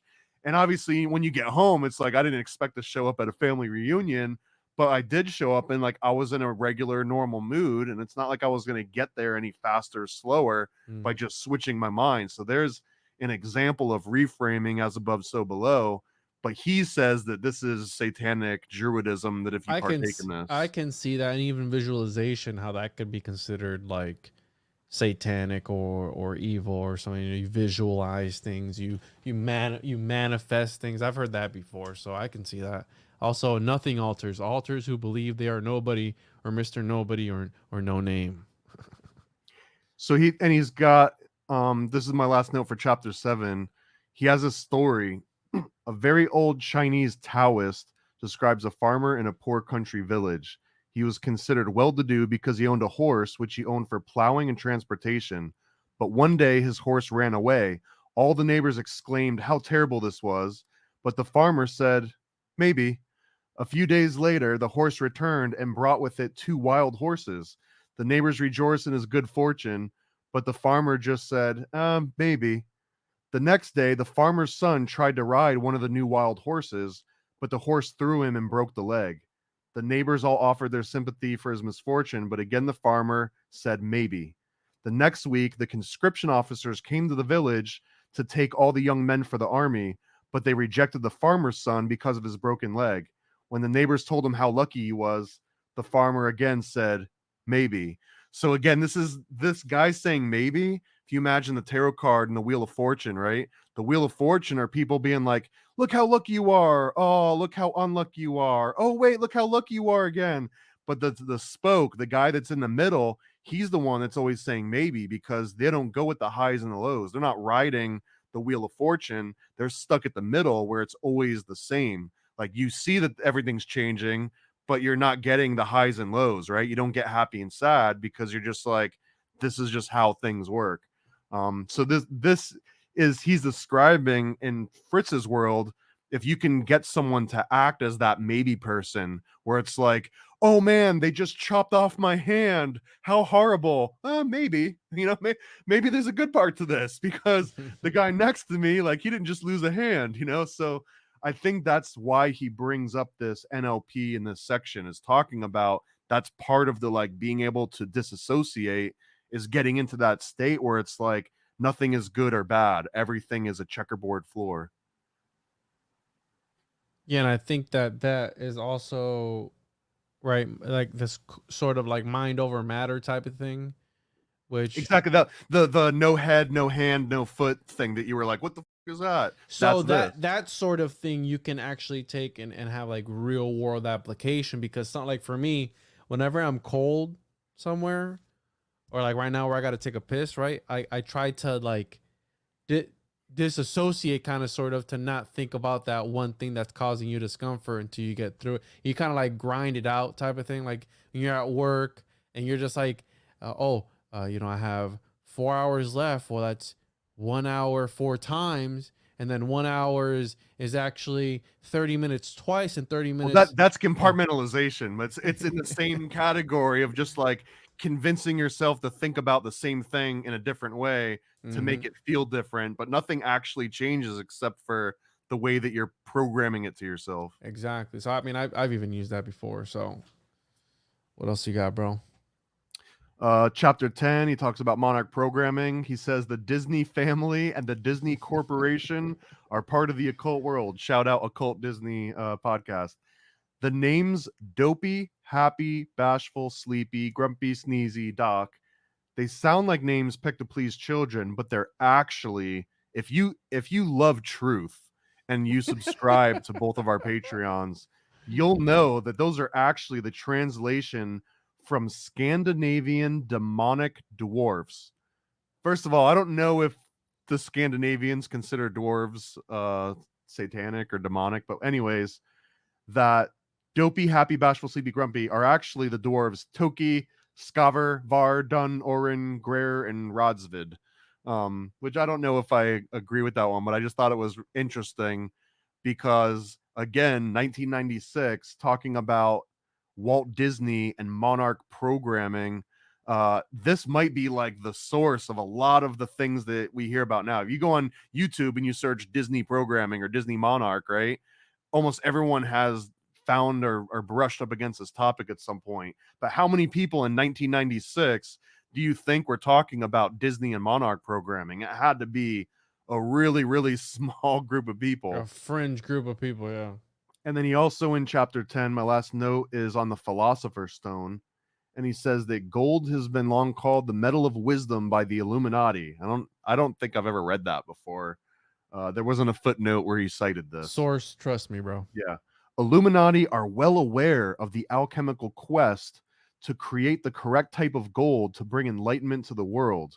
Rabbis who know the Kabbalah, okay, have considered the secret of white powdered gold as the greatest secret of all times. Somehow the Egyptian pharaohs learned the secret of how to make white powdered gold, which seen up close is transparent, like the gold described in the Bible making up streets in heaven. This gold is monoatomic, molecules that have a high spin state, and it looks like baking flour. It enhances the pineal gland, trust me, bro, And a similar substance of iridium greatly enhances the pituitary gland. Also, trust me, bro. Yellow gold and gold salts cause the hair to fall out, but white gold is safe to ingest. I actually have heard that aspect before, and I think that's legit. That if you like coat yourself in like gold plating, like you can actually cause your hair to fall out. Like it's not a safe, healthy thing to do. But then there's also gold that is safe to consume. Yes. Yeah, I've heard that before. They were eating mummies too. Okay, and now here's where it gets okay. After ingesting white gold for over 9 months, the subject will become extremely psychic and disease-free. If that seems like something YouTube would ding you for. The person's Hold on. body, Say that again. it says, after ingesting white gold for 9 months, a subject will become psychic and disease-free. All right, let me take that timestamp down. Yeah, The person's body will also glow. Whether the Illuminati discovered this white gold and have been using it secretly when their adepts went into hiding for months of long training, or whether they were only playing with substitutes, we cannot say. So he's not ready to venture out on that particular thing, like all of the other, Illuminati programming. And it sounds like to me like that kind of fits in with like the magnum opus, because they talk about the alchemists like losing all their hair and like going through like this actual like biological transformation, and he's talking about eating the white gold. Well, the white gold also sounds like silver, right? So almost like a silver poisoning or something, or mercurial, because mercury is also silver. So are we maybe just talking about colors now? Anything that's a color is now part of it. You know what I'm saying? Because I mean, the colors are also very important when it comes to the alchemical process and the magnum opus, the blackening, the whitening, the reddening, the yellowing. So all of that. The gold. And then he starts talking about the Priory Day Scion and the Holy Blood, Holy Grail. And then he says that the reason that the priest glowed when he came out of the Holy of Holies after eating the showbread was because the showbread was made with this white gold, apparently. Interesting. And then it says David Hudson told co-author Fritz that he was supportive of the Kabbalistic goal of Adon Kadmon because Hudson knew the Kabbalah very well, and it seems he understood what Adam Kadmon was really all about. I don't know what the hell that means, but it was also a very interesting aspect where like Fritz doesn't often in this book say this person told me about this thing. So apparently he also really did believe in this version of an alchemical gold, but that the alchemical gold wasn't for riches. It was something that helped the individual, but it also wasn't like enlightenment or knowledge. It wasn't like a vague thing. It was an actual drug that you would put into your food and you would eat it, and that eating it would cause you to gain all this knowledge and to be disease free. Interesting. Again, very alchemical, and I that kind of sort of aligns with my research as well into alchemy. So I don't know. They were mercury to try to live forever, bro. I'm probably gonna censor that too, because well, shout out to our sponsors, White Gold. If you a few lines of white gold, you will become enlightened. All right, let's go ahead and block that out too. And the people on YouTube are gonna be probably wondering what that whole bleeping out was all about. But check out the Patreon and all that stuff. You want to wrap us up, bro? You done with your notes or what? Because I'm done with my notes. Yeah, I mean, satanic white gold and that's a new one right there. It's gonna be very interesting. I've got one other example again from Time Samplers issue 3. Get them all. Don't just get issue 3. Get every single one of them. Don't be a bitch. Get them all. But here's another example of an altar, and this is probably one of my favorite versions of it. Is that there's a kid that's like slaying a dragon. See, I mean, like what little kid growing up hasn't at one point grabbed like a cardboard roll or some sort of a device and pretended they've got a sword and they're gonna like slay some sort of a monster. So if you were to actually do that to this kid in one of these Project Monarch programmings, and you snap them into like, okay, you're going to be Knights Templar mode, right? Like put on your helmet, here's your sword. And little kids are great at role playing, right? The second you put that sword in their hand, like they're slaying dragons immediately. Just like when I came out of 3 Ninjas in the movie theater, I would be a ninja for the next week until like you break something. Or like a Jet Li movie. You'd be Yeah, fucking dude, Jet Li all week. Like specifically kids, right? Like as an adult, if you went and saw a Jet Li movie and then you came out and you tell your wife, you're like, hey, I think maybe I'm gonna start doing karate. It's like, all right, midlife crisis guy. But as a kid, it's kind of endearing and it's very normal to do that. But that exact concept of like going in, seeing something, and then wanting to become that thing is sort of where all of this stems from. And where is the place that happens the most often? I would go right back to Hollywood.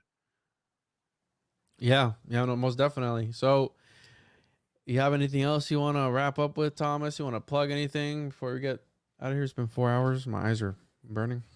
Time samplers, issue 3, issue 4, issue 1. We got special editions that are coming out eventually. What else, man? I got this one's not even out. Oh yeah, this is the old version of Secret Mystery School. Here's the first OG version of Secret Mystery School. Shout out. This is also issue 3, where I said issue 3 is always my favorite comic. This was my favorite one of Secret Mystery School too. This is called the Battle Axe. Did you ever finish Lee's Demons? Like, is that ever coming out? That one's dope. You're not allowed to talk about that. Come on. What happened? No, it is coming out. There's only 20 more pages to do. 180 pages are done. 180. So it's going to be a 6-issue series. I'm going to release it an issue at a time, and then I'll release all of them together as a trade paperback, just so I can milk every last little dime and penny out of everybody. And then I'll release the gold edition, and then the platinum edition, and then the homunculus edition. But yeah, Lee's Demon's going to be coming out. I've got trading cards that'll be coming out next year. Conspiracy cards. Sam Tripoli just announced Chaos Twins, which is the book that I've been working on with him. I got a video game that's going to be on Steam in December called Lucifer Lives in Lower Manhattan. Man, I got everything. ParanoidAmerican.com. You can follow whatever I just dropped. I'm dropping something and occultdecode.com. Shout out. You pulled that up earlier when we talk about these topics, and Juan doesn't have the time to edit out things like and Bleach. When he doesn't want to have time to edit all those annoying phrases out that'll get him demonetized and banned, like Hillary Clinton carved off a girl's face and called it. You would go to occultdecode.com. So when someone says something like forced homunculus work, shut the up, bro. So final cap there. If you go to Occult Decode and search for the term thrill oxide, it'll show you what we really mean next time when Juan doesn't have the time to censor out words like adrenochrome. Sometimes I don't care, bro. Welcome to the YouTube crowd. It sucks, but hey, you gotta do what you gotta do. You gotta play ball. You gotta go where the people are at. So that's why we're here. If you're listening to this on the RSS feed, on YouTube, on Rumble, Rockfin, wherever it is, who cares? Leave a comment, leave a review, leave whatever.